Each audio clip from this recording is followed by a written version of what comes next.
Hello and welcome to this tutorial where I show you how to create user profiles, a website for user profiles, right? So you can be able to create a profile, edit one, and delete as you wish. So as you can see, this one shows the list of profiles that are here and on the website. And if I click on this one, I can see the details of this user. Go back to all users, click on this one, see the details of this one. Then finally, this one. Now this one, if you notice, has edit and delete and log out because this is my profile that I'm logged into. So if I click edit, I can actually edit, maybe change to a female. I can also change the user profile here. And if you notice, we are using AJAX for all of this because if I click save, it's going to show a progress bar of the upload process and give me a notification when it's done. So when I click OK, go back, I can see that here as well. Delete, I can also delete this profile if I would like. I say delete, profile deleted. Okay, now I have to log in again. Also, I can sign up. Let's try a little sign up here. Maybe we try, I don't know what names I can put here. Jumper, Jane or something. Jane Jumper, maybe. Let's try Jane at email.com. And let's select the gender and then put a password. Okay. So when you're done signing up, you just click sign up. And as you can see, we're using AJAX again. It's you see the progress bar of the thing, and then it tells you when it's done, and you click OK. Then now we have to log in. So let's try a login.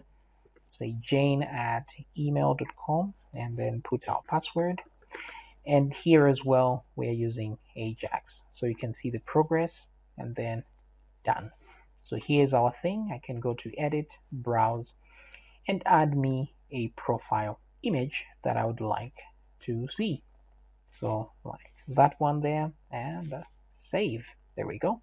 So now I have that, and if I go to all users, you see the other profile is deleted, replaced by this one. All right, so hopefully you're going to learn something cool in here, especially how to run AJAX and how to keep things organized while you are doing that. So let's begin coding. So in here, we're going to use Bootstrap for the CSS, so we don't have to type any CSS in here. And also, I'm not going to use object-oriented PHP, so it will just be procedural. But please make sure you learn OOP. I have a series on the channel that you can check that has OOP from beginner to advanced. All right, so to begin with, we're going to need some resources. And I'm going to use Bootstrap just to speed up the CSS process because I don't want us to dwell on the CSS. I want us to get into the meat, which is the PHP. So Bootstrap is really good because it's pre-made CSS. And then make sure that you have a server of some kind installed on your system. I am using XAMPP as my server. So if you don't have a server on your system already, just go ahead and download XAMPP. If you are using a Mac, download MAMP instead of XAMPP. Okay, so install it. And then once you install it, just look for the control panel and then select Apache and MySQL. Make sure you click start on both of these so they can start running. That way we have MySQL, which is our database, and Apache, which is our server, because we need a server in order to serve websites. And then we need a database to store information about our website. Okay, so once you start those two and they are green like this, then we are good to go. You can minimize that. And then you have to go to a folder inside your C. Now, this is where you install your XAMPP or MAMP or WAMP, depending on what you're using. And in there, I have C, XAMPP, and then htdocs. And this is where I store all the websites that I create. And we're going to create a new folder in here. We're just going to call it profile and that should be it. So profile, maybe in my case I can put tutorial, but profile is fine. Then in here, this is where we're going to put all the files that we want to use. Okay, now I will grab this folder and drop it in my text editor. Now you can use any text editor of your choice. Even Notepad is fine. I'm using Sublime Text because it's simple and easy. You can use VS Code as well, no problem. All right, so I'm going to drag my folder into Sublime Text. That way I can create files from within here. Okay, so I'll right click and create a new file. Now we have to think about this. What files do we need? First of all, we're going to need, let me just say right click, new file. We're going to need an index file. So index.php. Let me zoom in a little bit here. And then this is which will display the actual profile that we're looking at. And then we're going to have edit.php. Now you can save this as profile edit like this, .php. If you want to be more descriptive, no problem. Then we can have also profile delete .php. And then, of course, we need a login page so we can log in. So login.php. And then we need a signup.php so we can actually create a profile. So this sums it up. So we have the create, and then we have the view, and then we have the edit and the delete. So that's CRUD altogether. So that's create, read, update, and delete. So all four functions are right here. So these are the files that we need. So let's create 4 of these files. So I'm going to create a new one, 3 and 4. Great. So let me save this one. This one will be index.php, and let's save that. And then we'll go to the next one.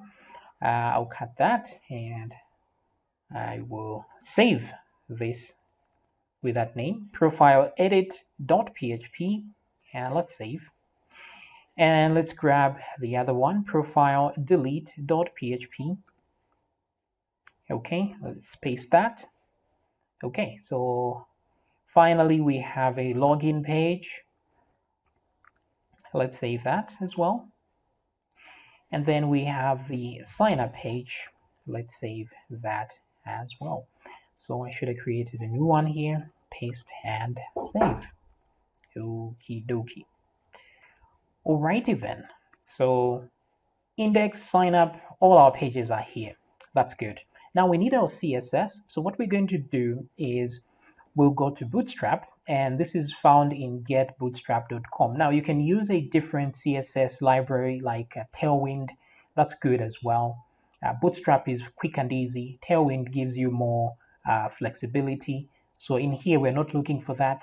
We just want to get something done. So you get to getbootstrap.com and then go to the docs, and then here there is a download section, and you can click the download button, and you're going to get to download the Bootstrap distribution and the icons as well. We're going to use icons as well, so click on the icons tab here, which would take you to, okay, this one here, yeah. So right here, you look at the current version, click here to take you to the GitHub repository, and then you can download from there. So if I actually click here, this should take me to GitHub, but my internet is very slow. Anyway, then you can click on examples here. If you want some pre-made examples from Bootstrap, these are quite good to get you started real quickly, already made pages. Some of these didn't load, I see. But we have a sign-in page here. Unfortunately, my internet is crap because my router is quite far. Alrighty then. So once you download the icons, sorry about that, download the icons from here, and then download the source code. And once you're done, you get 2 extractable files. So let me grab those. So this is the this is Bootstrap 5.2 version, and where this is the beta. No, I want the distribution, and then the icons version 1.9 currently. So let's grab those 2, and I'm going to go to my folder, which is here, and I will paste those two and then extract them to each folder like this. Okay, so I have the folders here now. Pretty good. Now I'm just going to leave what I need here. So I don't need these because these are just copies. I didn't cut from my source, so I have copies again. I'll delete these. Let me go to my icons. I don't actually need the icons. You see, these are SVG icons here, but depending on what you want to do, you can use these SVGs just like images. Just put them in an image tag and put the file name. So that works as well. But what I need for me is I want to use them like icons, text icons actually. So I'm going to search for the CSS file here instead. I want to use the CSS. So there's Bootstrap icon CSS. So I'm just going to copy that, come out of the search here. So I can go back to profile. I'll create a CSS folder like that, and then go in there and paste that. So, okay, so Bootstrap CSS, great. Come back to the icons folder, okay, and then grab the fonts, because otherwise it won't work if we don't have the fonts. The CSS has to work with the fonts. It should be in the same folder as the CSS icons. Okay, good. So now we have our icons done. Let's create another folder called JavaScript JS, and we may want another one for images. So I'll just go images. We may want another folder for uploads, but we'll have the program create that dynamically, so that's fine. Then now I'm just going to go to the distribution of Bootstrap. There's a JS and the CSS. So in the JS folder, what I want to do is, actually, you know what, you can just use all of these. Just grab them as they are, so you don't have to start choosing what to do. So I'm just going to, let's go back to CSS. Quite a number of files, but we'll use just one or two here, especially, actually, let's not do that. Let's just grab the bootstrap.min.css. That's all I need. You may want to get them up as well if you're debugging, but not really necessary. So let's come back to CSS and paste that. So we have the bootstrap min.css. That's great. Let's go to the JavaScript back in the distribution, the JS. We grab the bootstrap.min.js and them up as well. Okay, grab that. So copy that, and let's come back to profile, and let's put this in our JS folder. Now, you don't need the JavaScript if you're not using menus, Bootstrap menus, etc. So we don't really need this JS, but we can just put it there just in case. Then now I can delete everything else here, these two folders. I don't need them. That's all I needed from them, and that's it. So now at least we have CSS, images, which is empty, and some JS files, which we may not actually need. We just need the CSS, which is like this. Okay, great. Now with this, we're ready to start coding and creating our website. Now, let me come back here. I have a new tab over here. So I'm just going to drag and drop my index file. So drag and drop, into my my website, right there. Now, if you can't do that, just press Alt F and then open file, and then you can search for the file that you want to load. Now, up to this point where it says htdocs and before, just type localhost instead. So it should be localhost/profile/index.php. The reason we need the localhost is to activate our server, because remember, we are using Apache as the server. So if we don't put localhost there, the PHP files will not go through the server, which means they won't get processed. They'll be assumed to be HTML files, so it's better to use the localhost. This replaces the www on a live server. Okay, so with this, we have our index page ready to go, and now we can get dirty and start coding. So let's begin by creating our HTML pages. Now to do that, let's import our Bootstrap and then our icons as well. So in order to import those, we know that they're in the CSS file, CSS folder, and yeah, most of what we need is in the CSS folder. So I'm going to put some HTML tags like this. The title here is maybe profile, since this is a profile page. Okay. This is required for responsive design, so that's good. Now, in order for me to know that things have worked, I need to see some text here change. If the font will change, then I know Bootstrap is imported successfully. So let's import it in here. I'm going to put a link to my style sheet, and I'll do CSS. We can do / like this to say we are checking in the same folder that this file is. So /CSS boot. The spelling here .mean.css. So make sure you spell it properly. So let's bootstrap.mean.css. So just that should change the font because Bootstrap comes with its own font settings. So let's see that once I refresh. Okay, so I've refreshed and it's not happening. So I can just inspect to see if there are any errors. If I go to the console, then here it says page layout is in quirks mode, which means doc type is not specified. So it's because of this here that things are not working well. And actually, this is the login page I'm on, so wrong page. Let me just grab everything from here. Let me go to the index page and then select all, paste, and this should be on index.php. Okay, great. So let's close the console. And let me refresh. And as you can see, the text has changed, which means Bootstrap is active. So that's great. Now, with that in mind, let's put also the CSS for the fonts. So I'll duplicate this, and just this one is named Bootstrap -icons .css. That's what it's named. So if I check in my folder, you see that in the CSS, there is bootstrap-icons.css. So good.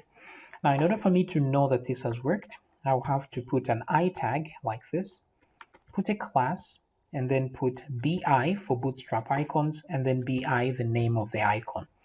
So in order to find out what name of icon you're looking for, go back to the Bootstrap icons.getbootstrap.com, which is this link right here, and then just search here.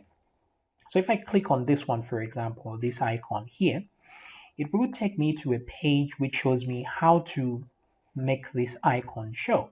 And this is how you do it. So I just grab this. You can click here to copy. And let's replace what we have done here. So BI1 square. This is the name of the one square is the name of the icon. So where is that? One square right there. But that's how you include it. So let's just check here and see if things worked. And there we go. We have that icon. So if I want a person, let me go back here. Let's look at person circle. So in order to include that one, I'll just do person circle like this.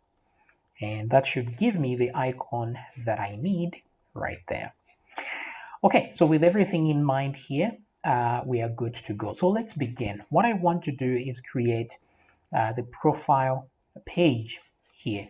So our profile will have very simple params here. Now you can add as many things as you want to your profile. That's up to you. But the inputs we're going to rely on are,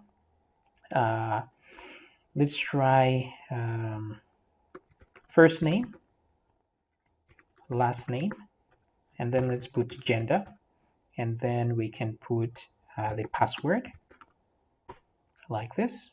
Okay, so maybe the email as well. This should be enough. Then you can add whatever you want after this. Okay, so let's design this. Now, we're going to use Bootstrap, of course, because the advantage of it is that it's already responsive. It comes with responsive view. So we have a div here that I want to be in the center, and then I want two divs inside it.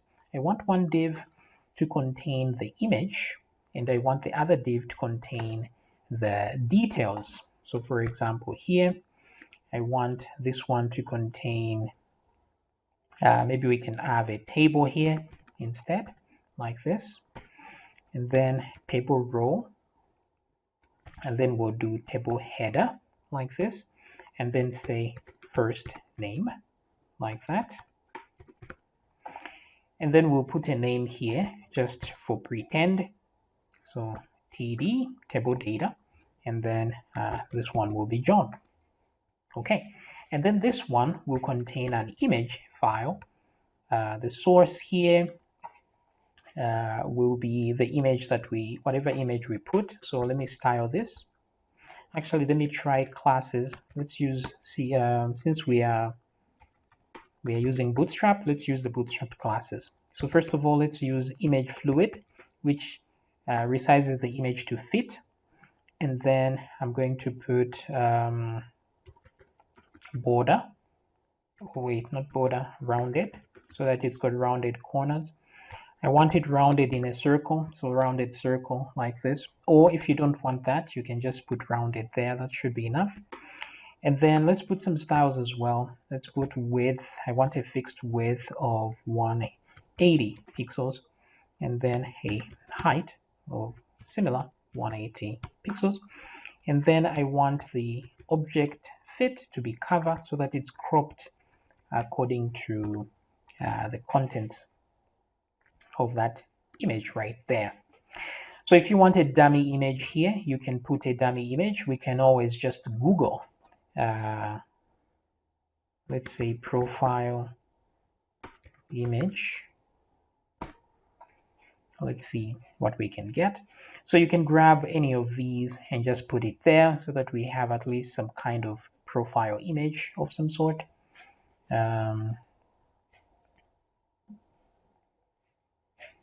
Let's see, any of these, right? So let me save as. I want to save this in my C XAMPP, where I have this project, htdocs, and this one is in profile, and then images. This one I'll just say user.jpg and save. Great. So if I come back here, then now I can do /images/user.jpg like this. All right, great. So let's come back and refresh the page. And this is what we see. So at least we have something that resembles a profile. So let's add the rest of the details here. A table row, last name. So let's do last name. This one will be John Doe. Let's try the gender. Let's put male.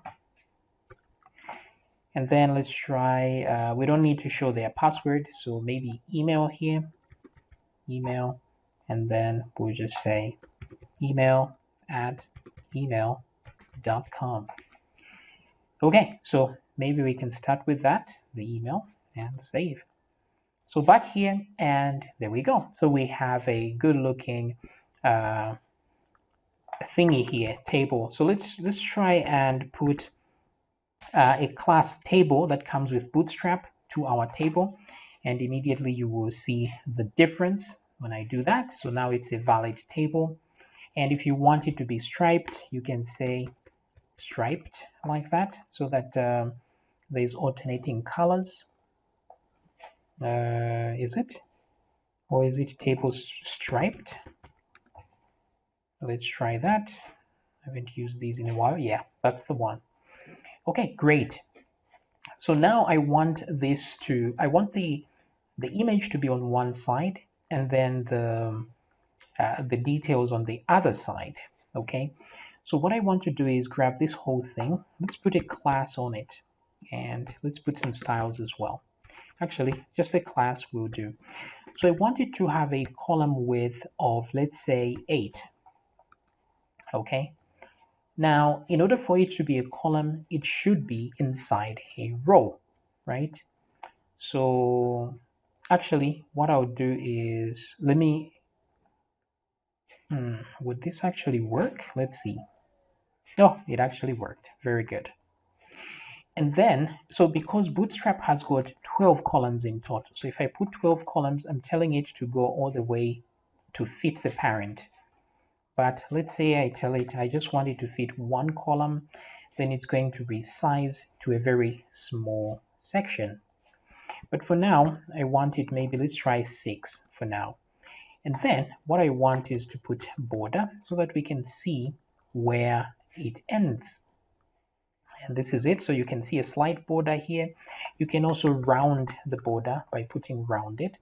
Then if we put MX auto like this is margin auto. But if we put X, we're just saying margin auto on the left and on the right side, which will force the thing to be in the center. So let's refresh, and there it is in the center. Then let's put some margin on the top as well. So margin top is empty, margin top. Depending on how much margin we want to do, there's 1 up to 4. So these are just classes that come with Bootstrap, so they're made that way. We can only use them as they are. So there we go. And then if inside here I want some padding as well, I will do padding, maybe just 1.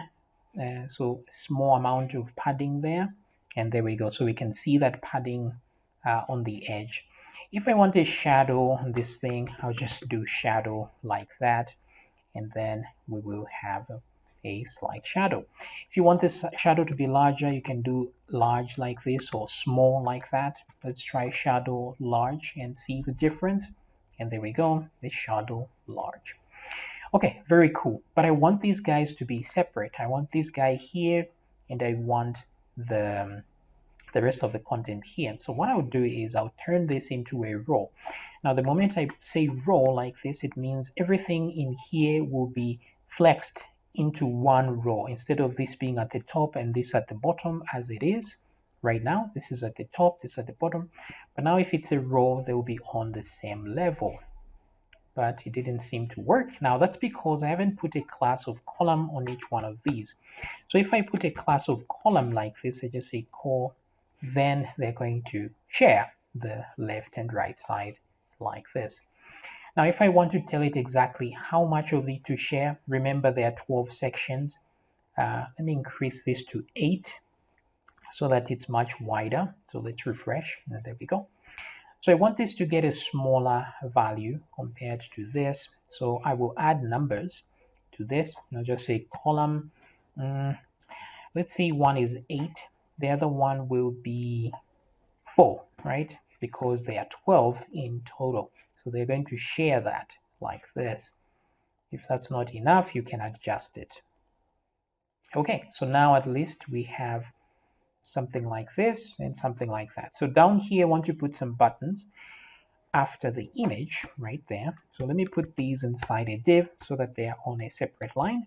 I will put a button here and say edit, and I want another one with delete like this. So we can go to the edit and delete. So there we go, very nice. Let's add some classes to these guys. So I'll do class, I'll say MX auto so that they can shift to the center. I'll put a button class so they know these are buttons, and then I'll put button primary to make them blue. So let's check that out, and there it is. They're not going to the center, I guess, because the display is not inline block. So I can change that by saying D inline block like this. That's how the Bootstrap classes are made. That didn't seem to work at all. So let's just remove whatever classes don't seem to do anything. Let's add some margin of 1 all round, not margin top or bottom, just all round. There we go. Then maybe we can change the colors. If you want them smaller, you can do button SM like this to make the buttons a little bit smaller like that. And then if you want to change the colors, maybe the delete shouldn't be primary color, maybe it should be warning like this, because that's more dangerous. So there we go. If you want to change the text color of the button, you can just say text. I want to change it to white, so it will be white like this. So back there, and there we go. Okay, pretty cool. Now here we're going to say user details at the top here. So table row, and table header, I'll say user details. I'll do this one as column span of 2, so it goes to 2 columns, and remove the other one. Full colon, and there we go. Okay, great. So user details, blah blah blah. I think let me increase the padding here to 2.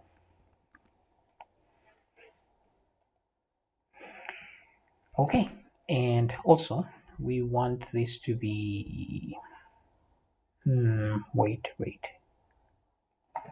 Let me put a div and say profile. You can give it a class of h1, so it acts like an h1 tag, like that. Okay. Let's put h2. h1 is a bit too much. Right, so finally we have a user profile, we have the edit, we have the delete button. Very good. And then we should also have the logout button here, so we can log out from this user.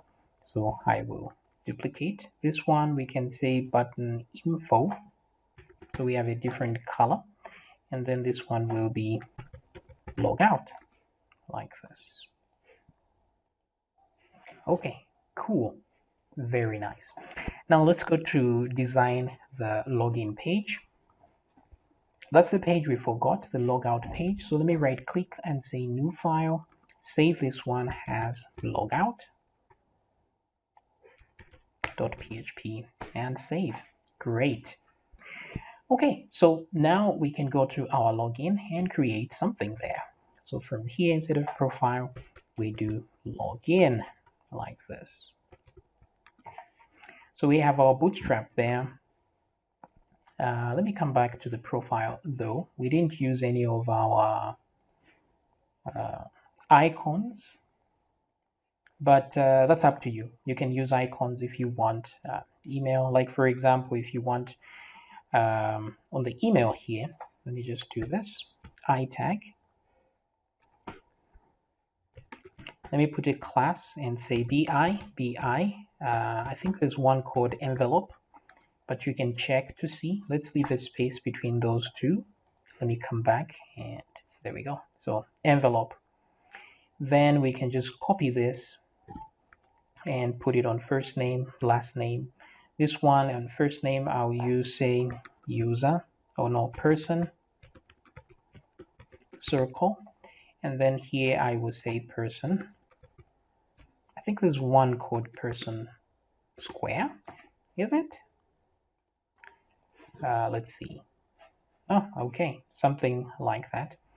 And then maybe gender, should be gender, I think. I'm not sure, but let's try that. So there's nothing for gender here. Let's try and say gender. So there's gender ambiguous. So gender ambiguous. Is that correct? Ambiguous, I think so. Let me try that. Okay, there we go. So at least we have yeah, we have these things here. You can make these guys lighter by let's see here, text light. Let's try that. That's too light. But it's actually working. So anyway, great. Let's keep it at that. All right, so these are things you can add to make your profile look better, but we must make it responsive, of course. So let's go to responsive view. This is Mozilla. You can just go to more tools and then responsive design. Then we can move this around and see how it responds up to a certain point. So what I want is for it, when it reaches medium size, for this to go on top and this to come at the bottom. So what we will do here is we will tell it that this column 8 should only last up to medium. So let's just do MD like that. That's how you do it. Same thing here, like that. So after medium, everything will snap into this. So let's do that, as you can see. And then also, once it reaches this point, I want the whole thing to cover 12 columns. So here, same thing, from this should only last up to medium. Then it should fit the entire screen like that, and then boom, and then so responsive view. If you wanted to snap a little bit earlier, you use the large LG like this. That way it will snap a bit earlier in the, so boom, wait, yep. So I think that works. Cool. Now when it snaps, I want this to be in the center. So what I'll do is I'll put MX Auto on this one. So let's try MX Auto like this.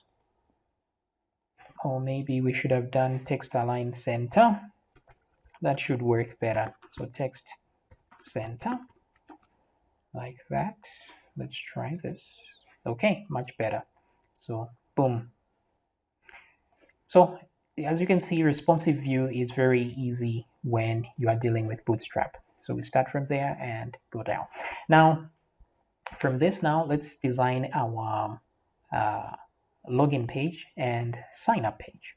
So actually from here we can go straight to the edit page, because this is really similar, very similar to the edit page. Only difference is we'll have buttons here, save and back.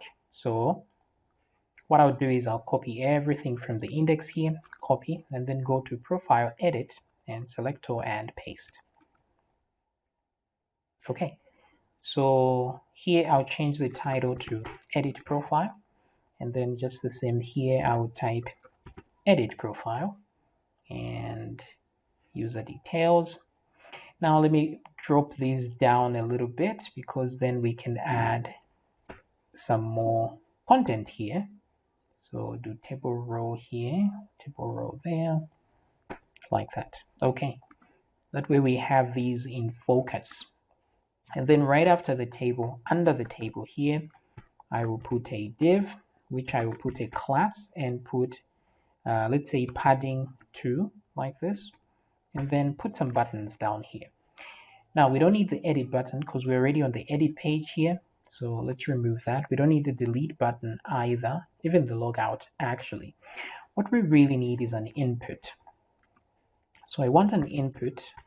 Let's put this input of type file, like this. Okay. Now the thing is, instead of just doing these things like that, let me go to the profile edit. I'll just type here, or I can put a link here on the profile on the index page. So let's go back to the index, and right on edit, I will put an A tag. Let's come back here, and this one will take us to the profile edit.php. Let me grab that and put it in the center like so, and cool. So if I now refresh and click on edit, now I'm on the edit profile page. But this doesn't look too good. What you can do is, Bootstrap comes with examples already. So let's come to here where it says content, or is it layout? Forms, yes. So I want the form control. So if I click here, I can come down to these pre-made Bootstrap stuff. And I like this one, the default browse. So when we click, we can browse for a file, but you can choose any that you want. This one, the code is right here. So let me grab this. Okay, come back here, and then I will go to my profile edit page. Instead of this input I attempted to add, let me just add this one. Now I don't need, maybe I do need this. You can just say click to select an image, like that. Okay. So let's come back here and let's refresh. And this is what you get. So browse, click to select an image. You can say click below.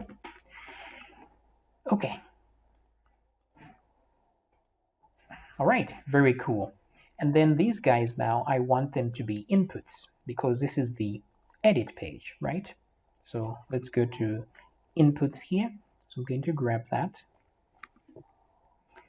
Let's move those separately. And then I will put an input like this, type text. Let's add some classes. Now the class for this one is form control, just like that. I'll name it email because the name is required as well. So if I now refresh, this is what you see. So email, let's put a placeholder as well. So placeholder email to tell us what to type in there. So let's refresh and there's email. So same thing, we can do this on all of them. So I'm just going to grab this guy and let's put that here. Paste, and let's do that here as well. Then let's finally paste here. Now this one, male and female, we have to, I can either put a drop down or either a drop down. Let me try a drop down instead. So select is where the drop downs are, and let's try one of these. Any of these will do. So let me just grab this one. By the way, you can just click copy code here, and let's put this code right in there. So here you can say select gender, and then make sure that the value here is empty. And then here we'll put a value of male and female. Then let's remove the third option. You can add it if you have more genders to add. Okay, so male, there we go, and female. And select gender and gender there. Okay, cool. So let's come back, let's see that. All right, very good. So I can click. Wait, why is this so huge? Okay, so form select, what's different here? Oh, there's something large here. Okay, so there's form select and form select large. So let me remove that LG. Should be what's causing the large text. Okay, much better. Okay, so then we can select male, female. Let's change these guys to correspond to what we are doing here. So instead of email, this one is last name. Let's change that as well to reflect. Sorry. Last name, first name. Very cool. And this one as well, first name. Very nice. Okay, so refresh. There we go. So we have first name, last name, select gender, and that is very cool. Now here, if I click, I get this, so I can grab an item here and show it there. But you see, this image gives us the impression that we have a cool profile image going on there. So instead, let's try a generic one, right? So I'm just going to grab this guy. Yeah, this looks like a nice generic profile image, right? So let's save this guy right in here. I'll save this one. This is the one I was supposed to save as user.jpg. So let me save it as no image JPEG. And then let's come back here. I'm going to put it in the image here.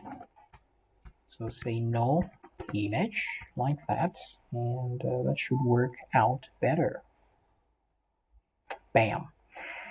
Okay, that's much better. So click there. Now I want to be able to select and then see the image right there, right? So that I know what I'm doing. So what I'll do, that's quite easy to do. We'll need to add some JavaScript. So let's go down here and do script. Let's add some script tags to add some JavaScript. So don't worry, not so much JavaScript here. So all we need to do is monitor when this thing changes, the file thingy here. So I will just add an onClick listener, which is not onClick, but onChange.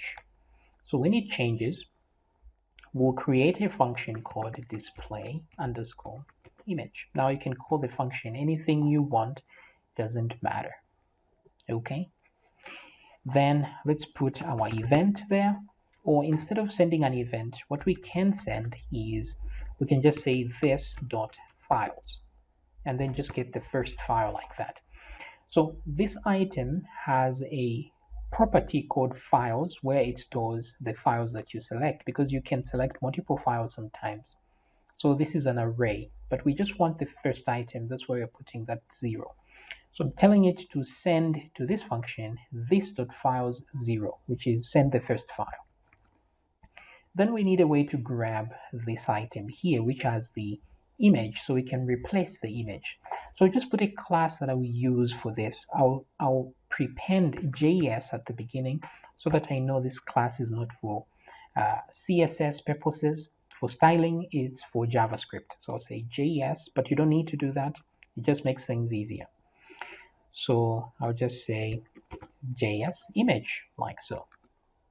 Okay, cool. So now what I want to do is create that function. So function display image.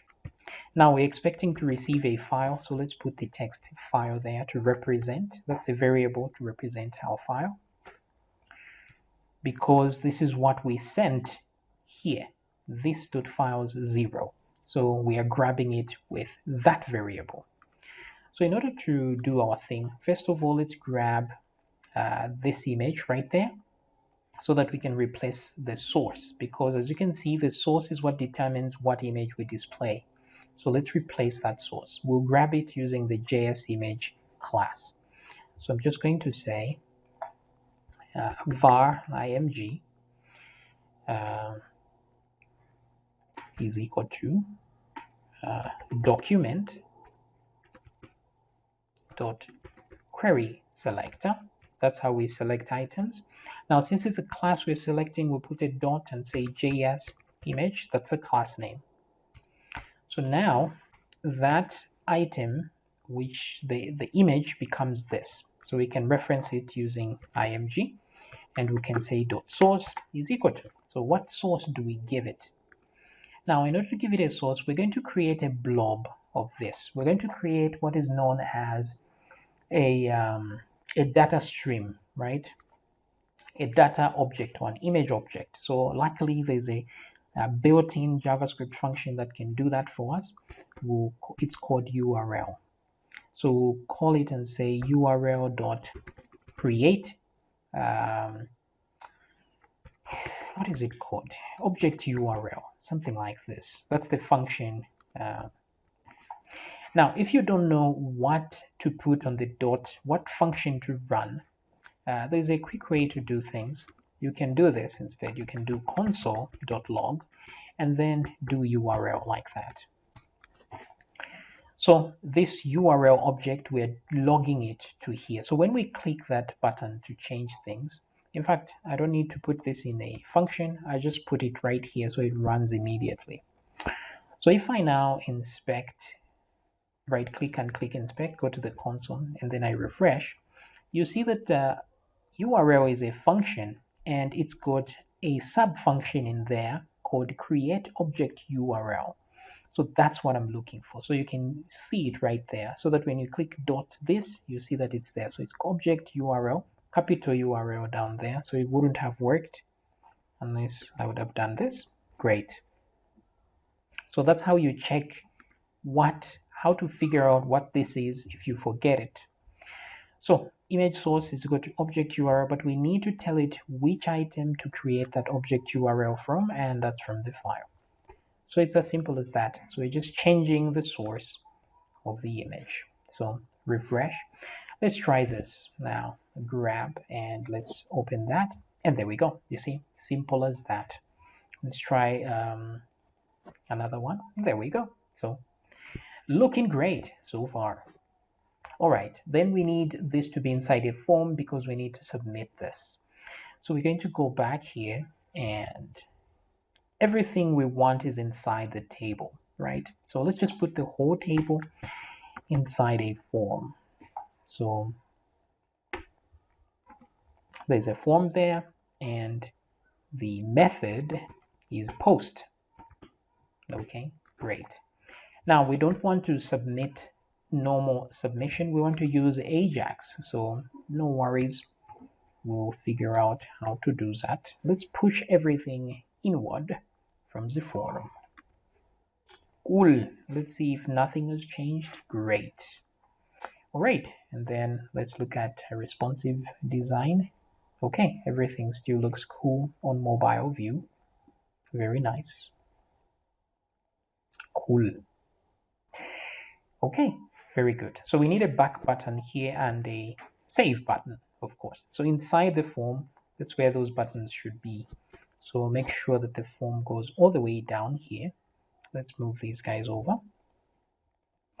So in here, I want to put a button. Now, if you just put a button like this and say save, it will submit when you click on this button. So let's click here. And if I click save, you see it has submitted. So let's add some classes. Button, and then button primary.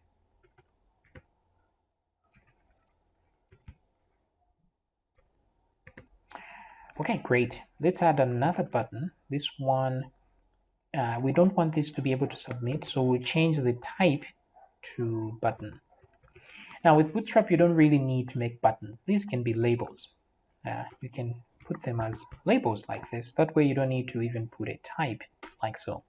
So this one, let's do secondary so that it's different, and then let's put back. So even though it's a label, it will look like a button because we've added that. Let's refresh from there. So as you can see, save, back. So I want this to take us back, this one to save. So I want to move the save button all the way the other side. So what I would do is I'm just going to say float end for this one. Float to the end. So it goes all the way there. This one remains here. And the one with back, what I want to do is add an A tag and put this one goes back to index.php. Okay, great. Let's put it inside the A tag like so. And there we go. So refresh, and now we can click back. Oopsie daisy. It's not taking us back, but why? Okay, because we've put it on the save button. So wrong button to put that on. Let me move this down. Let's move that down. And let's punch that in, punch that out. Alrighty then. Very cool. Okay, so back, there we go. And we click edit, and this is what we do. So we don't have the edit information here because we're not using PHP anywhere already. This is just HTML. So the same thing should be done for the delete. So once we click the delete, it should take us to the delete. So let's go back to our index page, and then let's put A tags for the rest of these babies. So I'll put one here, and I'll put another here, and this one will go to the logout.php. And then let's put our closing A tags, make sure. And then let's punch that in and that in. Good. This one is profile delete. This one is logout.php. Excellent. So refresh. If I click, we are on the delete button page. If I click logout, we're on the logout page. Very nice. Edit, we are on the edit. Now, delete and edit will be very similar. So what I can do is what to do. Okay, we'll make a delete in the end because it's easier when we've added all the HTML, or the PHP, sorry. Okay, now let's make our login and sign up, right? So we have this and that. So let's go to the login page. So this is login. Everything is cool here. And let's try, let me go back to Bootstrap. Let's go to where it says input groups, form control input group. There are usually some cool stuff here. So I want this one. I want to be able to put an icon here. So I'll grab this one, which is right here at the beginning. So copy that. So in here, of course, I will have my div. Let me add some classes. So I want this one to be of column, not 8, maybe 6, but only up to the medium size. So there we go. And then I want it bordered. I want it rounded. And I want MX auto, so it's in the center. And I want margin at the top of 5, like so. Very good. And I want some padding of 2. Very nice. So then I can paste my content in here like so. I also want a shadow, just so, not a large shadow, just that. Let's come back and let's go to login, is it .php? Okay, so this is what we have. Very nice. Here I want a div. I'll give it a class of h2 and just say login like that. Alrighty then. Boom. Okay, so we have username, not username per se. So what I want is, let me go to profile edit. We already have these icons, so I can just copy from them. So I'll grab this envelope as a starter, come back to login, and then put it right here where there's the @ symbol. Instead, we'll put that. Then let me change. Okay, let's come back here first. Okay, so that didn't work because we don't have the CSS file. So let me grab that. Make sure you have it, the one that comes with icons. So back here, and there we go. So email, yes, type, instead of username, it's email. Now these placeholder, more important, email. Area label, these are for accessibility, so you can add them or remove them. I guess accessibility is important for those that are blind and can't see properly. The document will read for them. That's what those are for. But it's just a tutorial, so we don't really need them. Okay, so with this, we have our email. Let's add a name to this as well. Email. So login, we just need email and password. So duplicate this. And this one is password type. And this one by, I think there's a key or something. So I'll put key there and put password here as a placeholder. So let's see that. Okay, so login, email, password. This one is too wide. So let's do 4 instead. Okay, so login, blah, blah, blah, email, password. Then let's put the inevitable button and say login. Let's put a class, button primary. Great. All right. Now we can make it wider by just saying column 12 like this. That way it's wide button like that, login.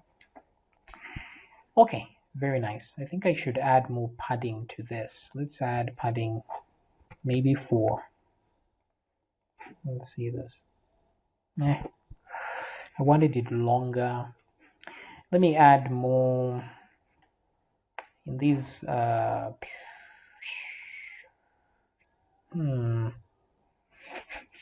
Not sure what to add here. I want more padding for this. Let me see if that actually helps. It does help. Look at that. So let me put padding 2. Let's put padding 2 there as well. I want them slightly bigger. Maybe 3. Okay. Alrighty then, very good. So we can put our email and our password here and submit. Wait, does it submit? It doesn't, because this is not a form. So let's put this guy inside a form. Let's put method as post. Okay. Like this.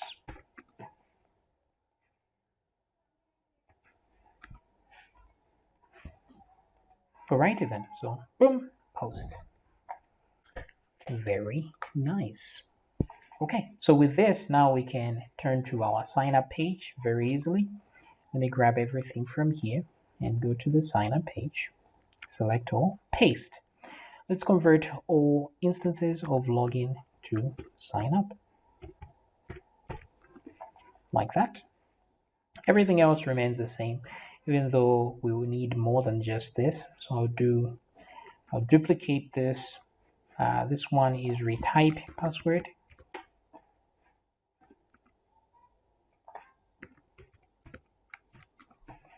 And then the email one, we want first name and last name.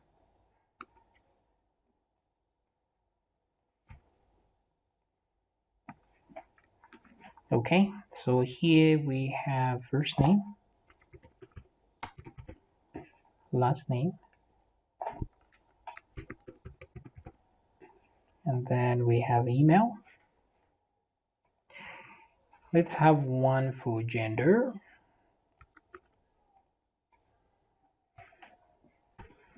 This one,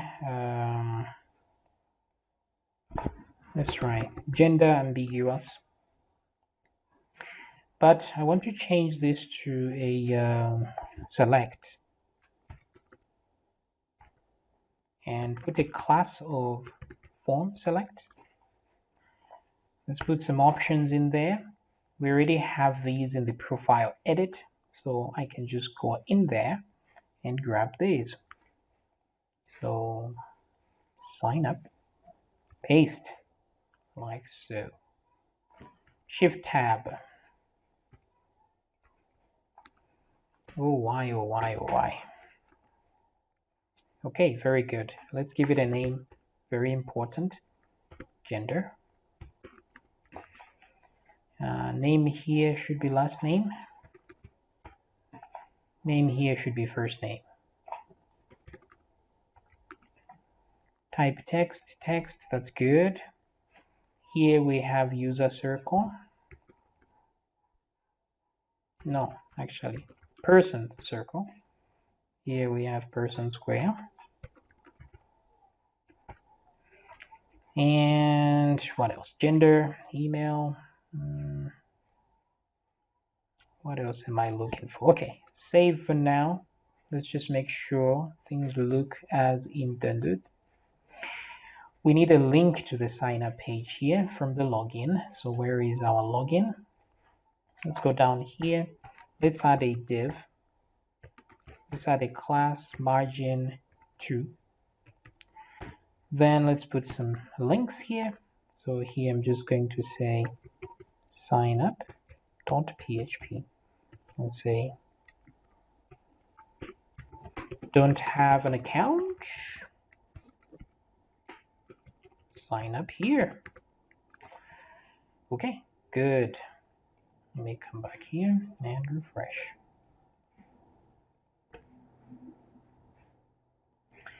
Maybe we should simply add this right there.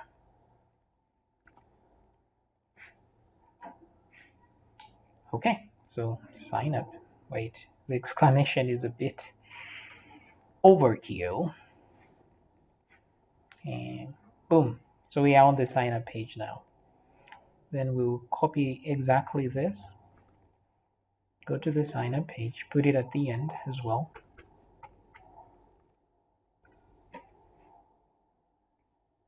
here we'll say already have an account, log in here. Okay, there we go. All right, so that now I can click on login and go to sign up. So we have sign up, first name, last name, gender, email, password, retype password. If you want these to be different on the password thingy here, you can key, I think there's key fill, so it's a bit different. This one will be oopsie daisy. All right, there we go. So very cool.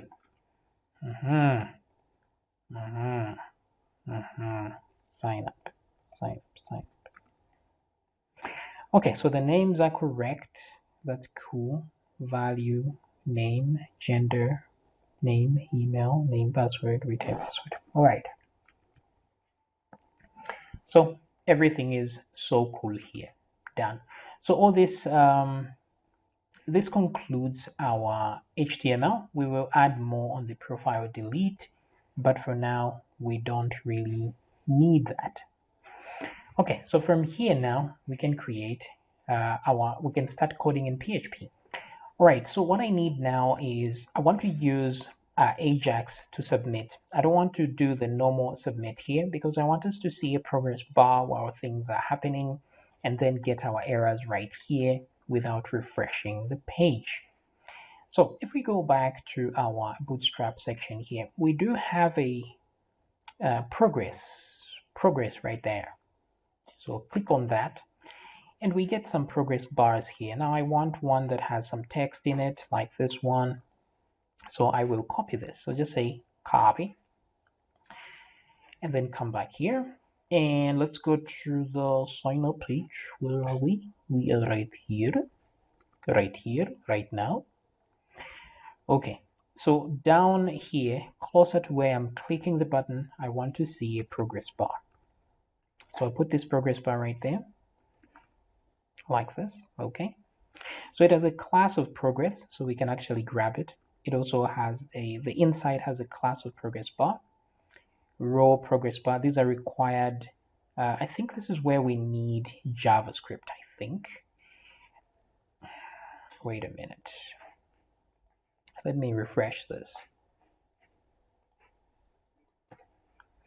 Okay, so there it is. Now I think for it to run, JavaScript is required. I don't know.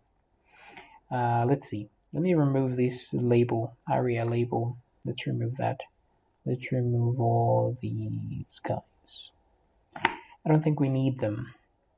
So if the width is, oh yeah, we don't actually need. If the width is 15, let me try this. Okay, cool.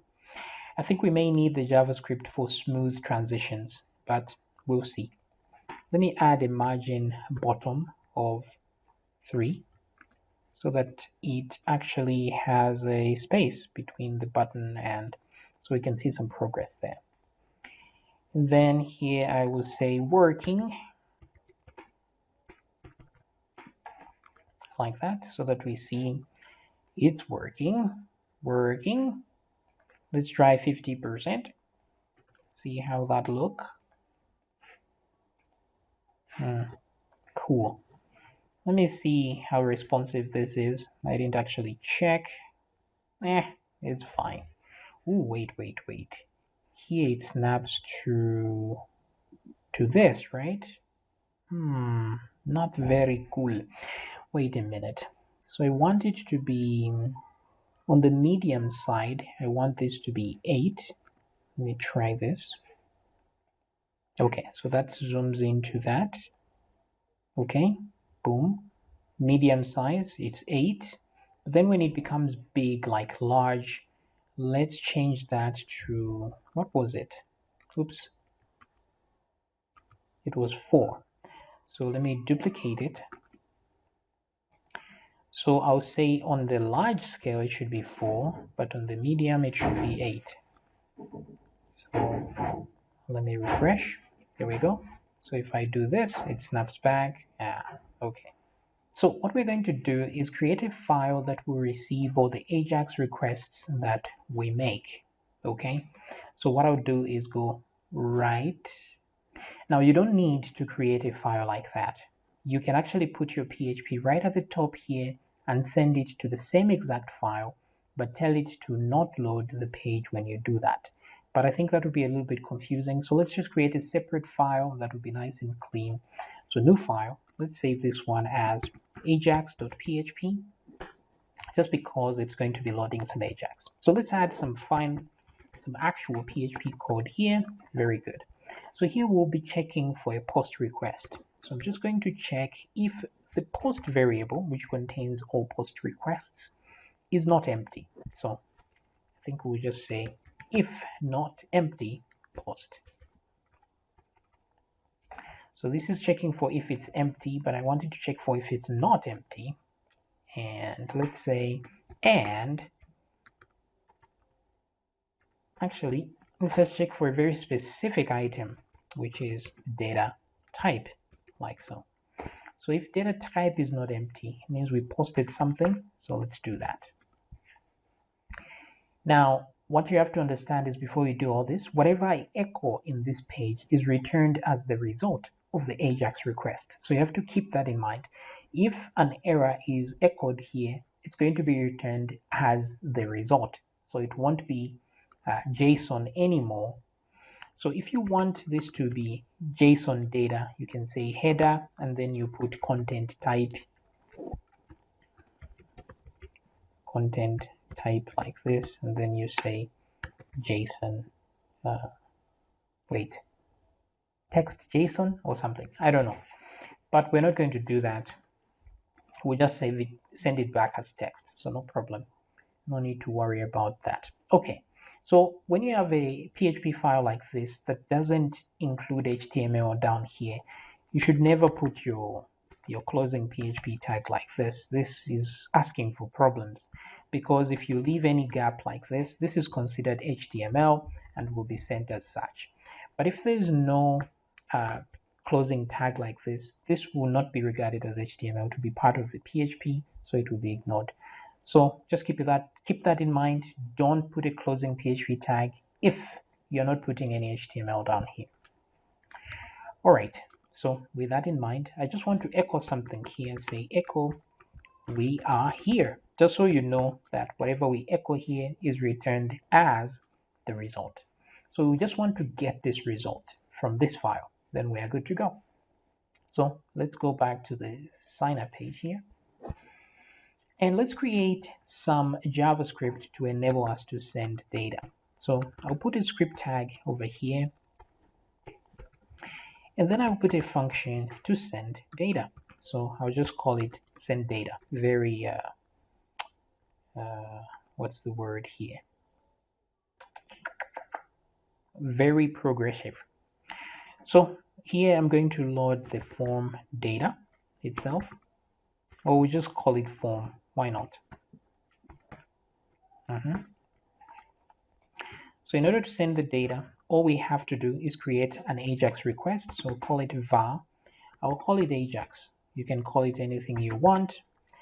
Here I'll say HTTP. Now use, actually it's XML, HTTP request. Now be careful with the capitalization. Now we could use the fetch function, but I think this is better for learning. So let's use the AJAX version, and then all we'll do here is AJAX open, and then AJAX send. This is all you need to do to send a request. That's all. You open the port, you send. So create the request, open the port, and send. Now, what am I sending? I'm sending whatever is in the form here. So you can send some text like this is text. You can send that, no problem. But in this case, we'll have a form object. So let's send that instead. And then here, when we open, we have to tell it what we are doing. Are we using a post request or get request? So here we are sending as a post request. Then here you tell it what page you are trying to read from on the same server. So we'll do ajax.php because that's the page name. Then let's put true for it to run in async mode, where it doesn't freeze the UI while it's making a request. This is all we need. But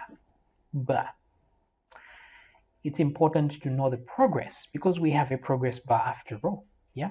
So let's add some progress here to listen for some progress. So I'm just going to say dot add event listener, and I'll add event to listen to the progress of what's going on. Then whenever there's progress, we run a function like this. Okay, so this is how you add an event listener. So I'm going to duplicate this because I'll add 2 event listeners. So this one listens for the progress, but there's no progress on the AJAX object. There is progress on the AJAX upload object. So we do AJAX upload dot add event listener progress, and then there's a function. We will need that event, so use the word e to grab it. Then let's put some more code here. So when uploading, there are 2 things involved. So let's create, instead of var, let's use let, because it's a temporal. When you say let, you are creating a temporal variable. So %, so let is good for things that would disappear immediately. So we say let % is going to be equal to, now e will contain a value called loaded. Now, in case you forget what to write here, whether it's loaded or something, just do a console.log of e, and you're going to check what it has, and you find loaded and total. So what we've loaded divided by e dot total, like this, is the progress. But we want it in form of %, so we'll multiply that by 100. And then it usually leaves decimals, so instead we're going to round it off, and we'll use a function in JavaScript called math.round. So math.round the result. That will be the % we have done so far. So from this now, I would want to grab the progress bar and then adjust it accordingly. Now, I want this not to only display when I need it. So I'll put a d none like this to display none when I don't need it. So like here, I refresh, it doesn't display anymore. It's gone because of the d none. So first of all, I'll grab the progress item and remove the d none and then adjust this accordingly. So I'll do this removal right when we're about to send data. So we shall do this maybe right here. So I'll say what to say. I'll say document dot query selector, and let's grab that progress, right? Don't forget the dot class list. So we are looking for the class list there, and what do we want to do with that class list? We want to remove one class. So let's just say remove. But what are we removing? Which class are we removing? The d none, like so. Okay, so this will make that item appear. And then when we are done, I want to be able to grab the actual progress bar, which is this one, and its progress bar, and adjust its width, because as you can see, the width here is what determines what the progress is. So I would just say document the query selector progress dash bar dot, what are we changing? We're changing its style. So we'll say dot style dot width. Now styles here, like inner width, instead of saying the way they are in CSS, like inner width, like you don't put the dash, you just capitalize that and it becomes inner width. Here I want to do the width is equal to %. Now % is just a number, so we're going to concatenate to it the % sign like this, because it has to be like that, the value. But also we want the inner thingy here to show some text of some kind and adjust as well. So I'll duplicate this. Here instead of this, we'll say inner HTML is equal to this, but we want to have working or saving. You can write that if you want. and then add the percent and then the percent. Cool. So that will show us the progress. Now I want also an event listener for the state change so that we know when the result comes back. So we'll search for the ready state change event. Make sure you type it correctly. Ready state change. So when there's a change in state on the AJAX object, not the upload, but the AJAX, we run a function. So when the state changes, what happens is when you are sending things using the AJAX object is that it changes into 4 states. There's state 1, 2, 3, and 4. Now, don't mind all these. Some of these like 2 and 3 are for when you open and send data.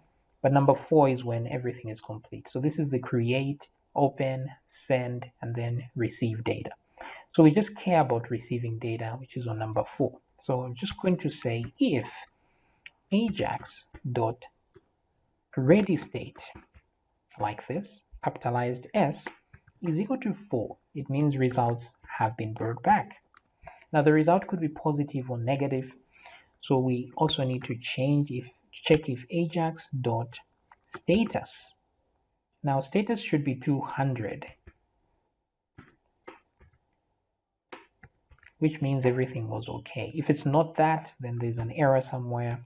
So we'll say if, okay, else, here we can just maybe alert and say an error occurred or something. I don't know. Now, if you check the AJAX object, there's obviously the error number and the error itself, so you can echo them here. Instead of just writing this, you can actually show the actual error. To know that, just put a console.log here and log the AJAX. So I'll put console.log here, just in case we see an error, then we can check what error it is so that we know what to alert next time. Okay, but if everything went well, we're on 200. Oh, good at this point, right? Here it means we've received a result from what we've sent. Great. So what result do we receive? Let me just alert the result. Now the result is always inside the AJAX.response response text, like so. Okay. So there's response text, response JSON, but we are expecting text, so I'll just leave it as text. So now we need to create this form because we are sending it here, but what exactly is that form we are sending? So we need to create it. So there's function here. So we'll put function and say collect underscore data. So another function there. And then here to collect the data. What I'm looking for is a form. So I'm just going to say var because there's only going to be one form on each page. If you have multiple forms, then you can put a class on each form and then grab a specific one. But here there's only one form, so I'm just going to grab that. So say form is equal to, and what do I do?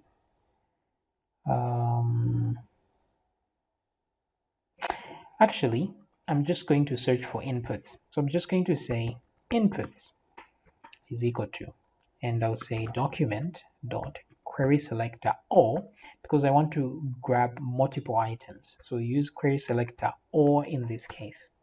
Now, what do I want to grab? I want to grab a I want to grab all inputs inside the form. So I think I'll say form. I don't know how to grab multiple items actually. So I'll just say form and then input like this. And then put a comma and also grab form selects like this. So this one just say inside the form, just like we do with CSS. You put dot, but we're not using dot because these are actual tag names. Otherwise, if these were classes, we'd do this. But these are tag names for form input, and then comma will also give form selects. but I'm not convinced this will grab everything. So let's just check. Let's do console.log inputs and see if we get any result. So collect data here should run the moment I press the submit button. Now, if I press submit here, the form itself will submit. So instead I'll say on submit. Instead of just doing the usual collect data, okay, run that function instead. So when this function runs, I want an event. So I'll put E here so I can control what happens next. So I'll put event here. Now, if you notice here, I'm putting event. Here I'm putting E. The reason is because here it won't work if I just put E, because event is an actual object that comes with JavaScript. So this is the object. Here I'm grabbing it so I can put even D or anything, it doesn't matter. This is just a variable now.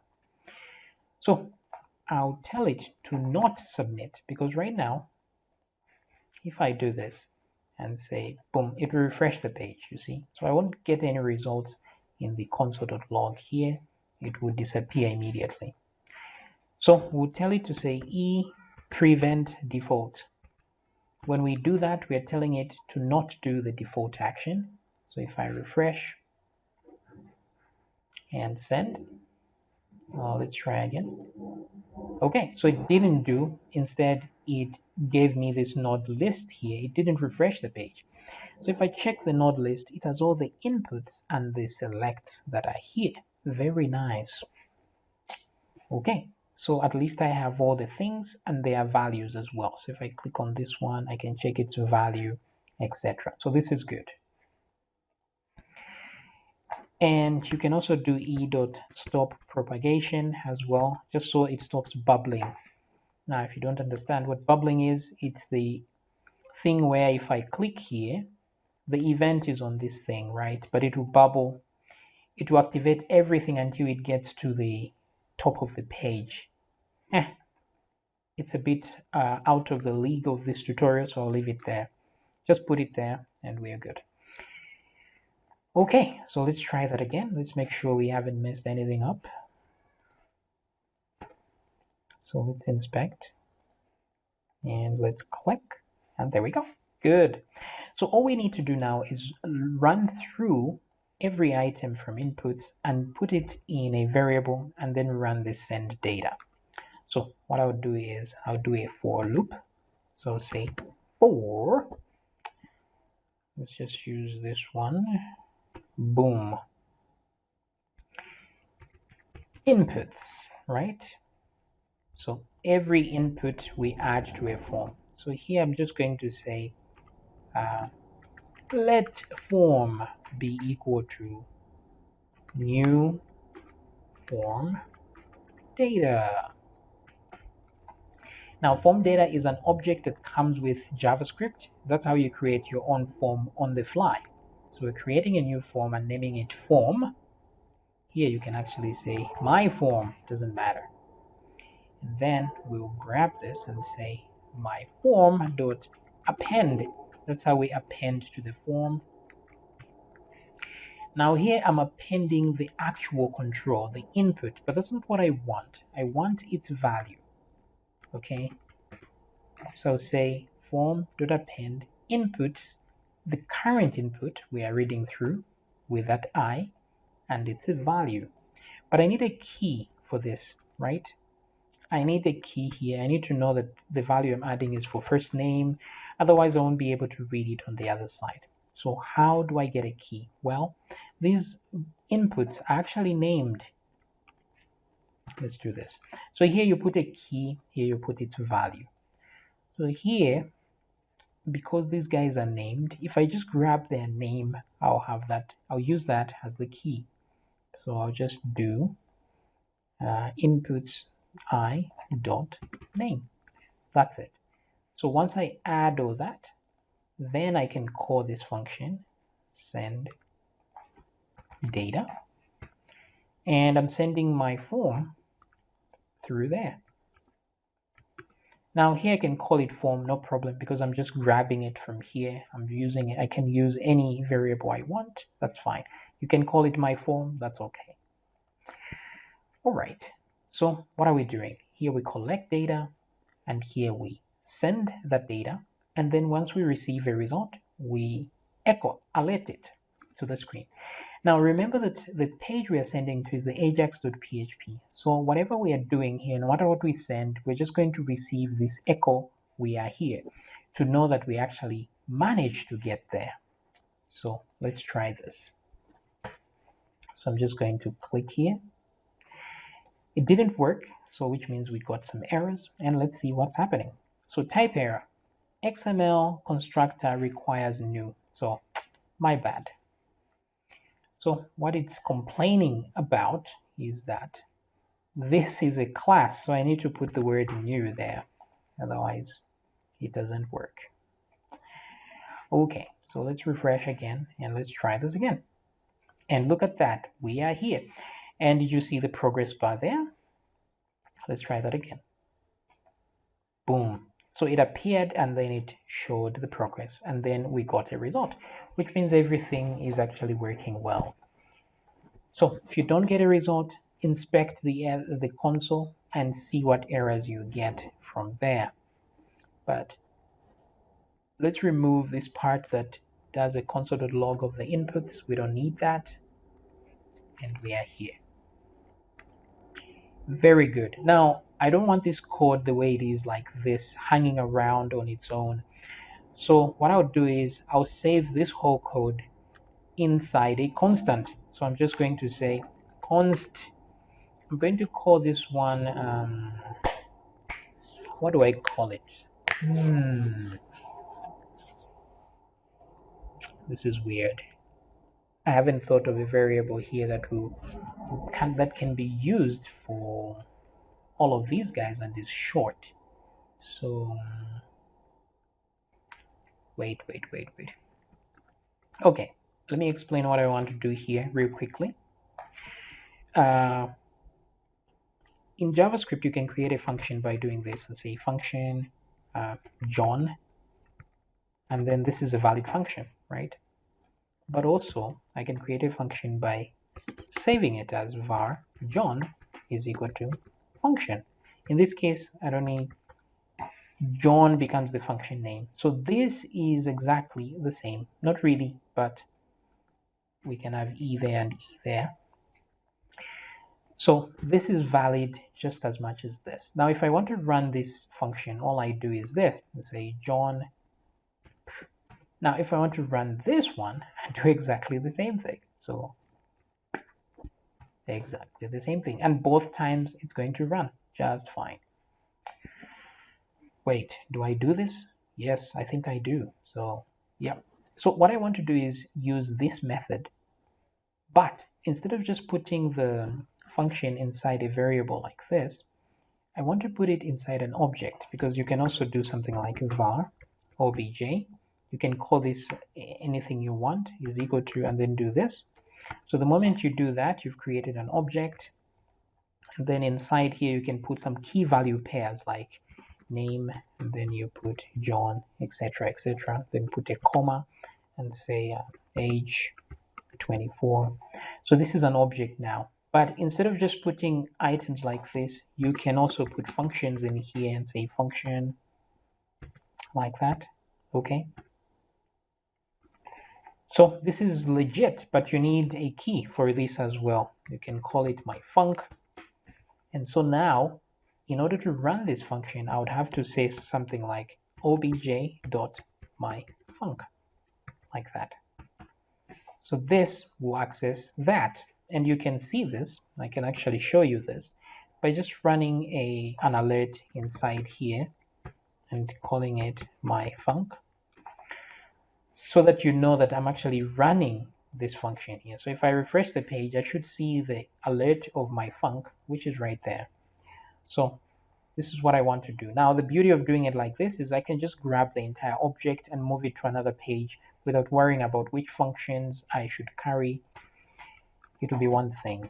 So I want to do the same thing here. Instead of var, I'll use const because it's better with memory. It's going to make temporal, this whole thing, not so global. Anyway, so I'll say const. In this case, this is a sign up page. So maybe, I don't know, I'll call it action. And say const action is equal to this. So we'll create an object. We'll change the name if another name is better. So in here, I want to put more items. I want to put all these items in here. So let me grab this function and move it there. And tab it. Now, because this is an object, I need to give this a key. And the key will be exactly this. So this will be collect data, full colon, and then function, like that. So that remains the same. But these are items in an object, so we need a comma between them. So I'll put that like so. And then grab this function and move it in there as well. Boom. Tab, tab. Oops, went too far there. Tab one more time. There we go. And then just like the other one, we need a key, and the key will be exactly this guy, like that. Okay. Let's put a comma, because we can put a comma at the end, just so we don't forget next time. All right, so nothing really has changed except we have all these items inside one constant. That's the only difference. Now, collect data is no longer available. We have to use action at the beginning. So let me copy that. So when we reference like send data, it will look for a function outside this thing, but you won't find it. If you want it to look within this object, you have to do something like action.sendData, like that. Okay, so whenever we're referencing something within here, that's what we need to do.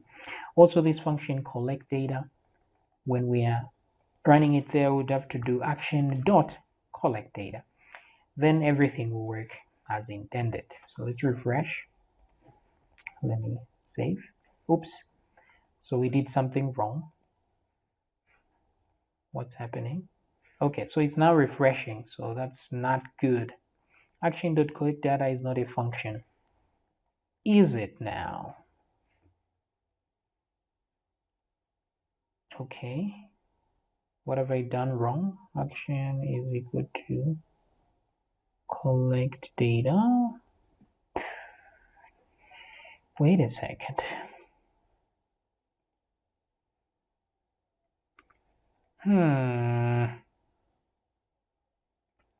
Okay, maybe because this is a constant. Let me try as a variable, because this can be funny sometimes when you use constants. No, still. But why? Okay. And also, it's a good idea to use a separate JavaScript file to put your JavaScript, but the browser will cache that file, and you're going to have problems because you edit and you see no changes on your page, and then you're going to get frustrated. So instead, do your JavaScript here and then move it to a file when you are done. Okay, here, this wants to frustrate me. So what I would do here is just say console.log action. Let me see what it will show me. So let me just refresh the page. So it says undefined. Wait. What is going on? This is insane. Oh, maybe because of this comma at the end. Let me try this again. Remove that comma. I removed the console.log as well. Sorry. Okay, so it's an object. That's cool. Let me put a comma here and see if that affects it. No, it does not. So, what is going on then? Let's see. Collect data. Let's try that.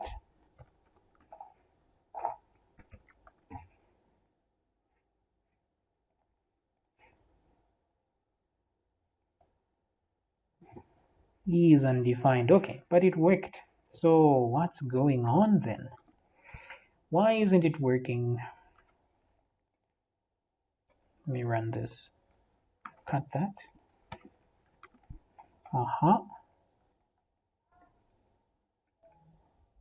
On submit. Always keep in mind that when you have this on submit or on something, whatever you put in here should be valid JavaScript. Yeah, this looks just fine. So I'm wondering what is going on. Collect data. It looks exactly the same. Event.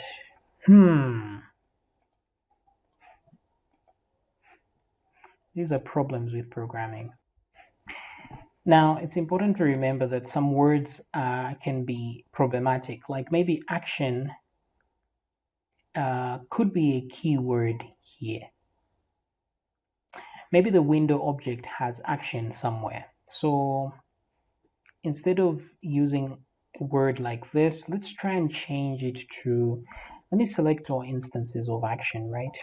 And just do my. I'll put my at the beginning just to make sure it's not conflicting with something else. Let me try this. Look at that. Now it has worked. So the problem was the word I used, action. So just find another word that's better, smaller, and then use that for the object name. I would have used sign up, but I want to use the same object on every page, so it won't make sense to name it sign up. Maybe I can name it act or something. I don't know. Anyway, right now it's working, so things are good. So all we need to do now is go to the AJAX page here and then process the information. Now, if I come back to the sign up page, I need to give this data a data type. So here I'll say collect data, right? And then while we have the event, we can capture something else called data type. Now, you can name this anything you want. I just name it data type because that's my thing. So here, right before we add the other items, we can just say my form dot append, and then this one will be called data type. And then we put whatever data type, whatever is in that variable there. This is just a string as the key, and then the data type that we send there. Now this is important so that once we send the data to the AJAX here, we know what to do with it. Because if the data type is sign up, then I know I need to sign this user up. If it's login, I need to log in. If it's profile edit, then I know what to do. So that's what we are using this for. Otherwise, this is one page that will receive all the data, and it has to know exactly what type of data it's receiving at that time.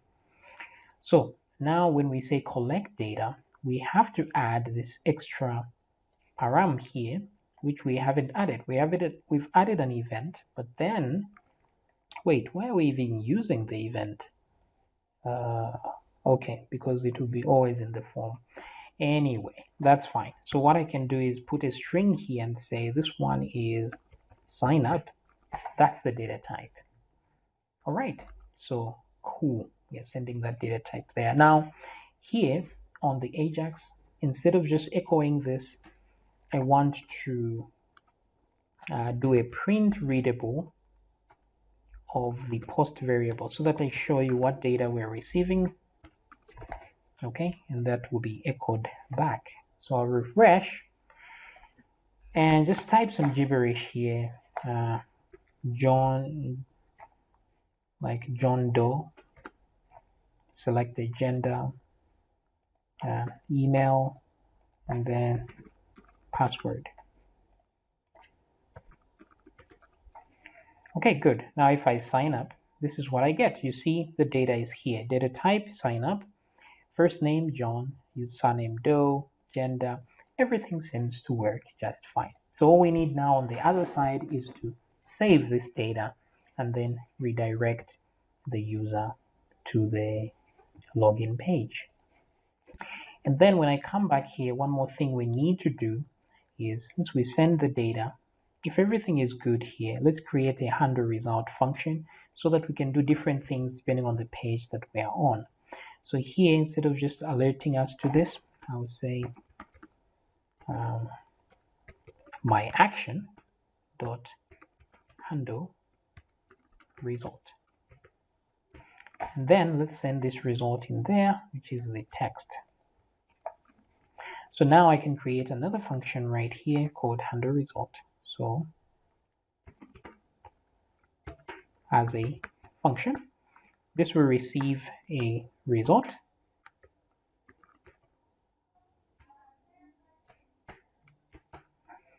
Alrighty then.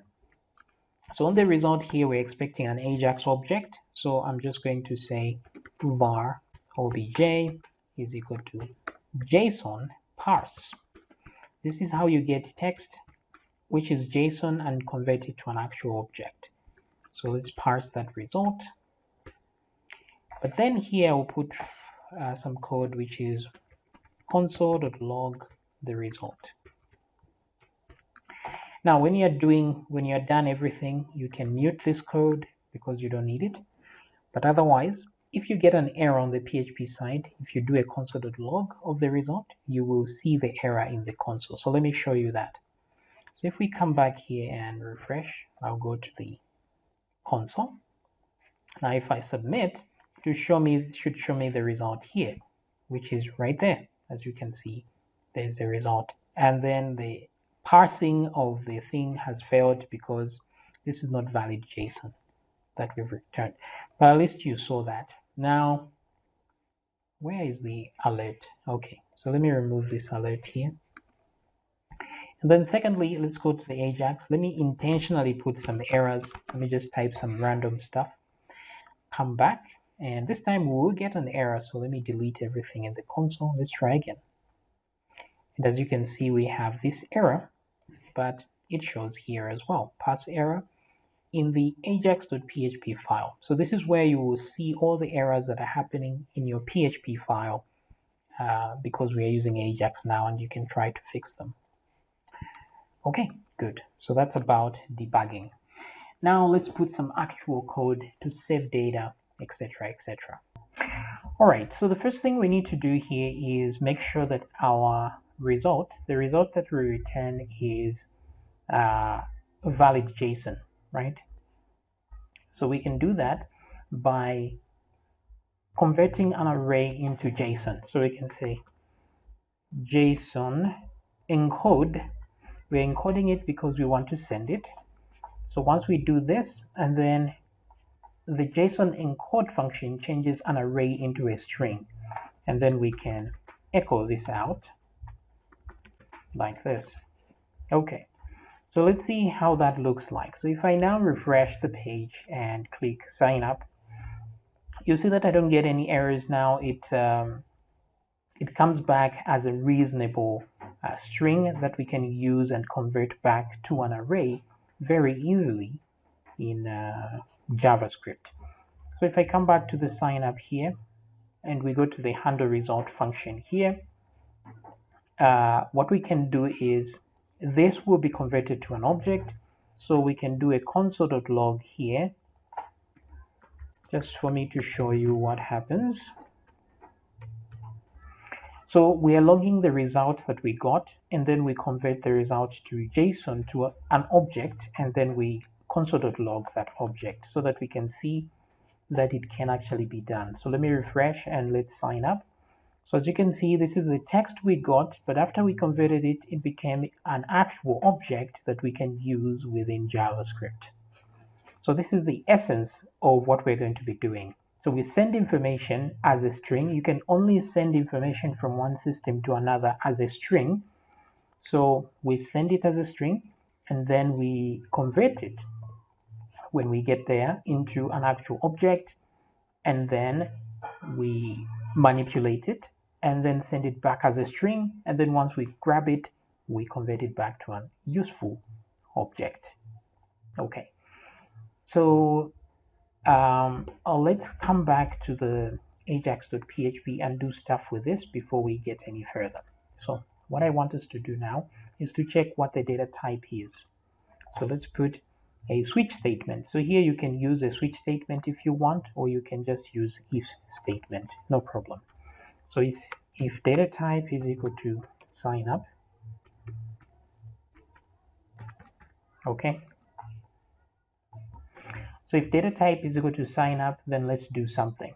Here in the end, we want to encode a function, a variable called info. So what I'll do is, in fact, let me just move this right above what to do here. I think right here is fine. What I'll do is I'll create info and say data type, because we need to return this data type so we know what to do when we get the result on the JavaScript side. So that will be equal to whatever data type we have brought in, like that. So once we decode info and send it back, at least we will have a valid JSON thing to echo here. Then once it's sign up, then we know, first of all, let's add a few more things here. So we also need to know if there are any errors, like this. Error is like that. So let's set this to an empty array. Okay. Then we also need to know if there was success in whatever we were doing. Let's start this as false. That way we can update it when we actually do what we wanted to do to true. Okay, so with that, we at least expect these three when we come back to handle the result. We expect those three to exist if everything is good. All right, so if it's sign up, the first thing we need to do is validate our data. Okay, so in order to validate data, if we find anything wrong, we add it to the errors. So here we just need to check if errors is empty in the end. So if errors is empty, then here everything went well. We can save to the database. Okay, but here we validate first of all. So first of all, what I'll look for is if empty. Okay, so if empty, what am I looking for? Post first name. So whenever we find an error, we save it in the info errors here. So I'll do this. Of course, we have to save it in that so that we know this is an error for the first name. You say the first name is required.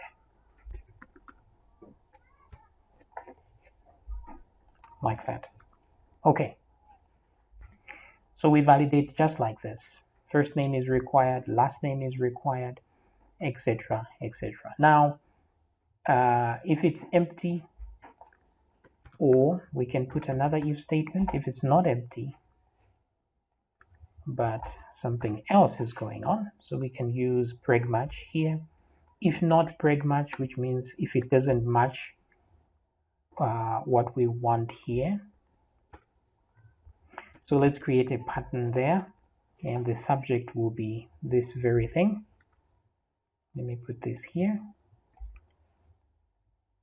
So for example, we don't want our first name to have any spaces. So the preg match here will be we just need letters and numbers.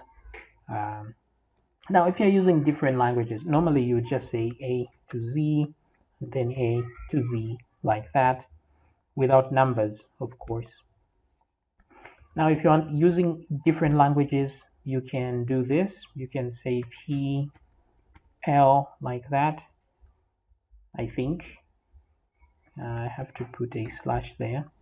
Yes, this will get any characters from any language. So put a thing there like so, and then put a plus and then a $sign. So this means any amount to match the plus, and then this and this means from the beginning, start matching from the beginning, this up to the end. So you can do something like this. I think we can leave it with that. That's not a problem. What else? If this doesn't match, then let's write something. We'll say first name can only have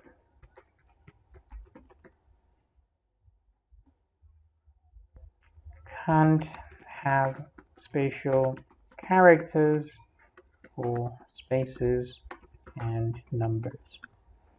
Hopefully that explains it.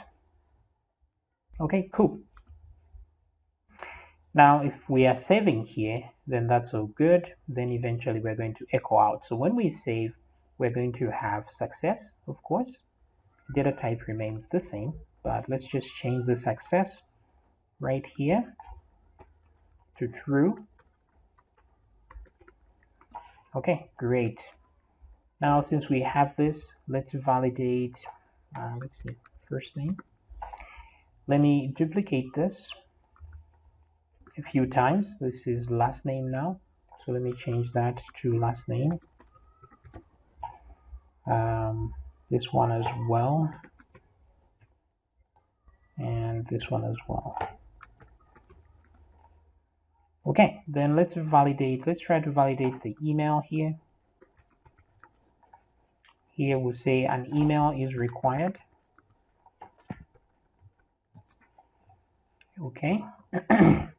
But here instead of preg match, we're going to use filter var because that's what is provided by PHP. So we'll say filter var. Where's filter var? Here. And the variable is that one. But what mode are we using? We're using filter. We're trying to validate something. So we'll say filter validate. And what are we validating? An email address. Okay. Let's put a not there because we only want that when it's not available. So email is not valid. That should be enough for that. Okay, cool. So we have that. We also need to validate passwords as well. So let me change this to password. So here we say password is required. If there's no password, then we're going to compare password.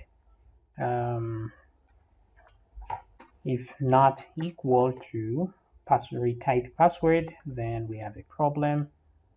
Let's see, retype password. So if these are not equal, we'll say passwords don't match.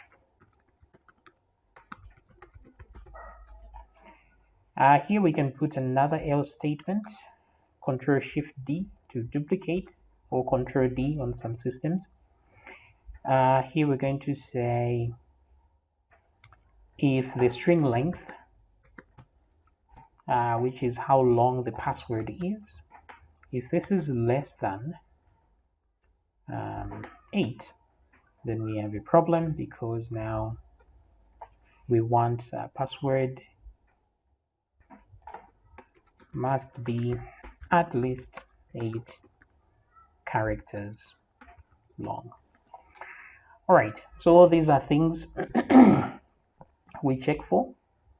All right, so validation. So you can add as much of the validation as you want. As long as you add the error to this error thingy, then it won't save to the database because it won't be empty when it gets here. It'll just echo back that information. All right, so with all that in mind, this is good. So let's come back now to the sign up page.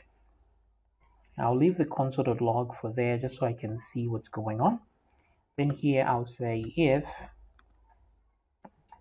I'm looking for success, say obj dot success. So if everything went well, which means it's go to true, then we go there. Else, success is not good, guaranteed. So let me just say alert success for now. Then down here there's no success, so show errors. right? Now in this case, I want to show some errors right here. So I can create some content that will have errors. So in between here, now these guys have margin bottom at the end here, which I don't like because it means if I now put a div, sorry about that, and say this is an error, I'm going to have too much gap between those two. So let me refresh the page and you see an error is down here instead of being closer to that. So let's change our margin bottom to margin top, which will have a similar effect. So I'll say MT3, but it's going to shift things the other way. So at least now the margin is at the top, so this will push that there. And also, let me put small font in here. I'll do that. Oh, what have I done? And then let's put a class here. First of all, I want the text to be in danger form. I think that should do it. Let's come back, refresh. Okay, so this is an error, that's good. Then on the class here, I'll put JS error like that, so that I know I can grab all error items here. And then also I want to one that is specific to this one, so I'll say JS error. This one is for first name. Okay, so at least I've got an error thing here happening. So copy that. Let me move this to this. Let me grab that actually, copy, put it here. This one goes to last name. And then let me put another one here. This one is for gender. Let's put another error for email.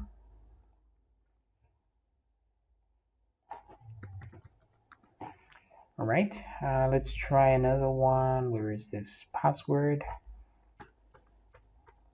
I think we can put the rest of them right here for password. Yep. Okay, so the rest doesn't matter. Let's see what we've got. And there we go. So these are errors right here for each one of these. But let's delete the content.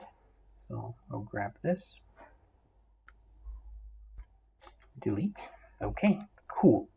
But now we can grab all of these guys by looking for a class JS error, because all of them do have it.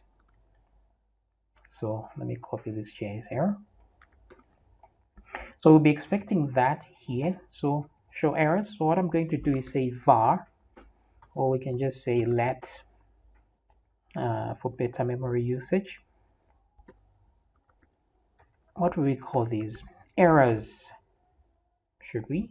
Yeah, we'll call them our error inputs, just so we know exactly what's going on. So say document.query selector all, because I'm grabbing all of them at once and they have that class. Then I'm going to loop through them and do a for loop, and in this time I'll put error inputs like that. And all I want to do is just say dot inner HTML should be equal to empty. So I want to empty all of them first. Okay, so here we'll say empty all errors, and then here I want to loop through the errors that are display errors. So we empty all of them first of all, and then we display the new errors. Otherwise we will not be able to get rid of the old errors in case. So that's what we're doing. And then here I want to loop through the object errors. So I'll just say for again. Now there's another way to loop through items using a for loop. You can say for key in and then the object like that. So once you do this, it means it will loop through and grab each key. So here I can say something like object success. I know that the key because I actually need this key. So I know that the key, let's say the key is first name. There's an item called JS error dash first name. So I can look for it. So I can just say document.query selector, and then I want that item. So it's .js error like that, and then it's got a dash. But then I can add the key over there and find it. So once I do that, that's an item. I can add an inner HTML2 and set it to object success, the value contained within that key, like so. It's not object success, actually, it's errors. So I should change that as well to errors. All right, there we go. So let's see what errors we get. So I'm going to refresh this. So this right here didn't age well. Let's go to the sign up page. Where is this button right there? Let me try margin top 3. Okay. Let's try this. Okay, cool.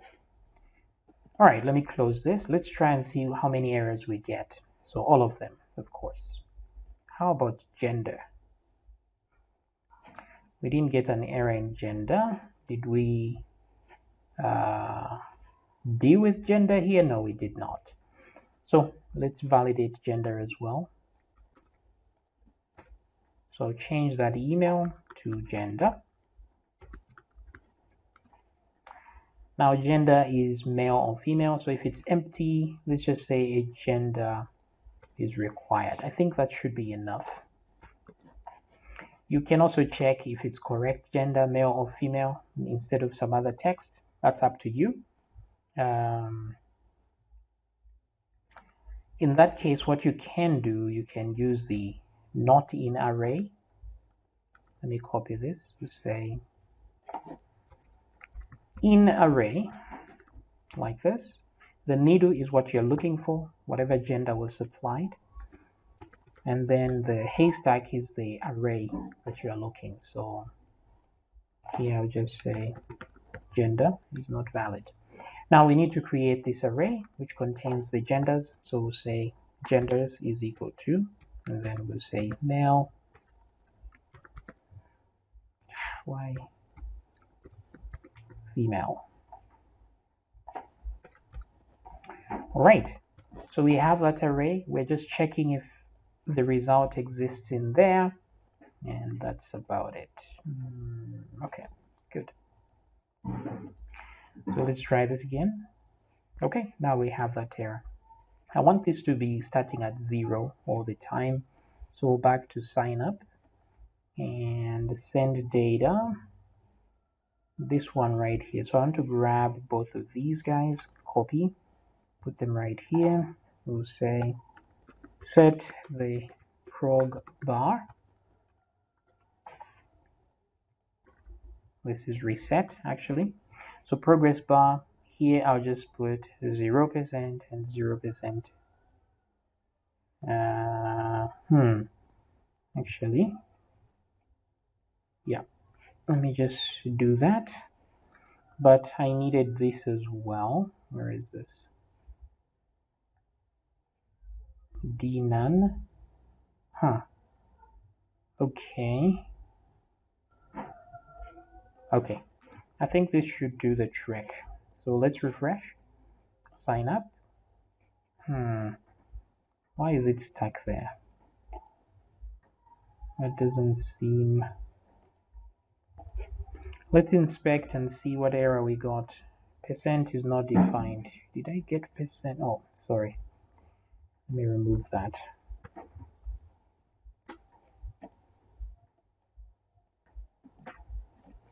All right.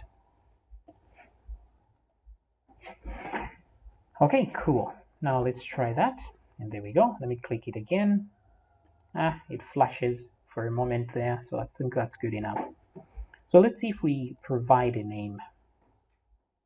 Let's say my name and try again.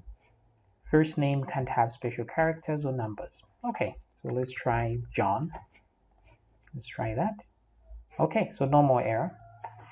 Let's try do here. No more error. Let's select a gender.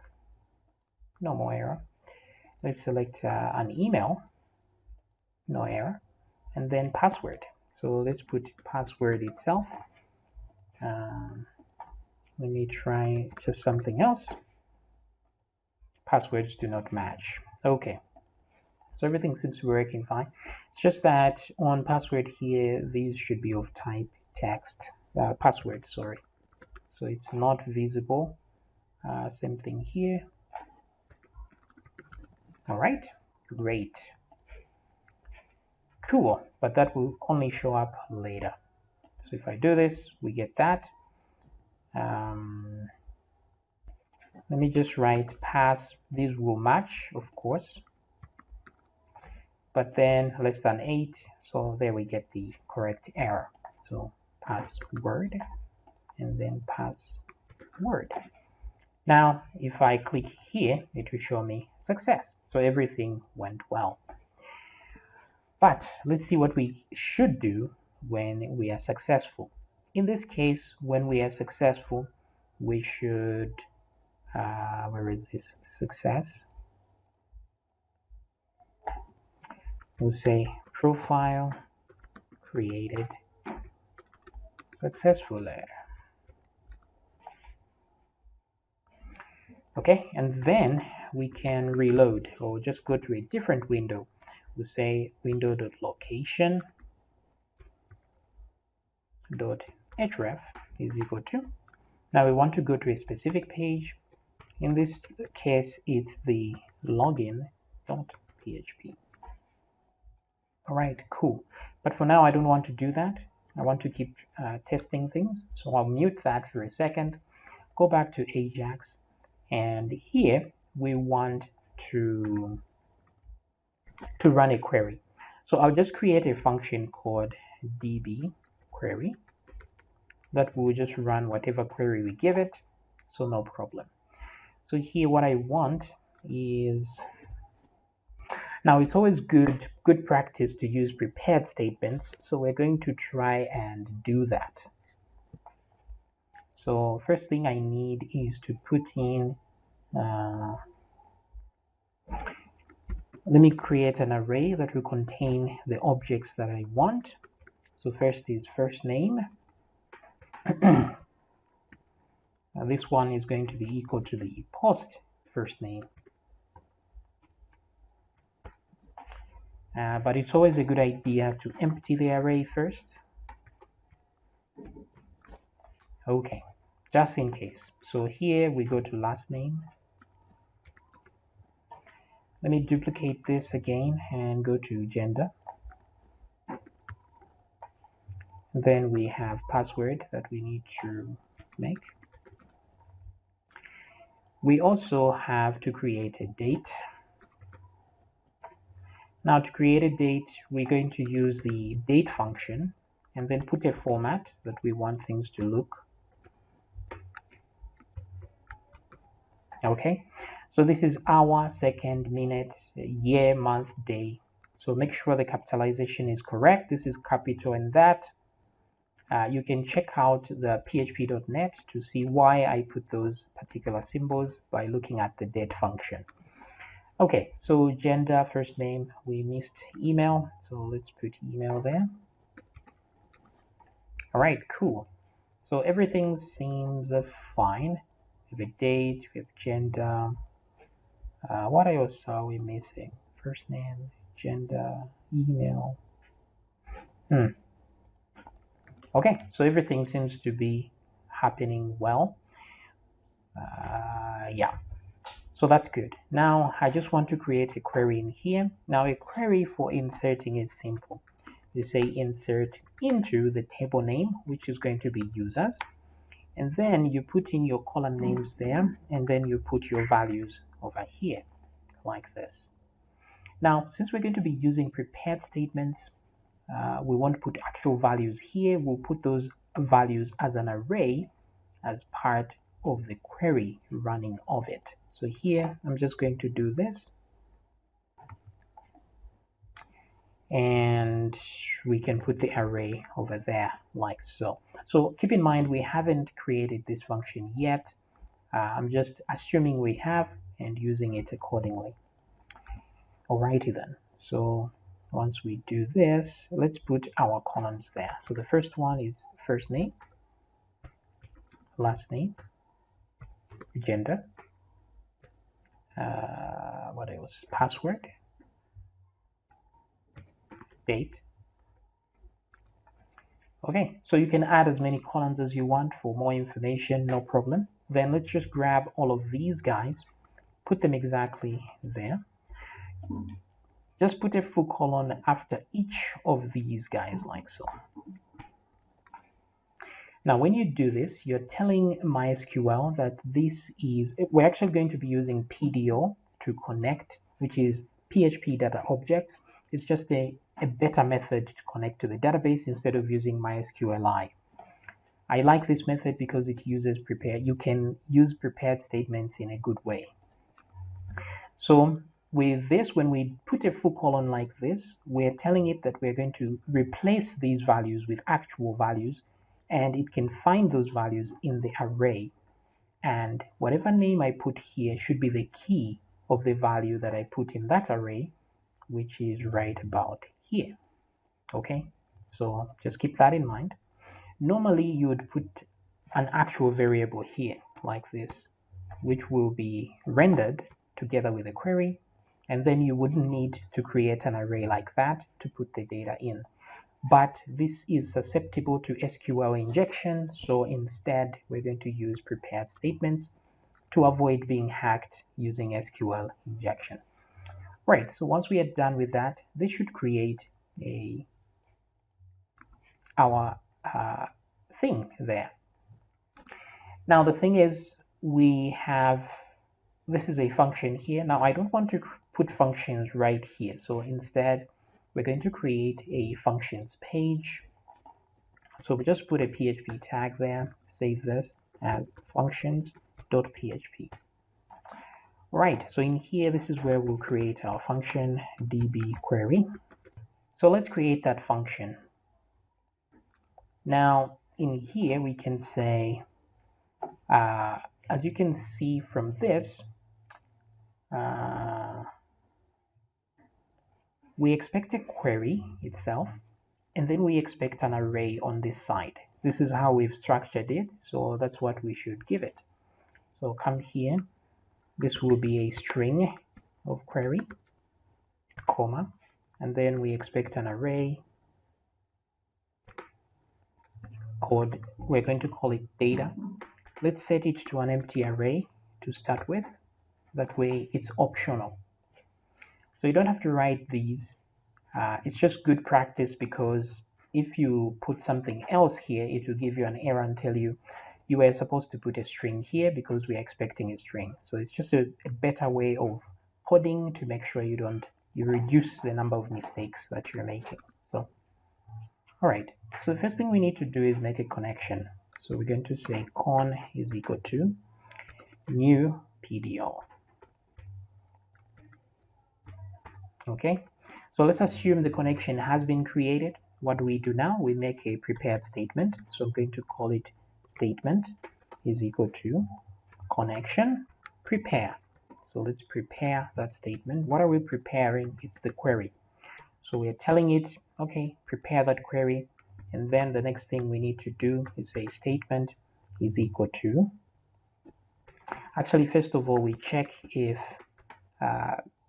the query, the execution worked well. So we can use the statement itself and then say execute like that. And that's it.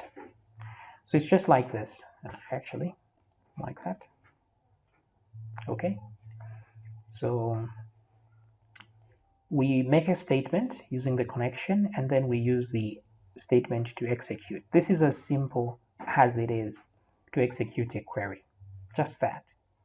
But then I had put this check just to see if things go well, then in case there's, because this current query we are doing is we are inserting, so we don't expect a result. but there are times we are running a query where we expect results. So this is where this part comes in. We'll say if check went well, then let's try and retrieve some results. So just say result is equal to, we're still using this statement, and then we tell it to fetch all, like that. Now I want to fetch these results as an array, so let's use, you can put integers here, either 1 or 2 or 3, and it will fetch either an object or an array, but they're difficult to remember, these integers. So instead use the PDO constant, which is fetch assoc, like that. There's also fetch obj for objects, if you are into objects like me, but here we'll use the associative arrays. So this is just an integer, but it's stored inside the PDO. That's why we're accessing it like this. It's easier to remember than an integer. So once we get this, and I'll put an if statement, I'll say if the result is an array and the array is not empty, so and not empty,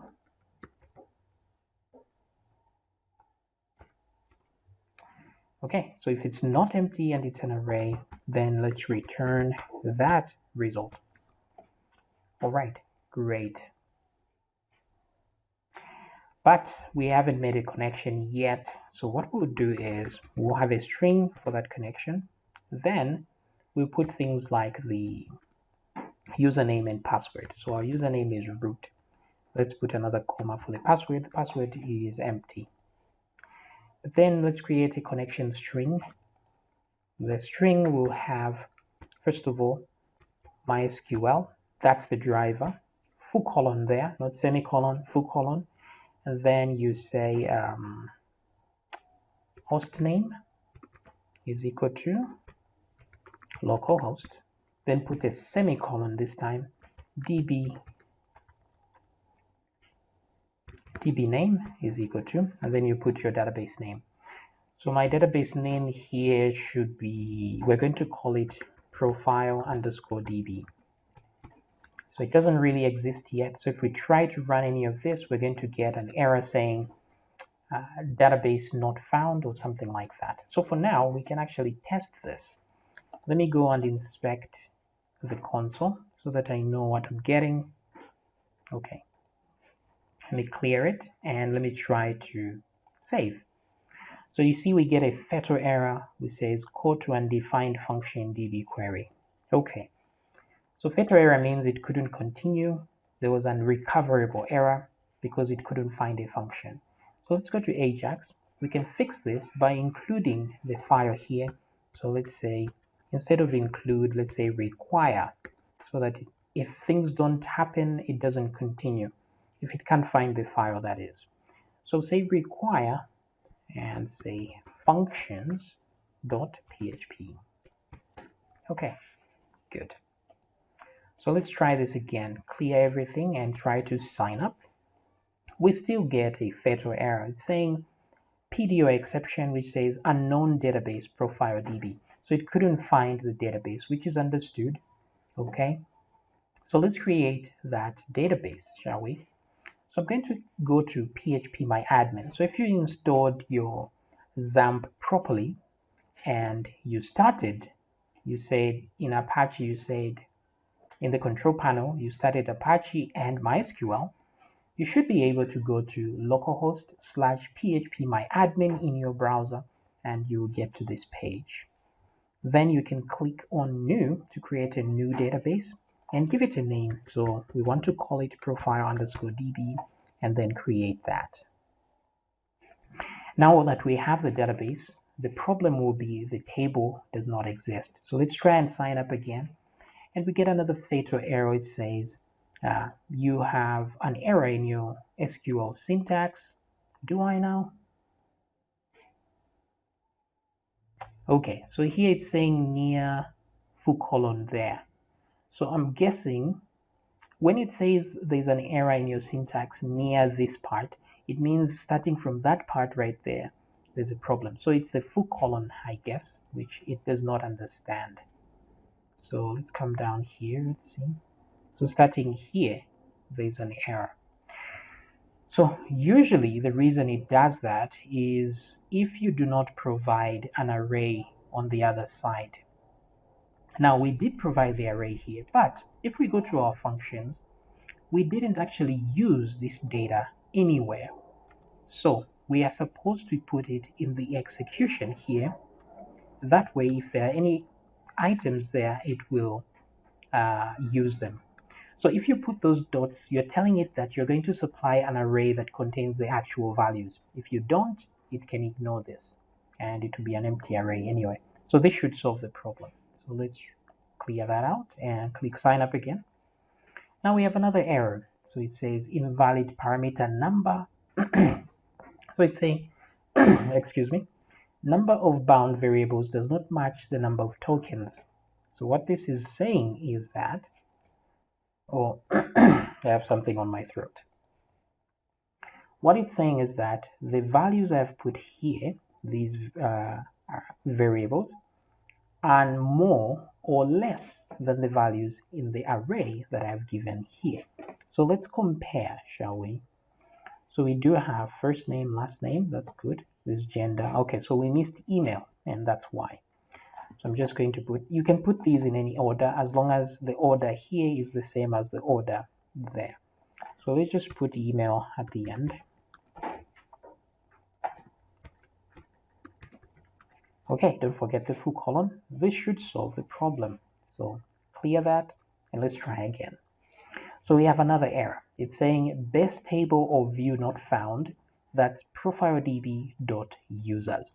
So what it means is that the table users could not be found, which is true. We have no tables in our database, so let's create one. Let's put users. You can click on the DB itself and get here. How many columns? Well, it doesn't matter. We can add more if we want. So first of all, I want to put an ID there. I want first name, and then last name, and then email. These are the important ones. Let's add a few more. So I'll click a few random number there, add more. Then we can also add an image, shall we? Then we add a password. And what else? So we have email, password, and gender, of course. And then finally the date. Okay, cool. So make sure that the ID is auto increment and it's a primary key. These guys will be variable characters.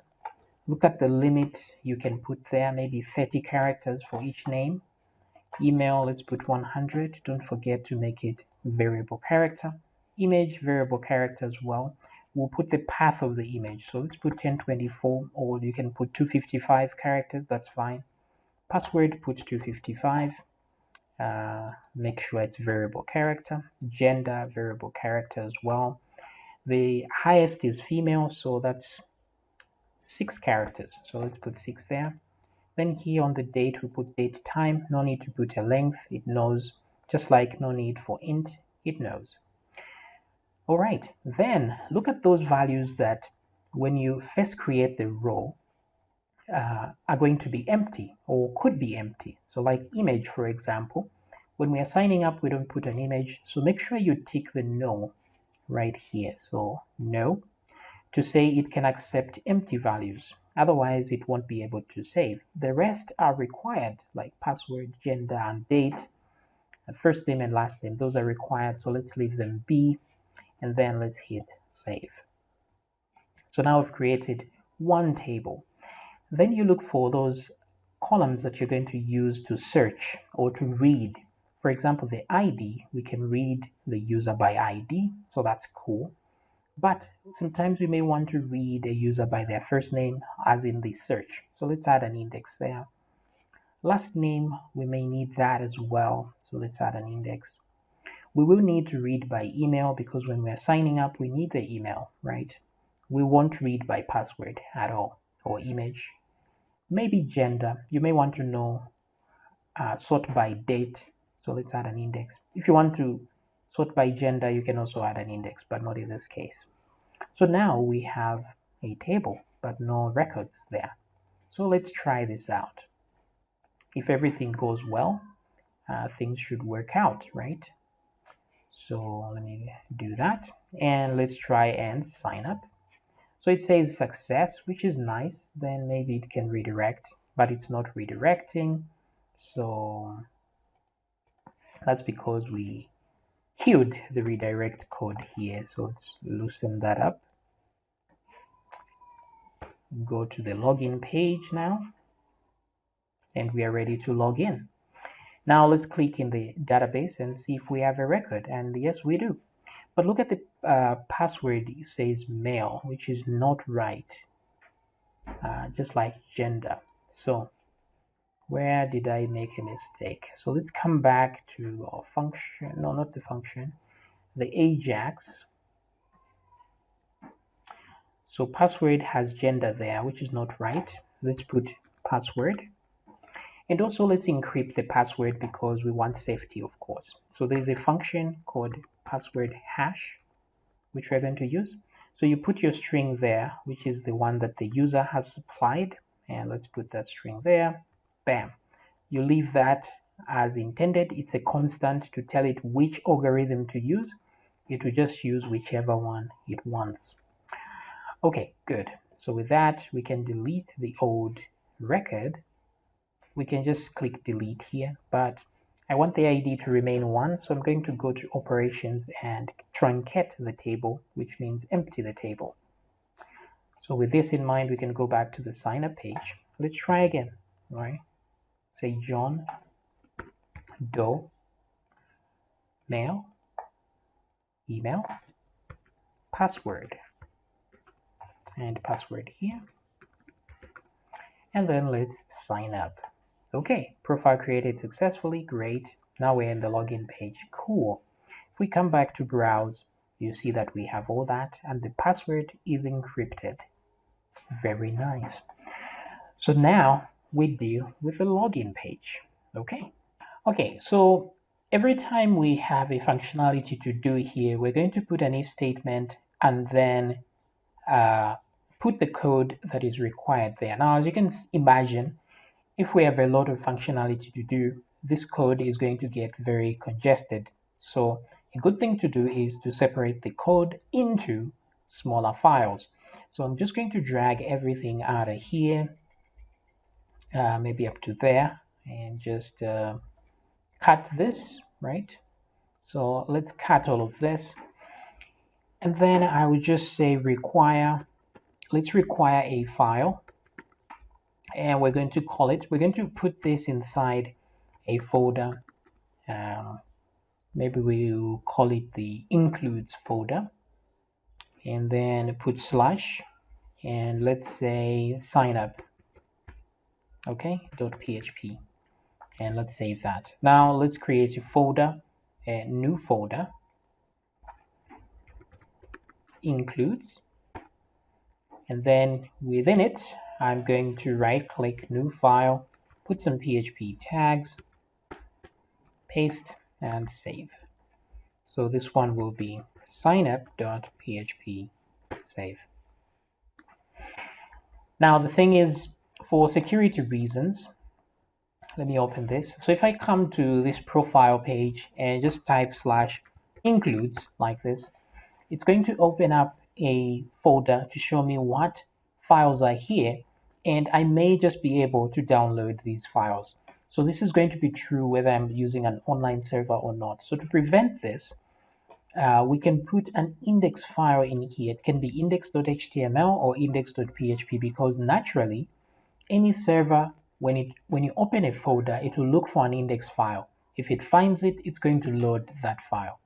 So what we can do is right click the includes folder, put a new file. We don't even need to put PHP tags or anything. We can just say access denied like this, and then save this, and then we'll call it index.php. So it's just an empty file with some information there. So now if I refresh the page, I get that access denied.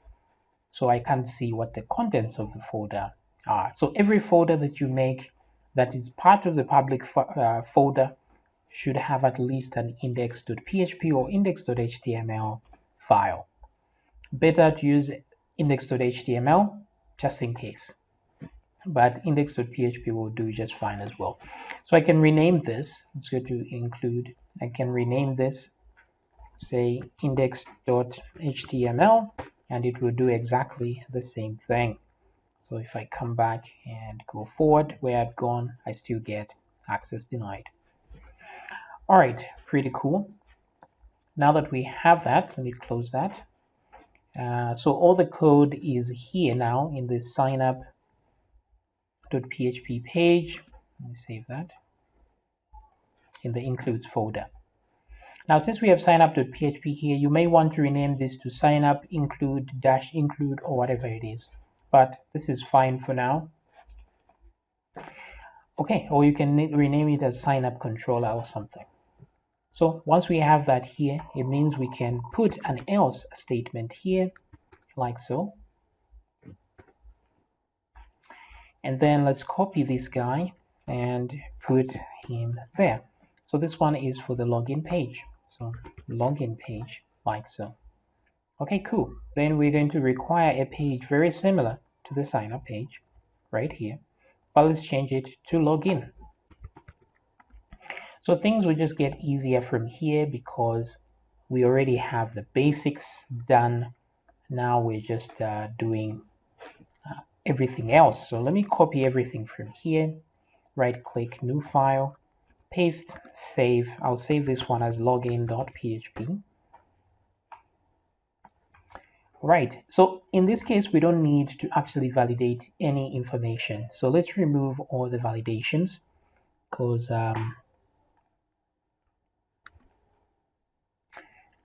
of course we're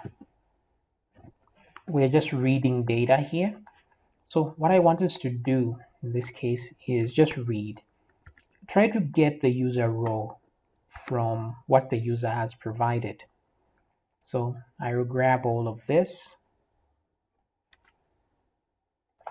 Let me copy and put it above here since we are using a query above there. So let me do that.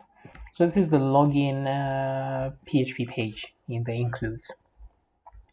So I just need two things. I just need the email and the password here. So password will come from the post variable as well. Let's put password there. And let's remove that. So we just need email and password. And then let's do a DB query as well. And then we're going to supply that array here. And then at the same time, we're going to create a query. So the query will go something like select all from, actually we don't need this password. We just need email. So select all from users where, so all is for all columns. So select all from users, which is the table, where the email is equal to a specific email that we're going to supply in the array, which is this one sent from the post variable. So we can tell it to limit 1 so that it can stop searching once it finds the first result. Then I'll copy this and just say if not empty, if row is not empty. So if it's not empty, then check the password. So we read if it's if none of this happened, then we're just going to get success failed or something. I don't know. The errors will be empty or something. So let's put an else statement here just to put some error somewhere. And I'll come back to the sign up include just to grab this error info and put it right here. So the error here is for the email. And we'll say wrong email. Now, this is not good to tell them that this is the wrong email. We just say wrong email or password so that they don't know which of the two is wrong for security reasons. So check for the password. So once we have this information here, we can now grab this part. We will not need none of this. So I'm going to say if now we confirm. So we have found the email. We just need to confirm if the password is correct as well. So we'll put an if statement there, and so the success will go in there. So password correct. So move this success into there.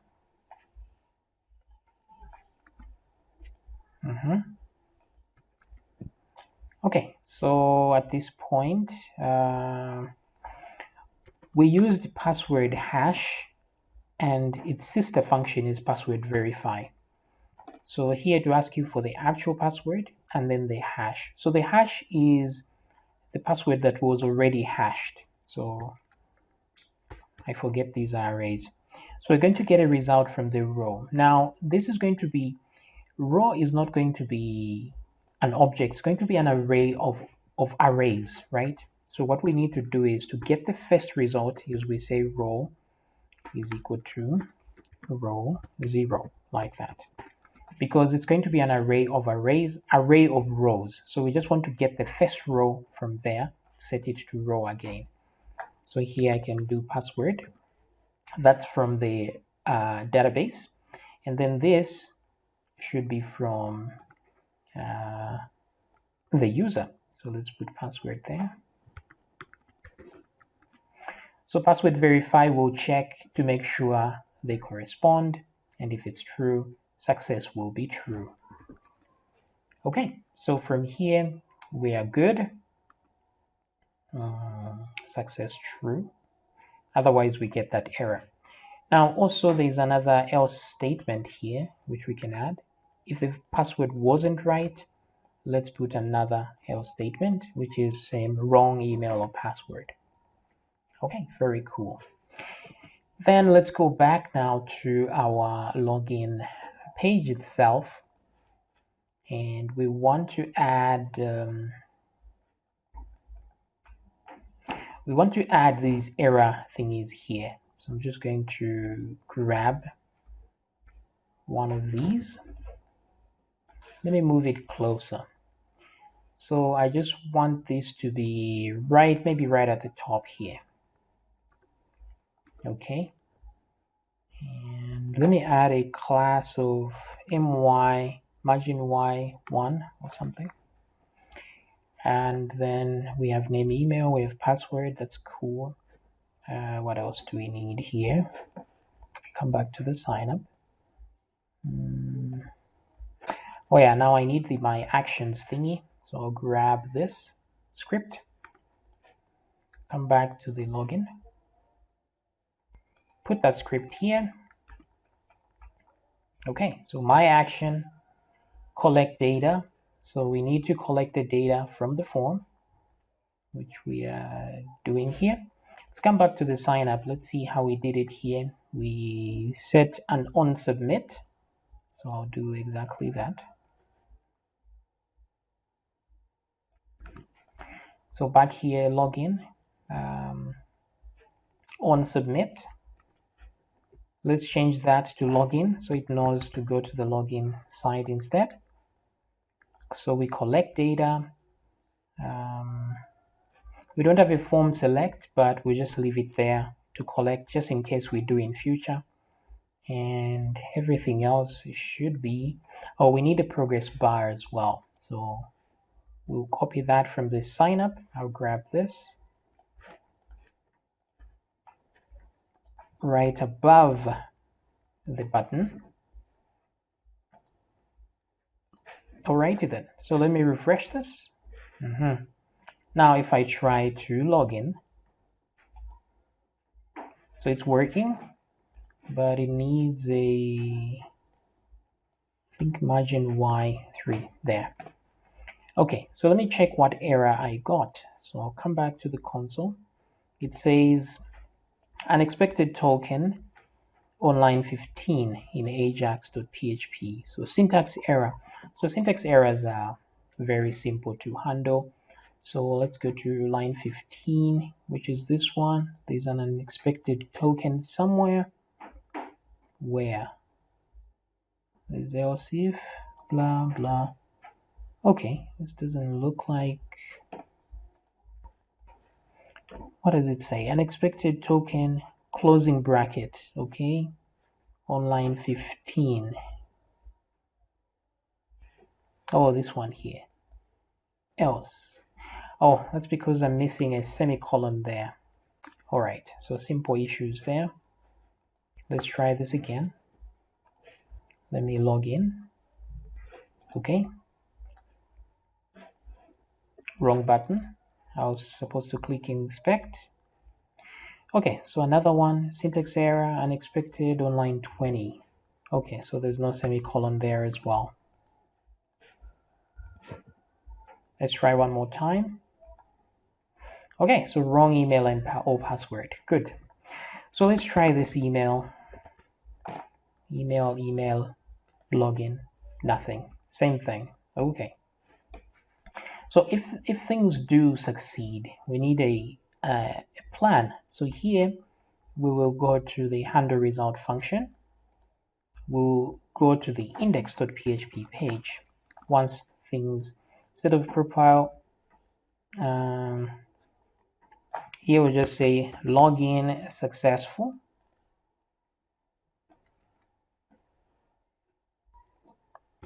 Now you can remove these alerts if you want, but otherwise everything else remains exactly the same. Okay, so refresh and let's try that again. Login. Okay, wrong email, password. Actually, the password thingy here should be type password, so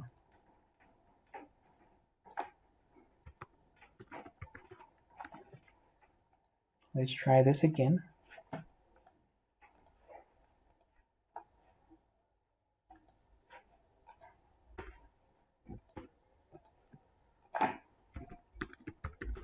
All right, so let's do that. Login successful. And now we are on the profile page. But the thing is, if we log out or log in, it doesn't know when we are logged in and when we are logged out. So that's one thing we need to keep in mind. How does it know that now we are logged in and now we are logged out? Well, we're going to use a session file for that. Okay, so let me explain a little bit about sessions, then we continue. All right, so in PHP, there are several global variables. So, for example, the post variable, let me create a new file here.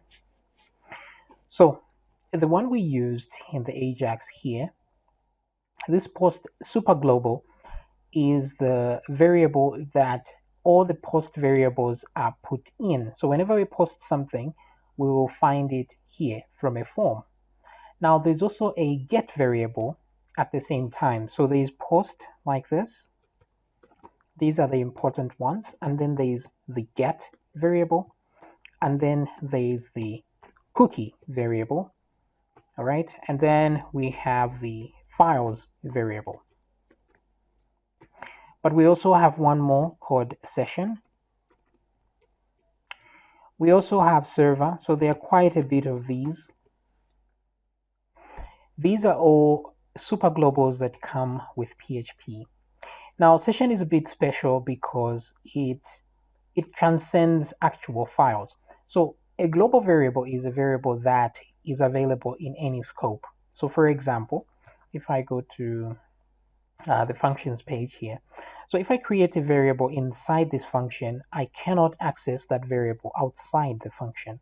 And if I create a variable outside the function, I cannot access it from within the function. I would have to label it as global in order to have it in here.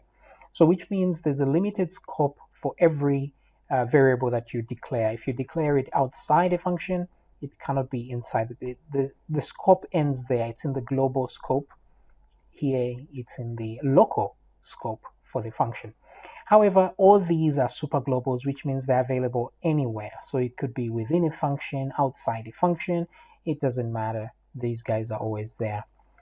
So this one gets variables from the URL. This one gets from when you post something.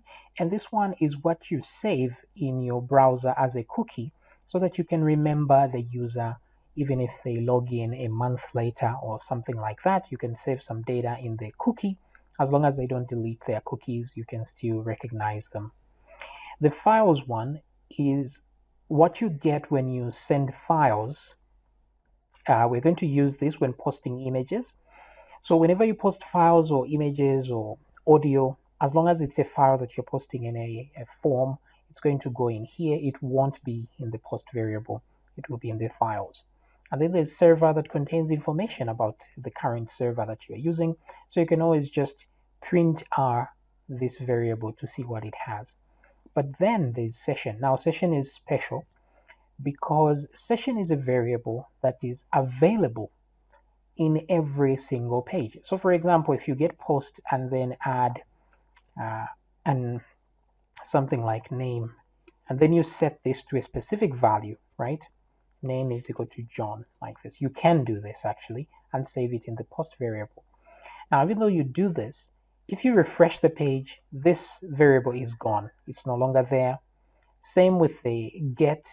If you refresh the page, the variable might be there because it's being taken from the URL that you're refreshing, so it will still be there. But as long as the URL is different, then all the get variables will be different. The values in there will be different. Cookie is also special like session because you can store data for a very long time. So for as long as somebody does not delete a cookie, that information will span multiple pages. So it doesn't matter which of these pages you open, whatever you saved in cookie will be available to you if you try to read it back. It's exactly the same with session. Session lasts long.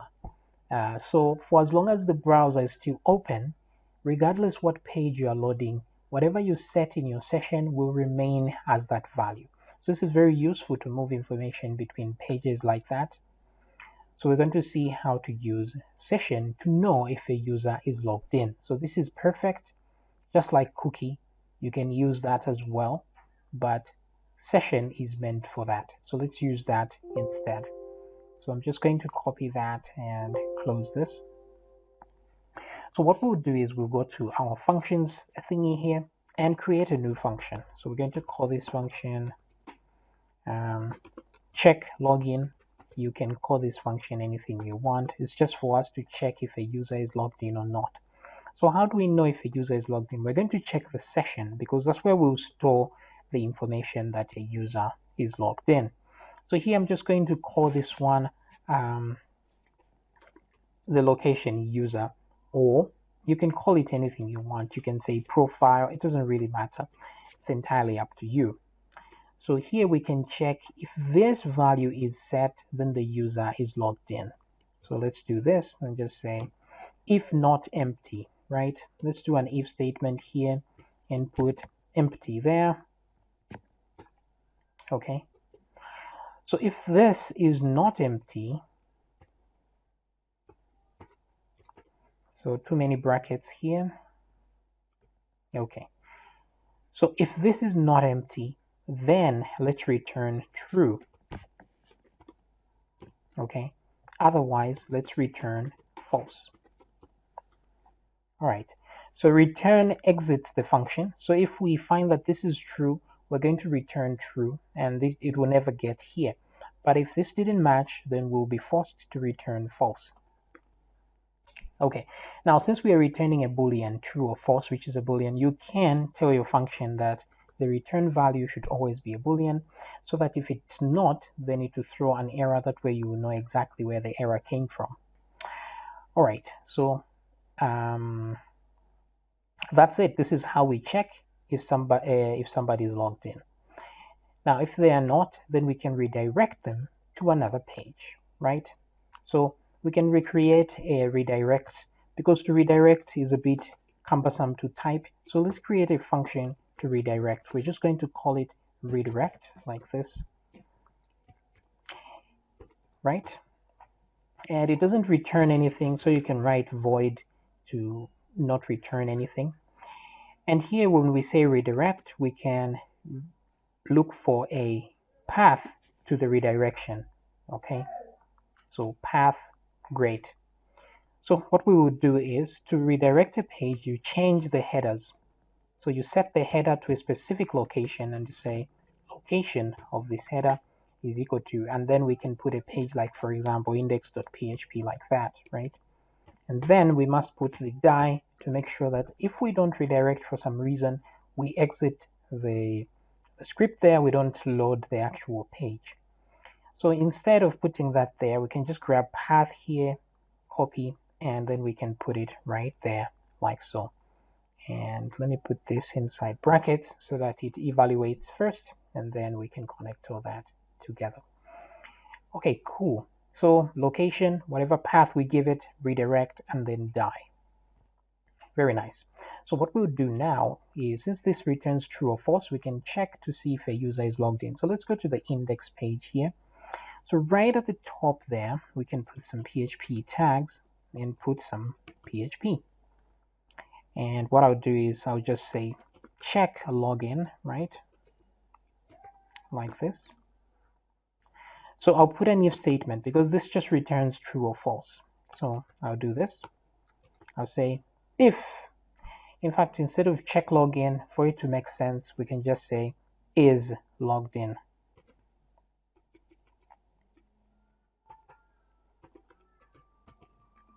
We'll say is logged in like that. All right, so is logged in makes more sense. So let me copy that and let's come back to the index page, and that's better. So is logged in, yes or not? So if you're logged in, it should be fine, but if not logged in, then let's redirect. So let's do redirect. Which page are we redirecting to? That's the login page. Now notice we don't put the .php because on the functions page we already have that PHP there, so we can leave it be. So if for some reason you may want to redirect with a query string as well, so maybe this is not a good idea. So I would just do this. Let's just put the path there, that's fine. So let's come back to the login. So let's put the whole path because sometimes we may want to add variables here. All right, so that's cool. So let's come back now and try this again. So if I now refresh the index page, call to an undefined function is logged in. Okay. So the reason it's not defined is because we haven't included, we need to require the functions page, right? So I'll do require.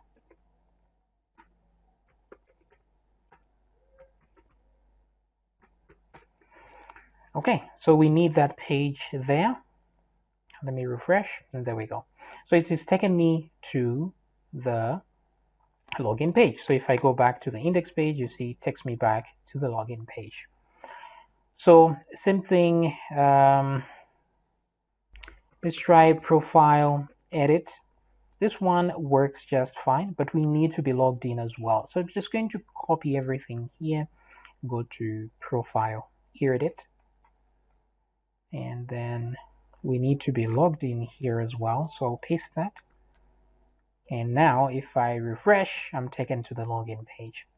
So now we need to make sure that a login is actually, once it's successful, we save information to the session. Now, if ever you want to know what's in the session, you can always just print readable the session. I'll do print R like this and then put session like that.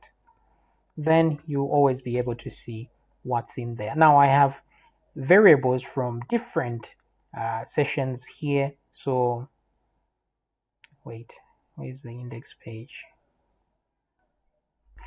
Let me go to the functions page since it's loaded on every page. I'll paste there. You see that there will be variables from, oh wait, it's not loaded here though, is it? No, it's not. What page is this?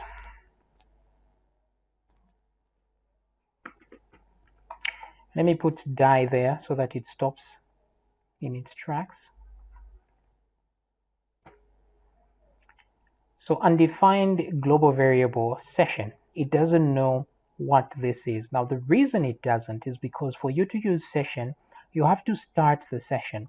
So since the functions file is going to be used everywhere we start a session, we can put that there. But a better way to do things is to have a config file where you can do all the configurations like the database stuff, and then you include it in here. But for now, we can keep things simple and just say session start right there. So once we start the session, then we can use a session variable. And there we go. So we have things in here that are from old projects. So let me come back to index and remove that. Okay, so if I go back to functions, no, let me go back to AJAX and we have the login. So let's go to the login.php here. So once we log in, here there's success, but what we need to do is, because we are including in the AJAX thing, we're including the functions file, so the session will be started. So here I can just say session profile, because that's the thing we're looking for, is equal to, let's add the user's role there. So that's the user role there. Let's add it. So let me remove this print R. So session profile is equal to that. And so of course, if we want to log somebody out, all we need to do is remove this. So I'll copy this. I'll go to the logout.php, add some PHP tags and do unset this. So once we unset that, then we are back to normal. Then redirect ourselves to the login page.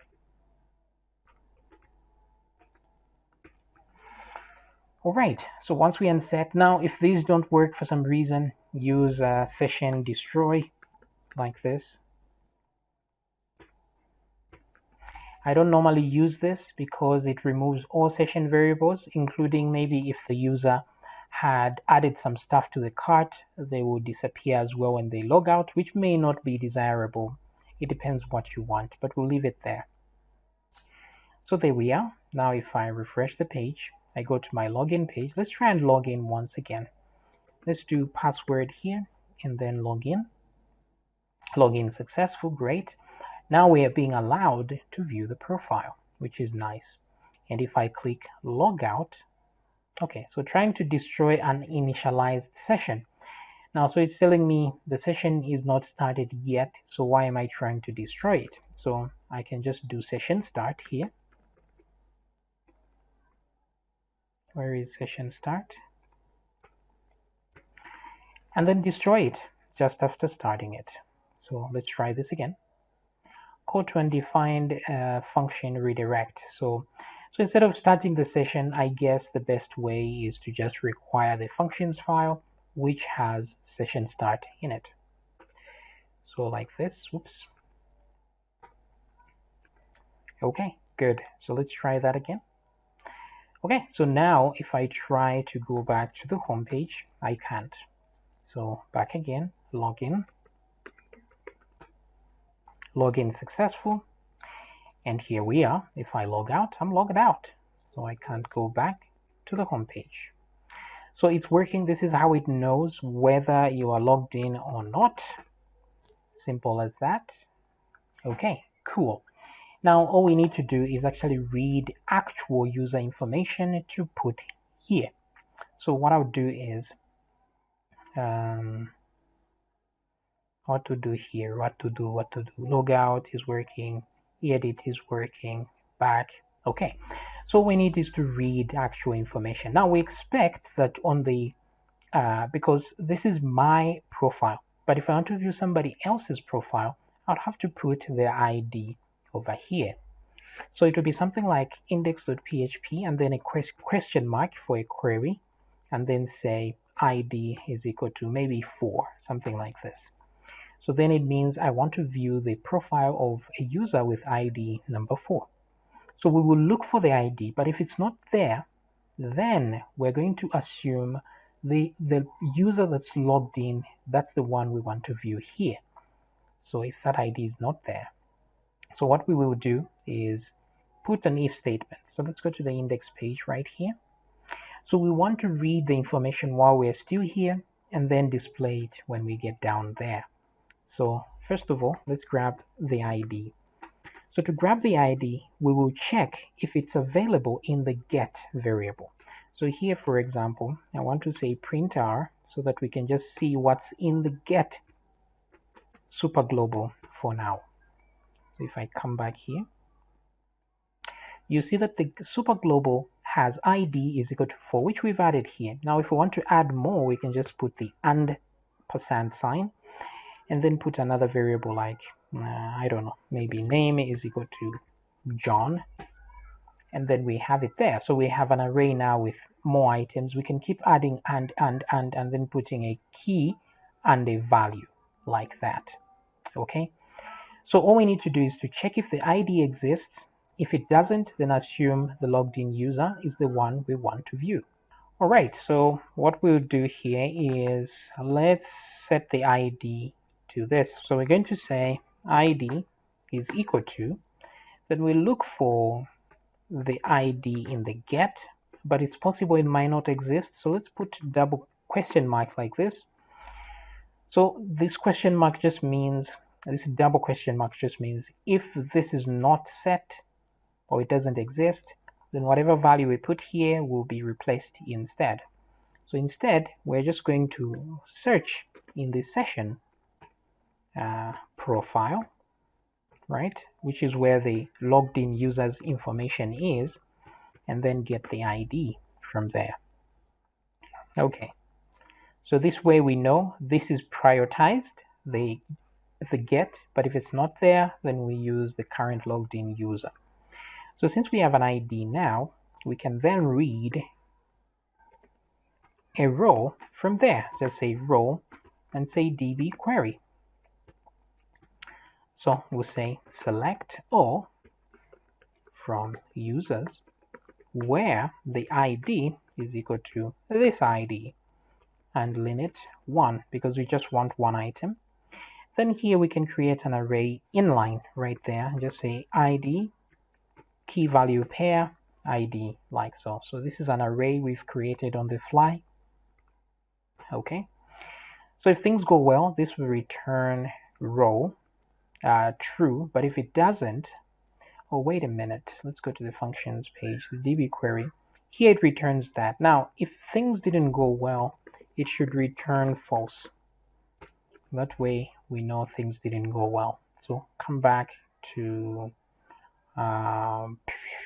login. So we have that row, copy, so it will either be an array or false. So here all we need to do is when we get to the user part, so if we didn't find the user, we shouldn't see any of this. So what we're going to put is an if statement and say if empty. So if not empty, row, like that. So if it's not empty, then this will show, but then let's put an end if statement as well, because once we open an if statement, we need an end if as well. All right, and let me move everything over like that. Okay, so we can put an else statement as well, because then it means that profile was not found, just in case. So let's put an else, full colon there, not semicolon. Alrighty then we can class this up. We say text center. Let's put some padding of maybe, actually let's just use an alert here. Text center is fine. Let's use an alert and alert danger. All right, great. So let's test this out. We do know that ID number 4 does not exist. So if I refresh, I should get that profile was not found. So maybe we may want to give a button as well, so somebody can go home to the home page. Let's put a class of button primary. Let's put a margin 4 all around. Alright, then let's put an A tag to this, and this will take us to the index.php page. Let's wrap the button inside the A tag, like so. Alright, so now when I refresh, I have this home. This is way too big, but there it is. So if I now click home, it takes me back home to the index page. Great, so this is not complaining, which means there is something that was found because it's loading this. So now from this, now we can replace whatever is here with that. So let's start with the first name. So let's start with the, actually let's go to email. So here I'll put this.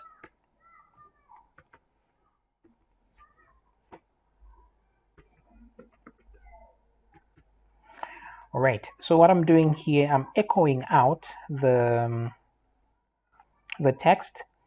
This and equal sign is the same as if I had typed PHP and then echo like this. So it's much shorter to just put an equal sign like that. Now these values can have special characters that may break the PHP. For example, if there's an apostrophe in the name, that could be a problem. If I say John's, something like that. So we will create a function called escape like that, or esc, which what it would do is render any special characters useless. So we're going to go to functions, and down here we'll create a function and call it esc like this. So this will expect a string, and then we'll return HTML. There's a function called HTML special chars, which will render any special characters in there useless. So we return the string, whatever string we were given, that's what we return. So this will return a string like that, and we're expecting this will be a string as well. Okay, now you don't need to write these two. This is just makes the code more strict, which is better. Okay, so once we do that, I can just grab this and go to every other item here. Let me put that there, put that there as well. So this one gender, and this one last name, and let's put this one as first name as well. Okay, great. So everything seems to be going accordingly to plan. So if I now refresh, okay, so it's saying me an undefined array key email. Now the reason it's doing this is because remember that whenever we get the row, it's always an array of arrays. So let me show you this. I'm just going to echo some pre-tags so that you can see what the result of this is, and then I'll do a print readable of the row. That way we know exactly what we are getting into. Let me put die here so we don't go any further. So I'll refresh. This is what we see. You see, normally when you get results, we're going to get multiple results. So there will be result number 0, number 1, number 2, number 3. But in this case, we only have result number 0. That's where the array of items is. So what we would do is, instead of just grabbing this, what we would do is we'll say if row, meaning there was something that was returned, then row should be equal to the first item in the result set. That way we are moving it away from being an array within an array to just being one array like this. Okay, so then let me remove that, and let's refresh, and there we go. So now we have the correct information here, which is cool. but the image, this user does not have an image. So instead, what we will do here is we'll put no image for now. Let me come back here and refresh. Okay, so that's the one we have, but we can click edit. Now, we shouldn't just put that there. We should have an if statement. So instead, let's go to function. Instead of putting if statements there, let's create a function to make things simpler. We'll just say get image. And then here we'll expect a path, but it's optional. So we'll put, let's expect a string. But it could be a new value or no. So let me leave it be like that. But I know it will return a string. So first of all, return. If nothing happened, let's return the no image, right? Let's go back to the index page. So this is the path to no image. So grab this. Let's come back here and let's return that if we don't have anything else to show. But let's put an if statement to say if file exists, whatever file is in path, oops. So if that file exists, then let's return that file. But if it doesn't, let's return that instead. So instead of doing this right there, we can just call this function as it is. So copy. Let's come to profile index and let's paste that there. So I'll echo it like this. And then in there, I will add the row image like that. Okay, cool. So let's come back and see if nothing has changed. Nothing has changed. Very good. All right, so with all this in mind, now we can edit our thing here. Now, for us to edit and delete or even log out, so some of these buttons here should only be visible if this is my own profile. So let's put an if statement to only show these buttons on my own profile. So I'm just going to say if the ID in the session, right? I'll say session. Now, typing session like this is always cumbersome. I'll say session profile like that, and then ID like this, just to get the ID. This takes a while. Is equal to row ID. So if this is true, then this is your own profile, so you can view the contents. Then we can put an end if at the bottom there. Where is this? Yes. Move everything over. So if I come back and refresh, everything still works. But, you know, every time we use session profile, if in case we decided to change that we don't want to save the user information in profile but somewhere else, then we'll have a problem. So instead, what we'll do is, let me grab this. Let's create a function. Better to do that in a function. So we'll say function user. So this will return any data that is from the user. So here we'll supply a key in form of a string, and this should be optional as well. Okay. The value we're returning is mixed, so you can say mixed, but depending on your PHP version, this might fail, so just leave it be. So here, what we'll say is return that. So we can return all of it if key is wait.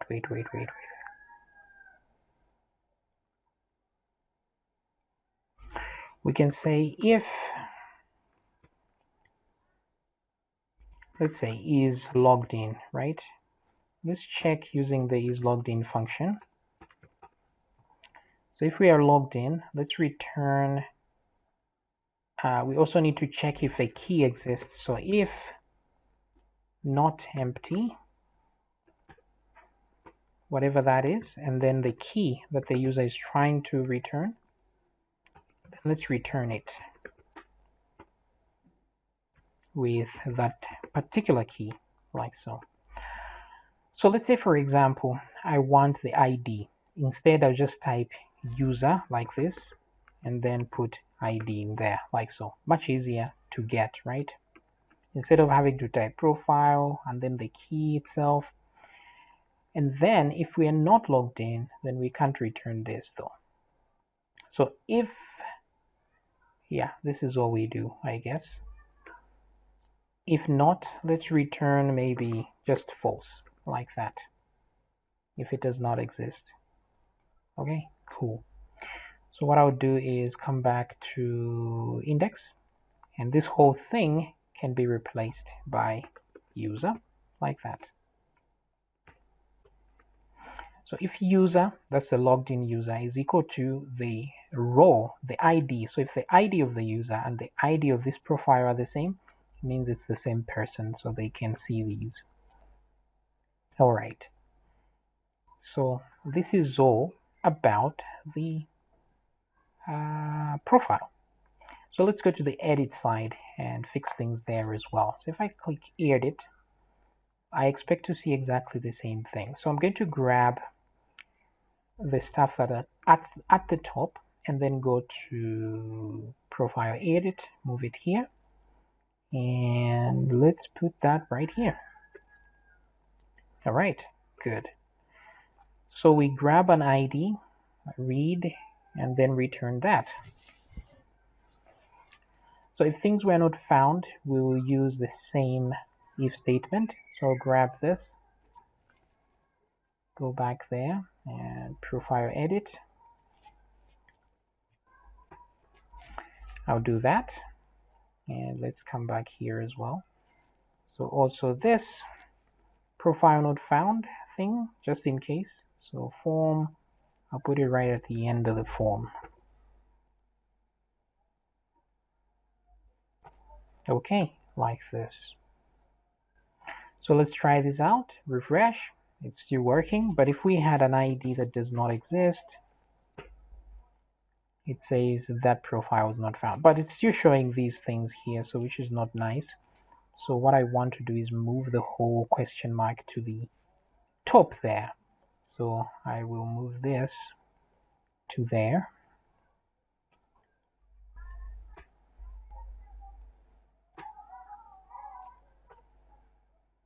All right.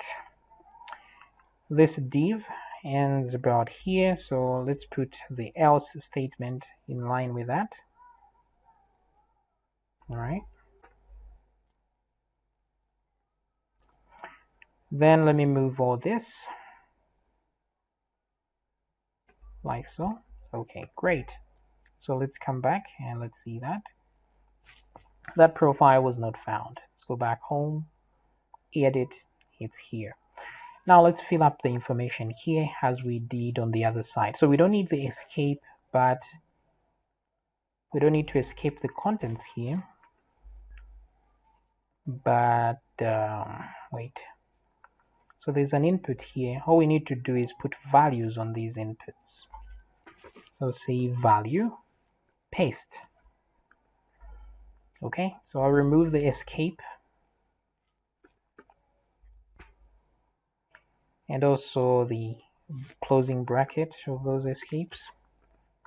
Then change this. This is email, that's correct. First name, last name. Let's put something for gender as well. Now for gender, what I will do, this one says selected, but let me duplicate this. I'll put selected here instead and then put that value.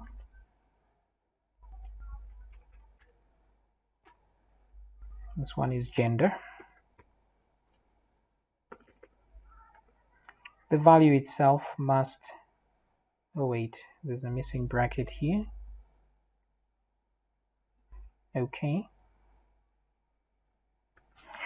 So the gender is the same with its value. So we can just do that, or we can remove the value thing altogether. All right, that's cool. So there we go. So when we edit, same thing, back, click edit. Then here on the image, I want to be able to fix that as well. So here we'll use get image like we've done with this. So copy that, come back to profile edit, and paste. So there we go. Great. Now if I load a different image, I will see that there. All right. Cool. All right. So the only thing missing here is the password. So let's add that as well. So I'm going to come back here.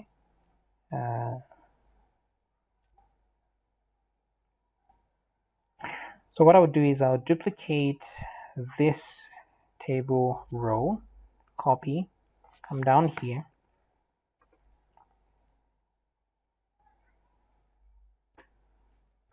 Okay. So what I'll do here is I'll put password.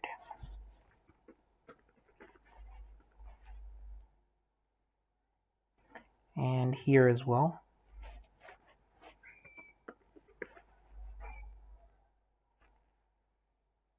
Placeholder, password. So of course we'll have retype password.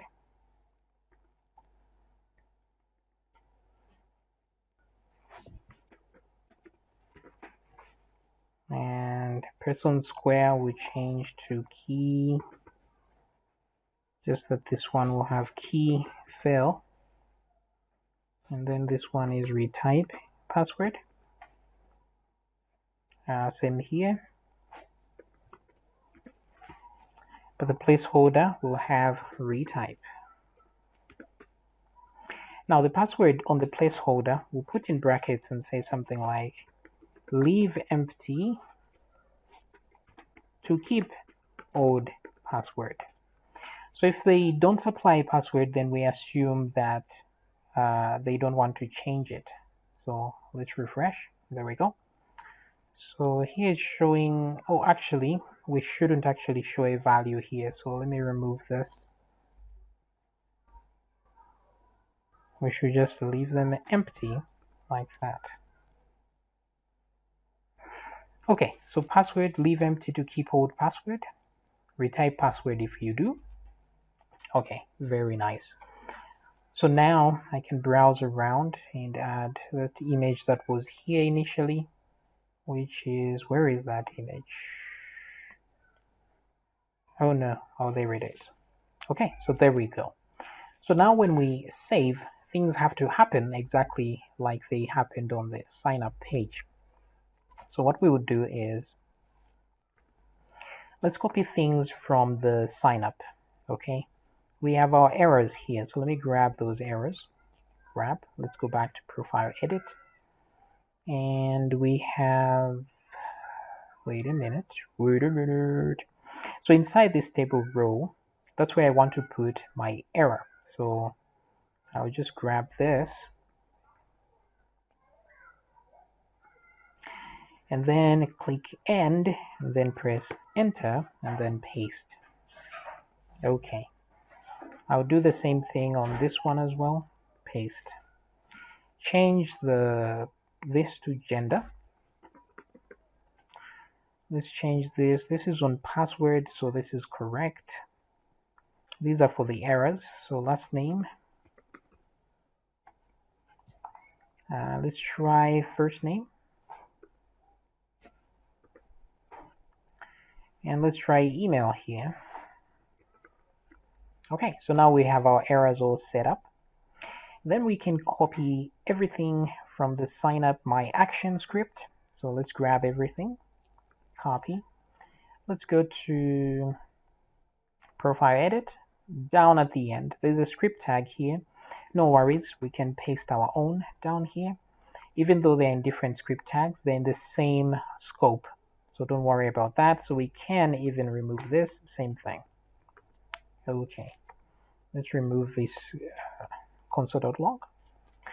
So my action here will do something. Let's go back to the sign up and see what we did for our onSubmit. So I'll copy that onSubmit, the whole thing, copy, come back to profile edit. And okay, so we don't have we do have a form. So right there, let me paste. Instead of sign up here, we're going to call this one profile-edit. Okay. So everything else remains the same pretty much. Only that when we are successful, we refresh the page. Profile saved successfully, or profile edited successfully. You can write that. All right, so that alert there, and then window. We'll leave this one on because we are going to be debugging. So this one will refresh to profile edit. So profile-edit.php. The rest remains the same. All right, now we also need a progress bar.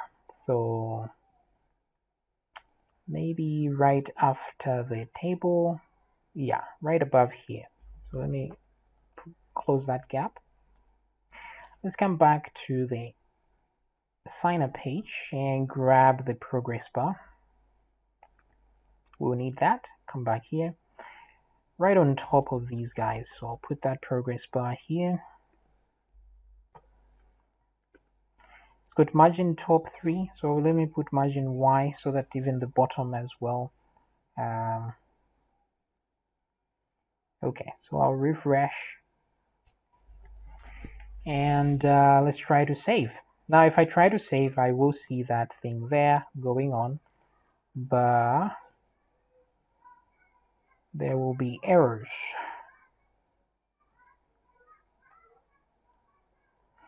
So let's inspect to see what error. What did we get? We got data type, profile edit, errors, nothing, success, false.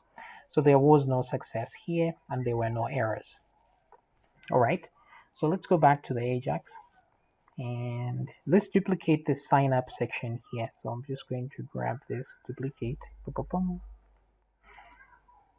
put an else, make sure there's else there, else if, and instead of sign up, there will be profile dash edit. So type profile edit, let's do that.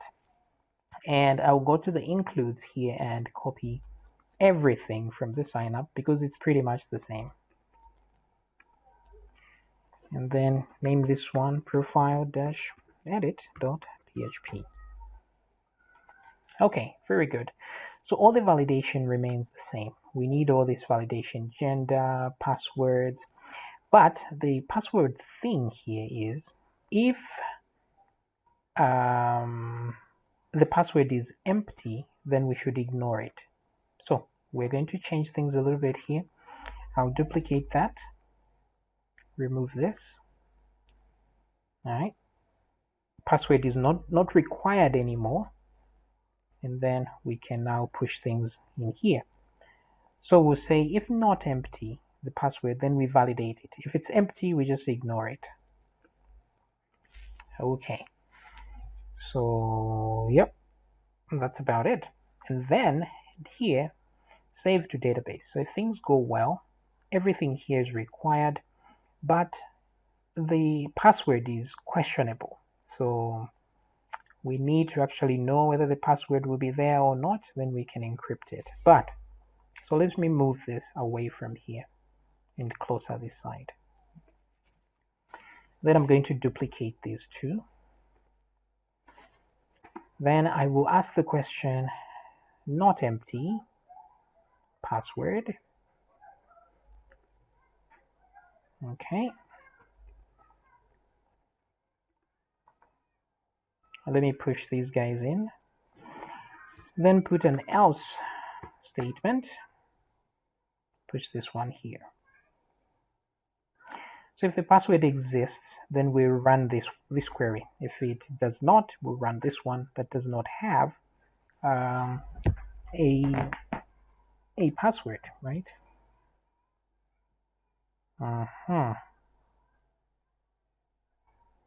Okay.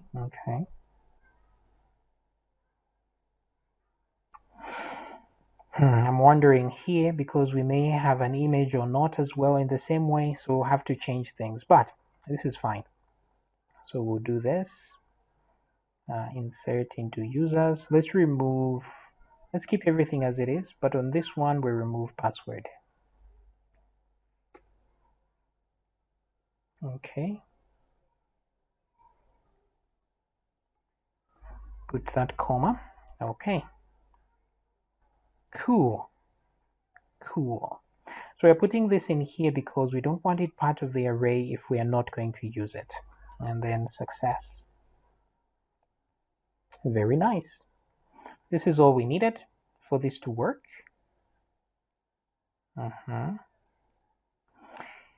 And yeah, so let's try this out. Let me put a 2 there and try to save. Let me refresh first. Let's put a 2 there and click.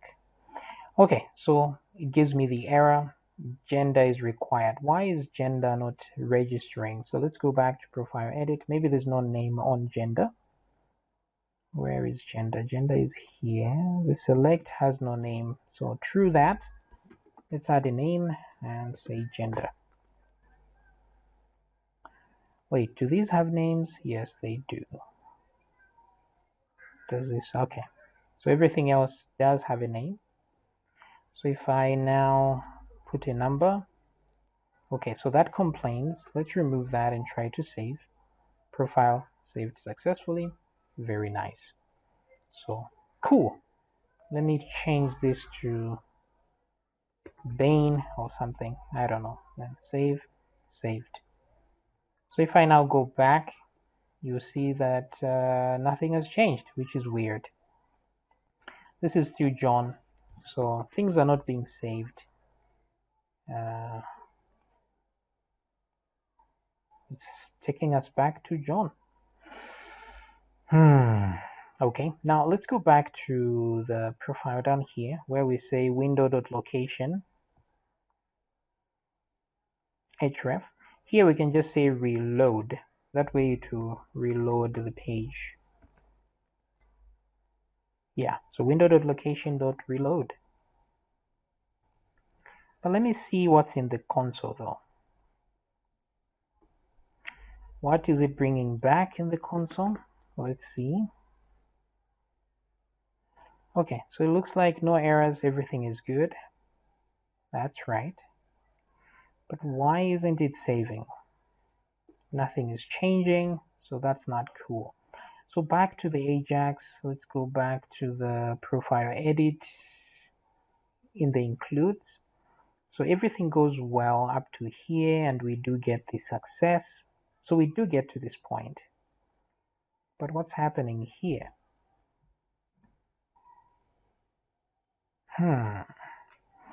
Doesn't seem like there are any errors either. So what's going on? Insert into users. Oh, okay. So this is the problem. We are adding more records. We are inserting. So that's not good. So let me come back here. And you see we are adding a new record every time, which is not cool. So let me delete all of these. Select all of them. Delete. And say yes. So I just went to my PHP, my admin, clicked on the table there.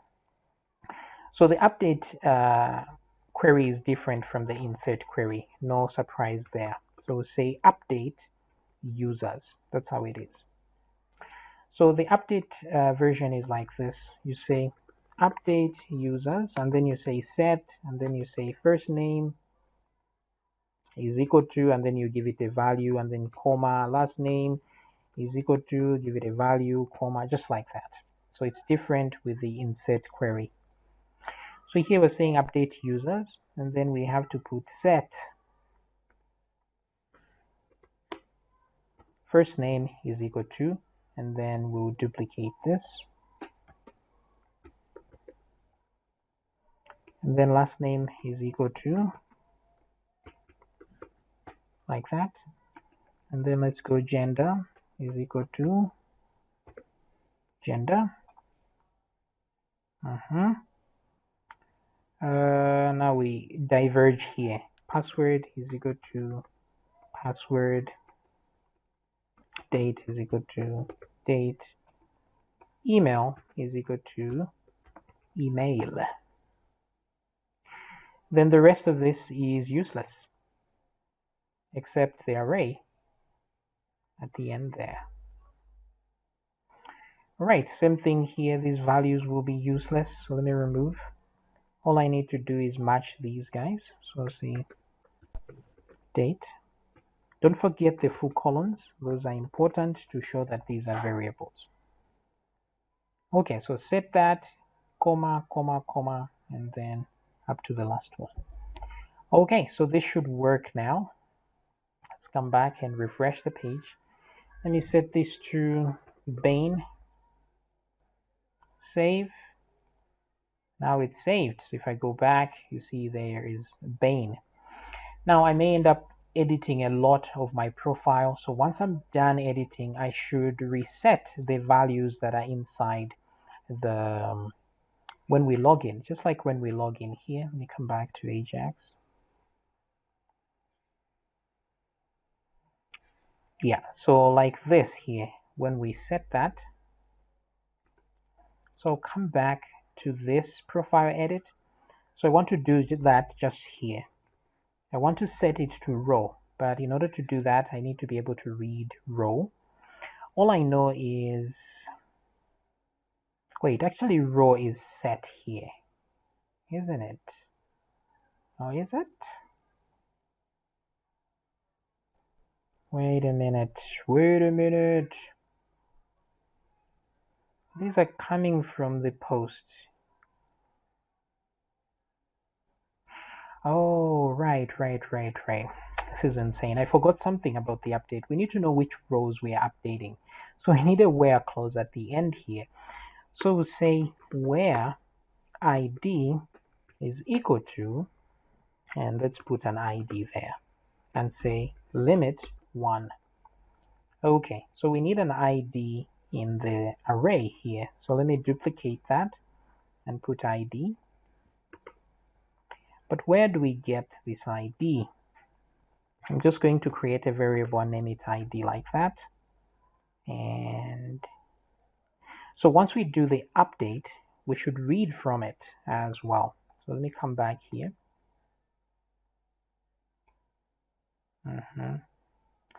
So let's go back to index page. This is where we read.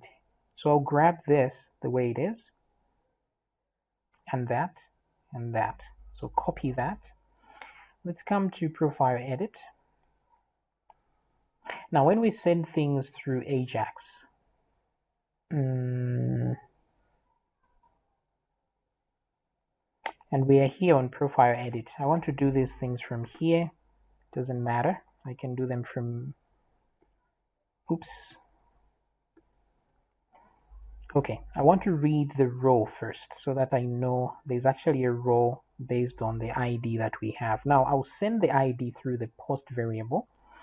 Now normally I could get the ID from the session, and this will actually work just fine. The only problem is I've noticed on certain servers the session is different when you read through AJAX and when you're reloading the page. So in case that's your kind of server you're going to use, you have problems. So instead, we'll just get the ID from the post here. So I'll just put that there and say ID. We will send it. So post ID will be there. And what else? Now this potentially creates an issue, a security issue here.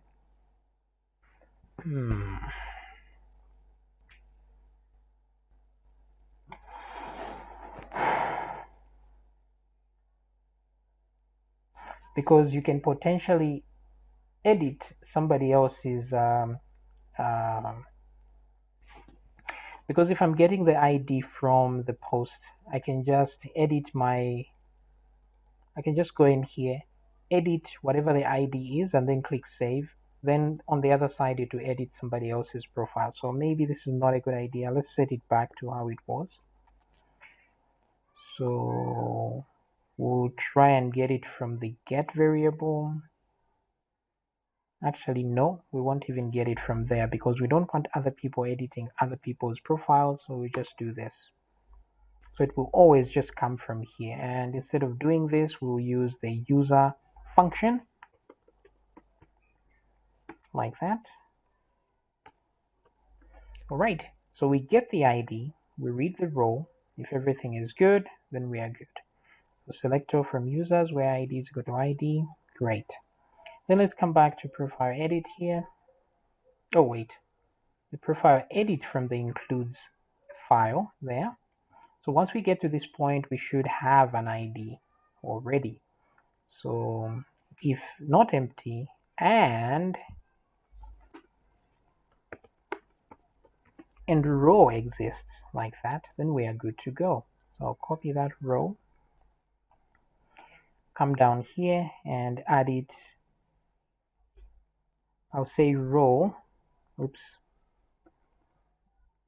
row bracket ID, whatever ID is in that row at the time. Okay, so that will be part of these queries. And then when we are done, I want to set the row to this one, but I want the updated version. So instead, I will need to read again from the I'll need to do this again. So copy that. Actually, just this is in, no, all of this is required. So back to here, when I get to this point, so I'll read again, ID will be equal to whatever the ID from the row is, like that. So make sure you have two of these brackets because one of these is for this, the other one is for that. Okay, so once we read from there, if everything is good, let's push this in here like so. So we update the session. All right, so hopefully that worked. Let me refresh and let me click edit. Let's try, oh, we won't be able to update the image anyway. If I put a number there, it will show me problems. If I try to save, it will save. Let me try and set it to Bakiki. Okay, so it's updating just fine. Let's take it back to John and let's say select female instead, save. Okay, so that has changed exactly as anticipated. Okay, so now the remaining thing is to deal with the image and then how to delete a profile. We need to be able to add an image here. Now, in order to accept images, we have to change our, actually no, we don't need to because we are using AJAX. So let me come back to, I'm looking for the profile edit page, which is here, the view page. So here when we are sending data or when we collect the data, we're going through all the inputs and then adding things to there. Oh, wait a minute. Yeah, so except we have an input here that is outside the form. So this is not cool. This input is outside the form. So we have to put it inside the form. Or what we can do instead is just leave this as it is because this input is quite different. So let's add a class here instead. I'll just say JS image like that. Now it's also possible we could have an error for the images. So let's grab this error thingy here, copy, and let's put it right about there. And error image. Okay. Cool. That is cool. Okay. So we have the image, so we can grab that and grab whatever file is in there as well and send it to. So let me grab this here.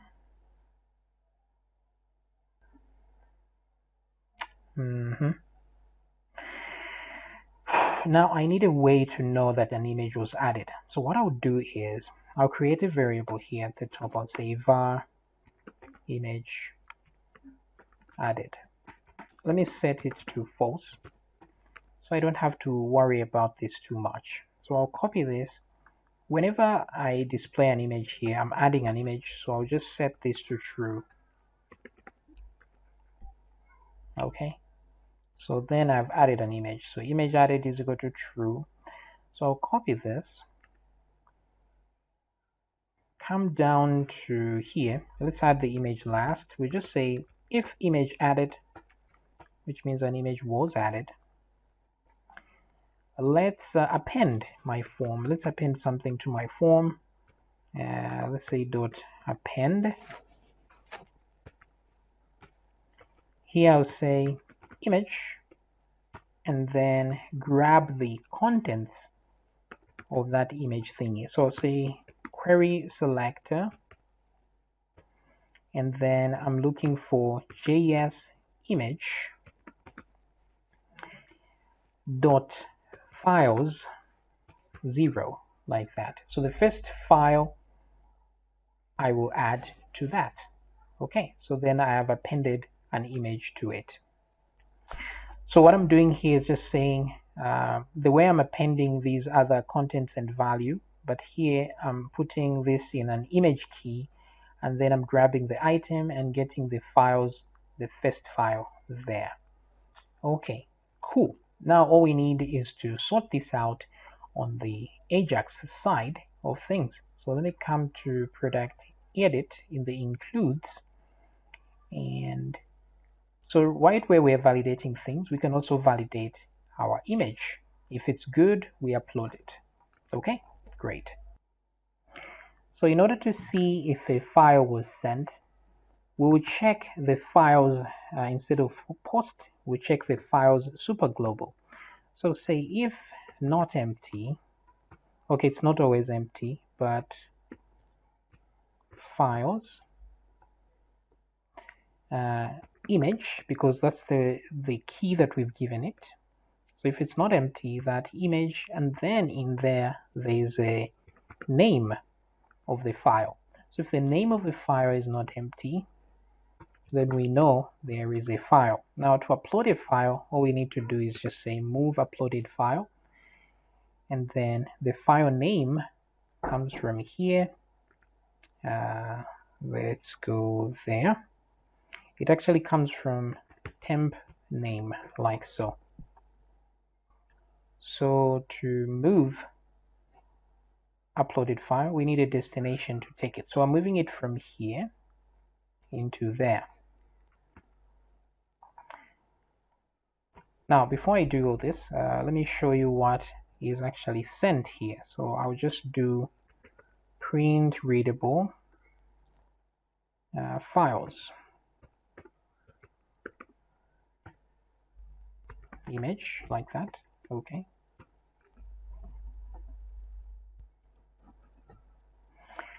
and then here I'll put die, like that. Okay, so that we can see what result we get, what was sent as an image. So I'll refresh. Let's go to the console, click browse, let's load an image, let's hit save.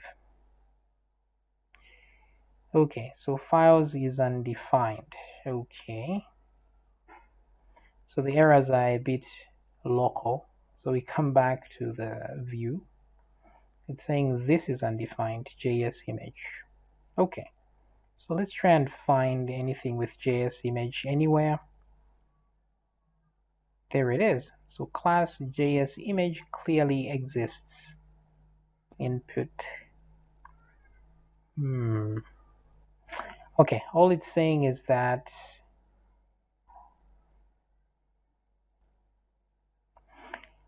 Wait, it's not saying the...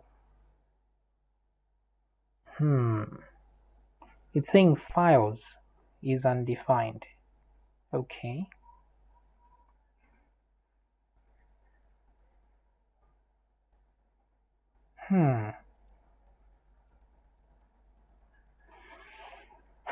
This is interesting. So what I would do is, let me grab this.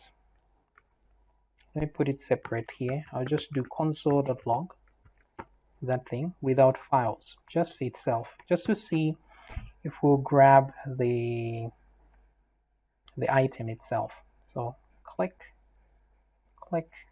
and then save. Okay, so we did get the image tag. That's cool. But files is undefined. Why? So let's go in here and try to see what's going on. A, B, C, D, E, F. Okay, so it's true. Files is undefined. Why?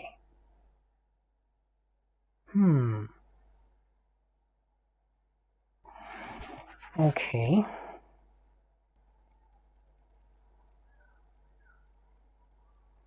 Let's see, title. What about value? No, value isn't there either. Okay, this is unexpected. Oh, it's okay. I see what's happening. So let me remove this. These things are easy to miss here. There's also JS image here, which I have put here as well. So let me change this to image input. So there were two items with the same class. That's why. So let me come down here and where is this? Where's the send? So image input. Okay, great. So this should work now. Let's refresh. Let's browse for an image. Let's click save. Okay, good. So now we can see something. So this is what is sent to the server. So there's a name of the file. There's a full path of the name. The type of file is a JPEG. So this is what we can use to make sure that the sent image is of the required type. If it's a PNG, to be image/PNG. If you're not sure of the file type, just browse the file itself. Let's look for WebM as well. Let's see here. So let's say a PNG, right? Let's clear this and then save. So you see here the image is PNG now. Let me browse. Now, sometimes I may not even send an image. I may send a video. So let me send that. Let me clear this and send.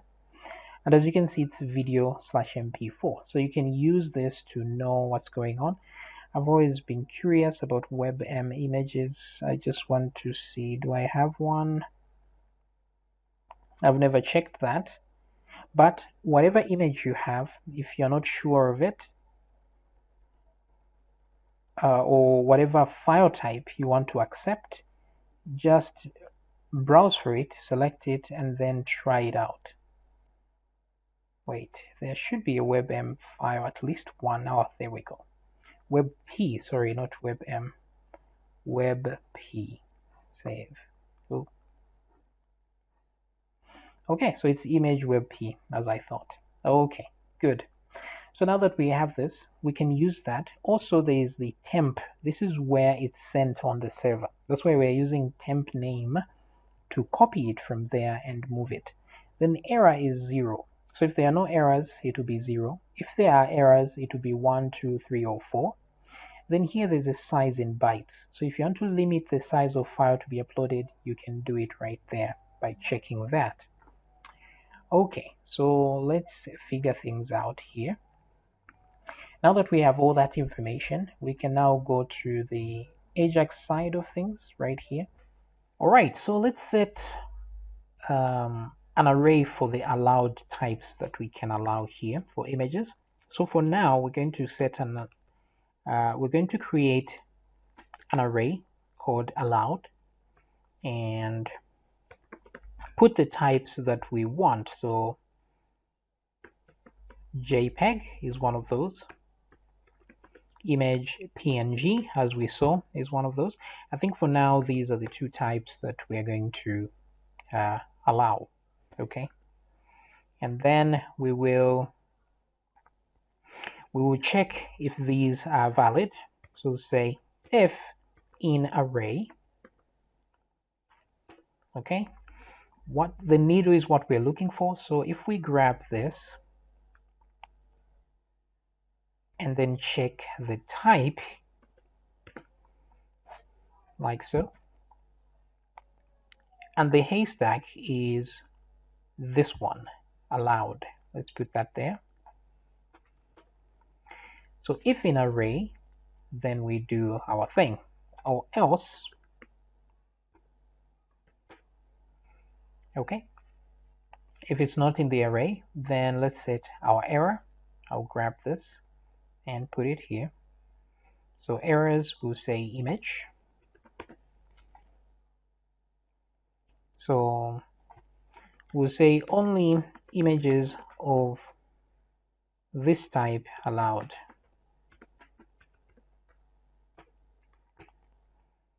And then what we'll do is we'll concatenate an implosion. We'll say implode. The glue is a comma and a space. So we want to get whatever is in the allowed array and convert it to a string. That's what the implode function does. And those will be the types shown here. Okay, so you can do exactly the same thing for, you can put another if statement and check for the size, if the size is too big, and then you put an error like this one. But for now, we just want to check the type. That's enough. We don't want to worry about things here.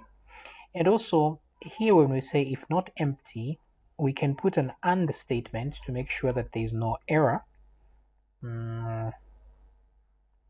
Let's see, how can we do this? I think this is enough. We could put another if statement or put a switch statement so that we check for everything, and then when everything is good, we continue. But for now, this is good enough. We can do this and then move uploaded file from the temp to the destination. So we need to create the destination also. So what I would do is, let me remove this. First of all, we need to create a folder. So the folder is going to be called uploads with a slash at the end, like so. And then we check if the folder exists by using file exists folder. So we only care if it does not exist. So put a not there, and then we'll say make the directory. And that's the folder. We need to give it permissions to write, and then we need to use true so that in case we want to create a subfolder and this parent folder does not exist, it will create both. All right, so there we go. So we make sure the folder exists. Now in the folder, we need to add an empty HTML file. So we use file put contents just for security reasons.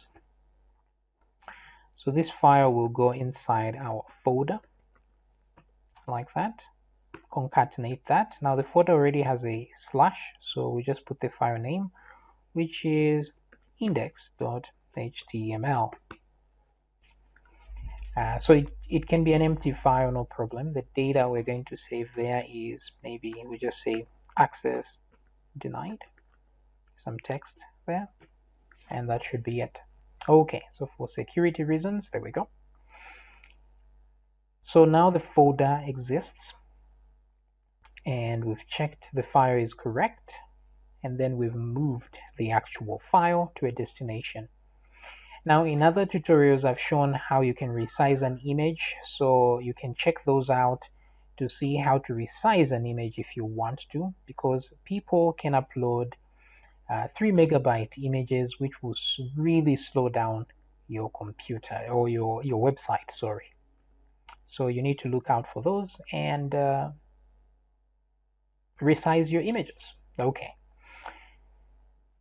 And from there, what else do? We remove the die from there. Okay, so everything cool, everything good here. Oh, we need to create the destination, sorry. So here I'll say destination is equal to folder. Okay, folder plus the file name. So I'm just going to grab that, put the file name there. Instead of temp name, we go to name. But if there are two files that are similar, we're going to have a problem. So I'll just put the time variable here, like so. I'll concatenate that. So this one gives you a unique integer because time never repeats. So it will give you an integer of the current time. And since it never repeats, it means it will be unique. Plus we add the name, the original file name there. Okay, cool. So all we need to do is check if destination exists, then it means there's a file. Okay. Or we can call it image if we want instead of destination. Let's just say image. That makes more sense. So I'll grab that.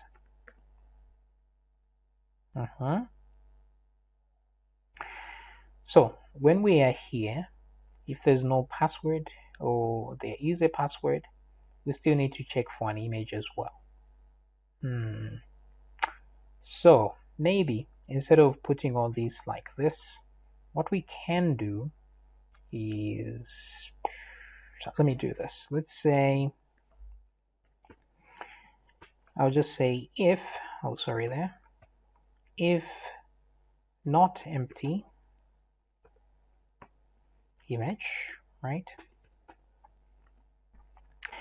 Because we are updating like this, we can just add an extra thing like this one, like so. So I'll copy this and just say, first of all, I'll just create something called image query and say is equal to empty string.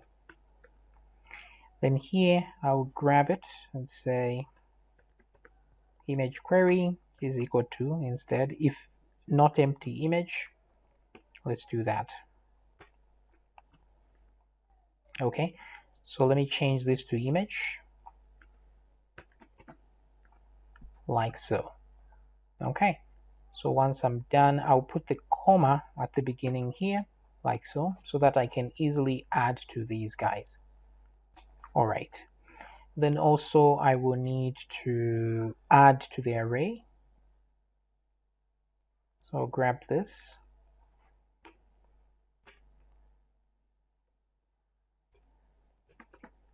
So if I say image, will be equal to the destination, which is image, like so.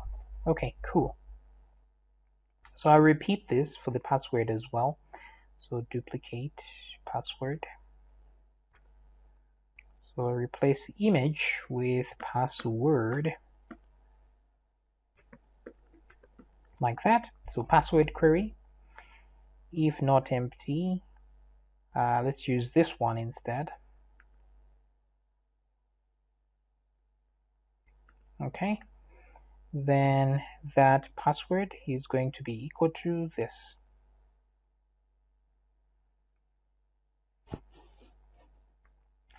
And of course we need to do a password hash. Okay, let me grab that instead and put it here. Cool. Okay, so password is equal to password. Great. So I can easily concatenate this to that without a problem. And then here we can get rid of all this.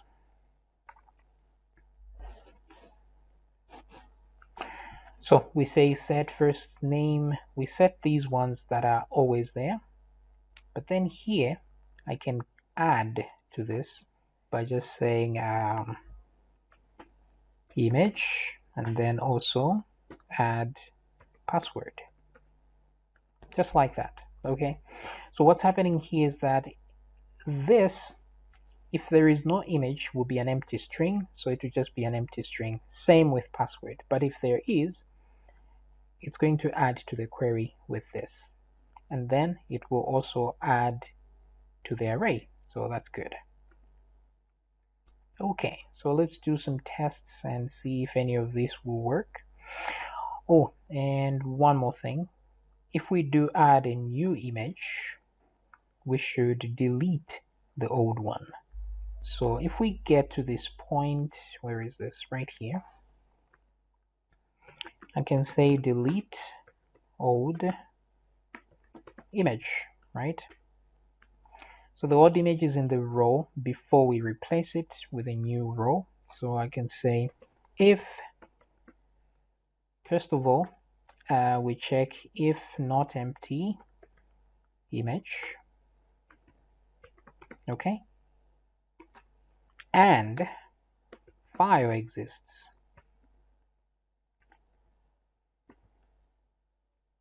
The old one, so that's the row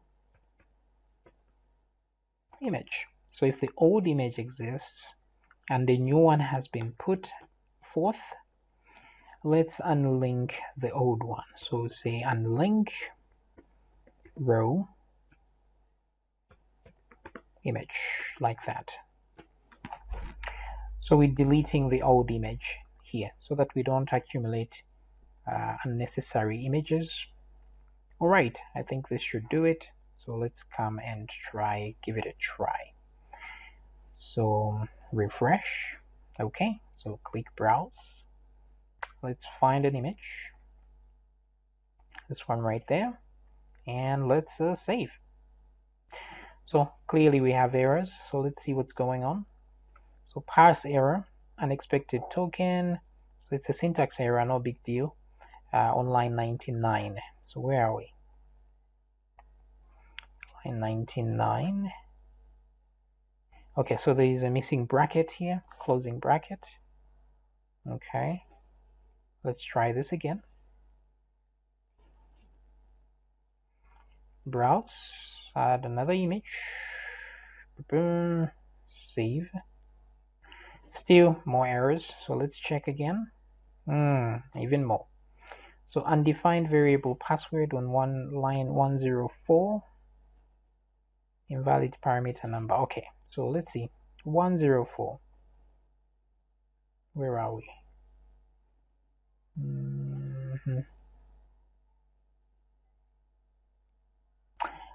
These are supposed to be queries. Sorry about that. Those are the strings. All right. Fingers crossed. Let's try again. Boom. Okay, so profile edited successfully. Great. Let's go back and see. And there it is, right? Let's try and edit again and add a different image, shall we? Let's add Ed Sheeran. Let's save. Good. Back and look at that. Very good. But let's view this in a different place so that we know if it deletes when we swap images. So I'm going to put this one back. Save, right? So as you can see on the file name, it adds an integer here, random integer, and then the file name itself. Now if I refresh here, I shouldn't find this file. And there we go, not found. Okay, great. So things are working as intended. Let me try to, okay, we already tried to edit. Let's try to change the password. So here I'm going to say password will be password 2. Password 2. I should change these to password type. Okay, so let's go back. Let's go to profile edit, the one here, so that we can change the type to type is equal to password here on both of these. Okay. So now I log out and try to log in again. Let's try to use the old password and see. Okay, so that doesn't work. If I put a 2 at the end, it worked. Okay, so changing password works just fine as well. All right, very cool. So the remaining thing now is deleting of a password. So, deleting of the profile, I mean. So let's try that. We can edit, we can add a new profile.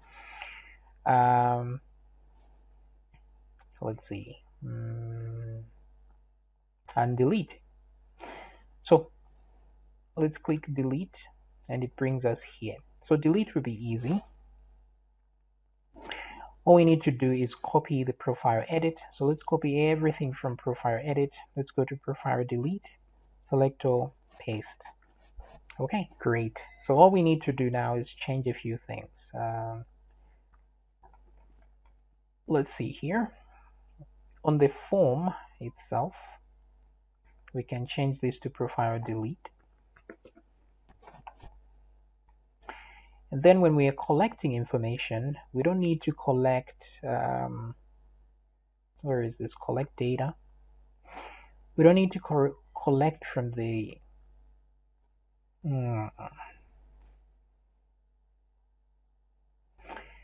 all we need is the ID for this thing. So we don't even need all of this. So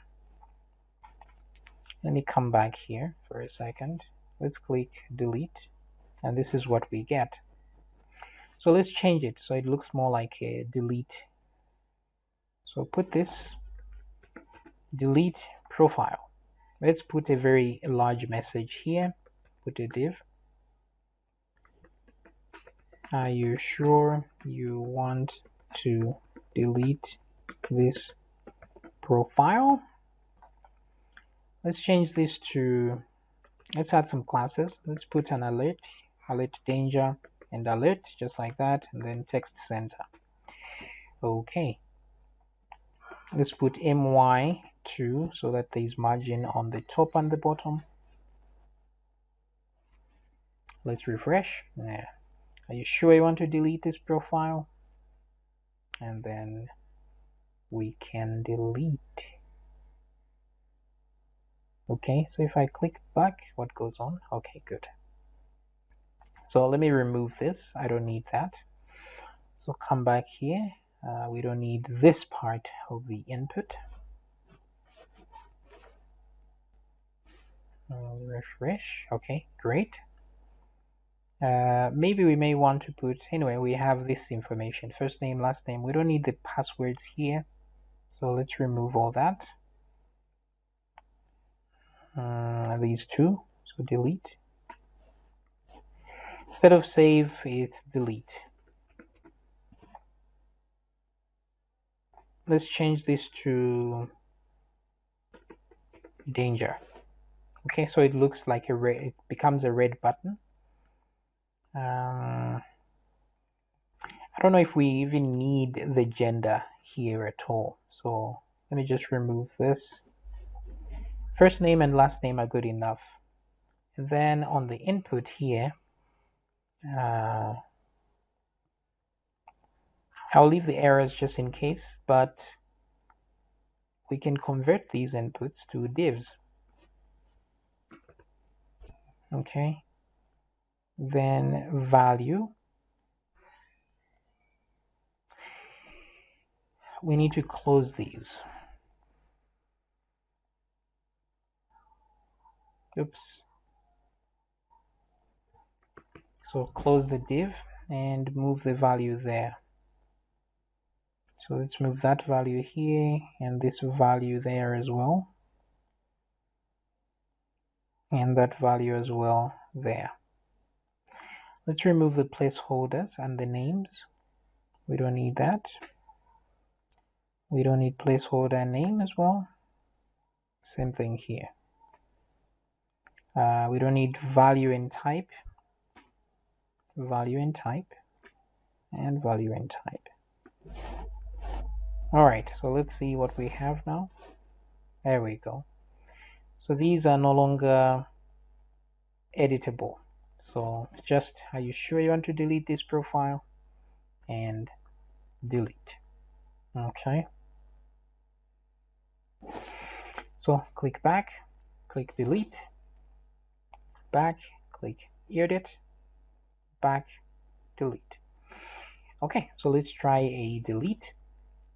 So if I click delete, this one goes to delete profile type.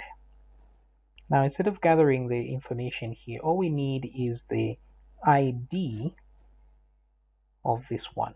So come down here, image. We don't need any of this because we won't be adding any images anyway. We don't need this as well. We don't need to add anything there. We don't need to grab any inputs. We do need the form and then data type, that's fine. But let's add one more, which is the ID of what we're deleting. And that is now the thing is, you can actually add PHP data directly here. So I can echo the PHP data like this directly there, just by putting PHP tags. And then since I know that the information here is inside row, I can actually use that. So come down here and put row, put brackets like this, ID. But then it's possible this may not exist, so let's put 2 question marks and put 0 as the alternative if this doesn't exist. So ID will be equal to that. Okay, so once we collect the data, my action, error, okay, that's great. Handle result, profile deleted successfully. Now we can't just reload the page, so we have to go somewhere else. href, and let's go to the logout page.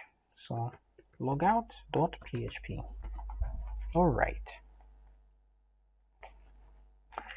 Now we just need to go to the AJAX and actually do something. So there's profile edit here. Let me duplicate this one to repeat it. So there's another else statement here. Instead of profile edit, we have profile delete. Just like here, we can have a delete file. So once we grab the item from here and everything is good, what else do we do? Profile delete. Let's check from edit. Oops, here, the one in the includes. So I'm going to copy everything from here and paste it in a new file. This one will be profile delete.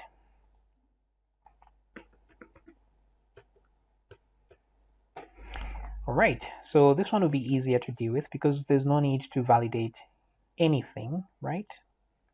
We'll leave one validation here, so copy everything else. Validate password, everything, boom.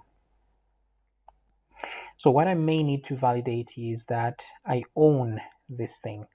So first of all, I'll say if user, right, ID is equal to the ID that has been sent through the post variable. Now, ID, if these are not equal, then we can have an error here, and I'll just put it in first name and say you don't have permission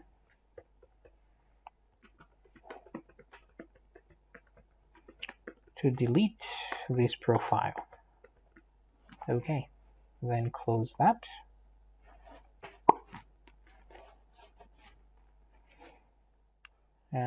So here we'll say make sure the user has access. Okay, cool. Also, you must be logged in. If he is logged in, just to be sure. And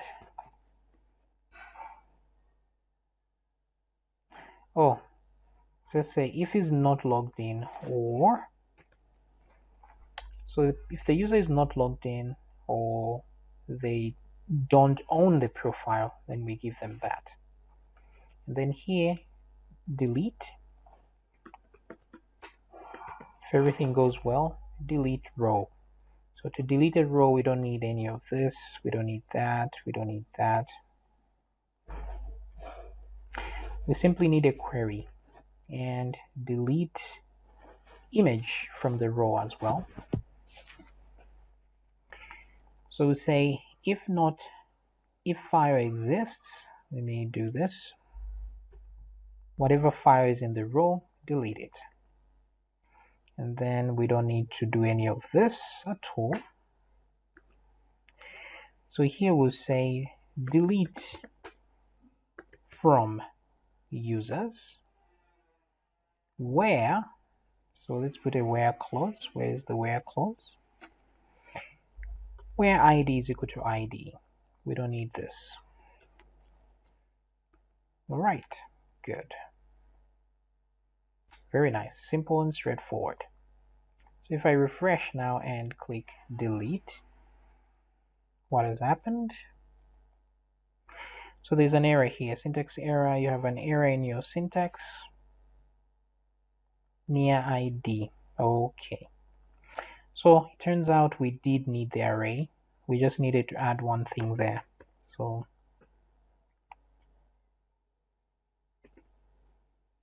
let's start by saying array is equal to empty. And then we say array ID will be equal to row ID.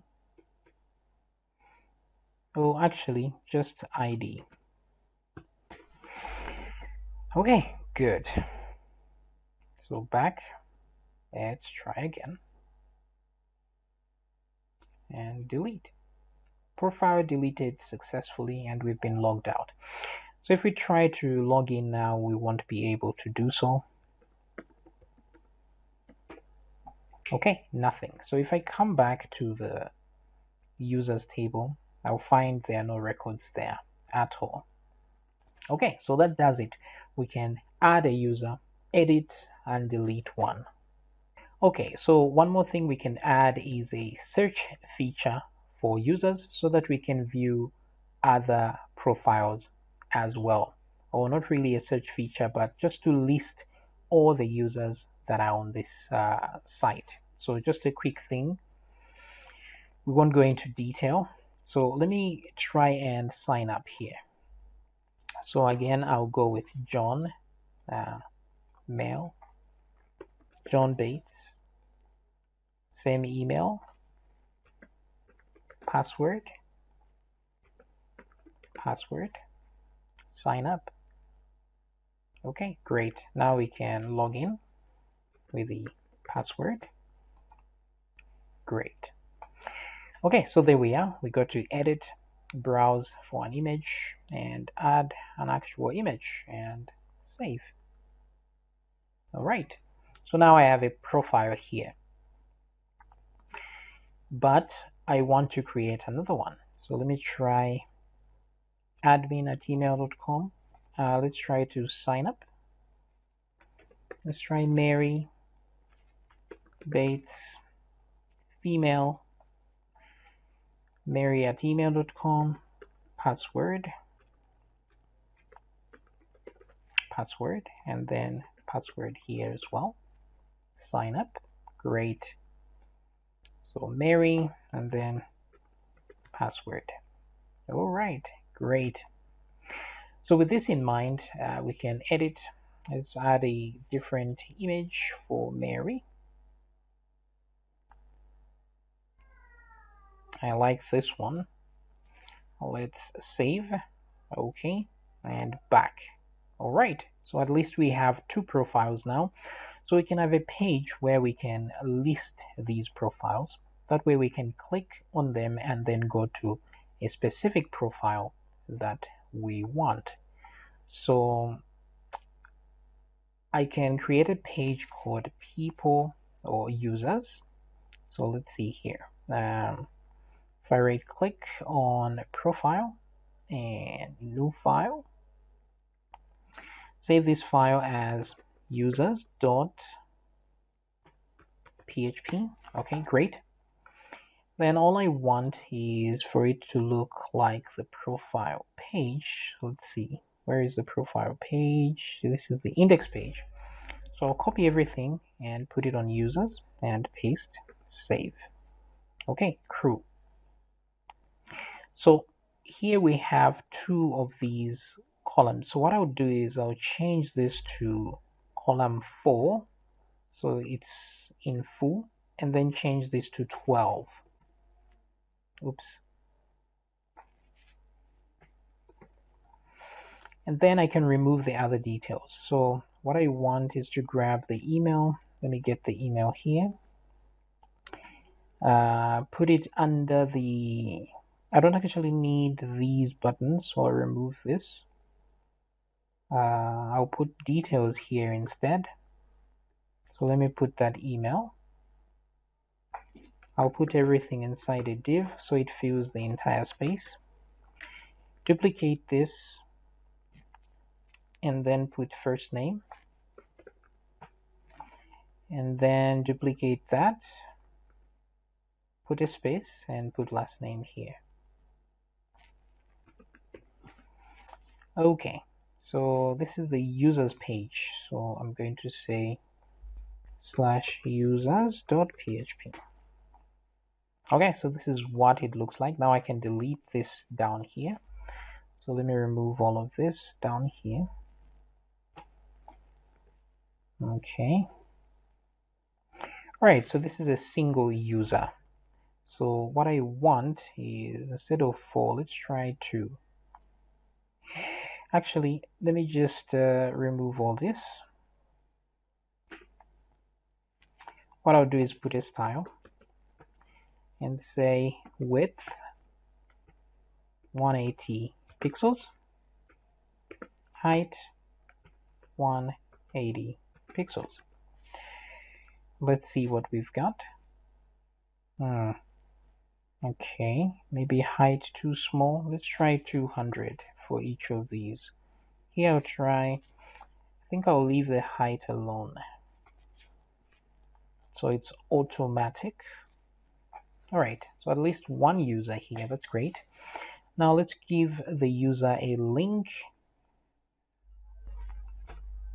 All right, so I'll put an A tag here so that when we click, we go to their profile. So I'll do this, move this in. So this one will go to index.php, but we'll put an ID and say ID is equal to. Then we'll grab whatever the user's ID is. So I'll copy this and put it here, echo it with PHP, and do ID like that. Okay, good. So if I now refresh, you see that this is now clickable. And if I click, it goes to ID number 7. There we go. Yep. So on the user's profile, I can have a button here that says See All Users if I want. Where is that index page? Right there. So right at the top here, where is this? Even though this may not exist, I'll put the thing here. So I'll say div see all, or just say all users. Okay. Let me put a closing A tag here and an opening A tag. All right. Oops, this is a mess. So this one will go to users.php. So this is just a link.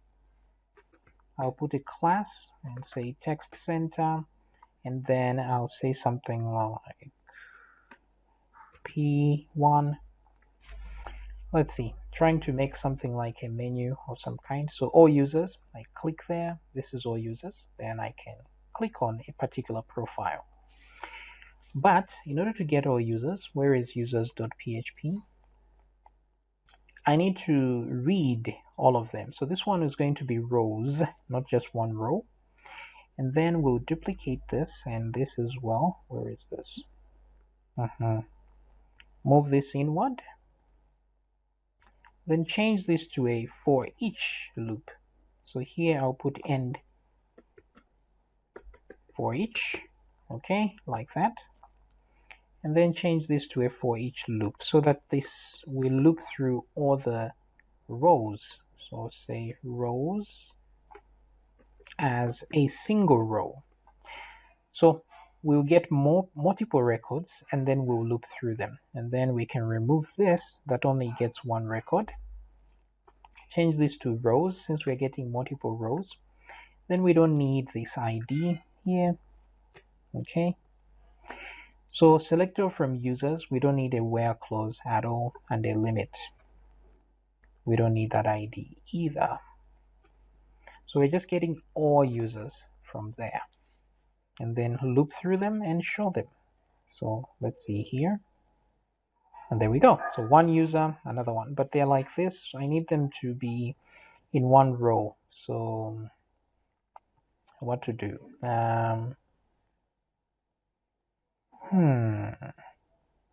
You know what? I can change things a little bit by moving.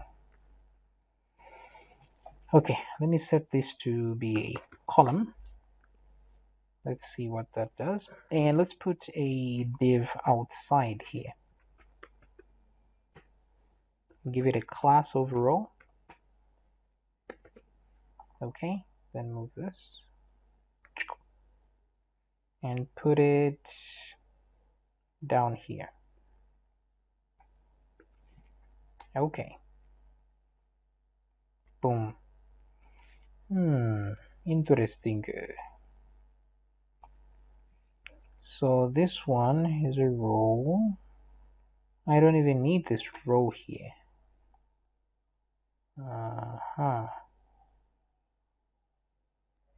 Okay, let's try this again. So let's say column 2. Let's try that. Let's see what happens. There we go. Okay. Cool. So all users, click here, we see that user. Okay, so I don't see the edit, delete, and stuff because this is not my profile. If I go back, click on this one, I do because that's my profile. So let's add one more and see. Sign up. This one will be Peter. Peter Doe. Let's try peter@email.com. Mail. Password.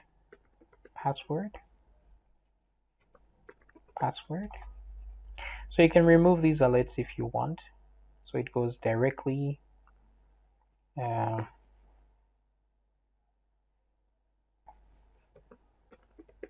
password. Okay, login successful. There's Peter. Let's add a visual for Peter and save. Great. Back. Let me go to all users. Now this is what I see. So I can click on this user, all users, or that user, all users, or this one. All right. Okay. So hopefully you have learned something new from this whole thing. Okay, and I will see you in another tutorial. Now, please remember there are other tutorials on how to do other things like crop images, pagination, etc., etc. All right, so I'll see you in the next video.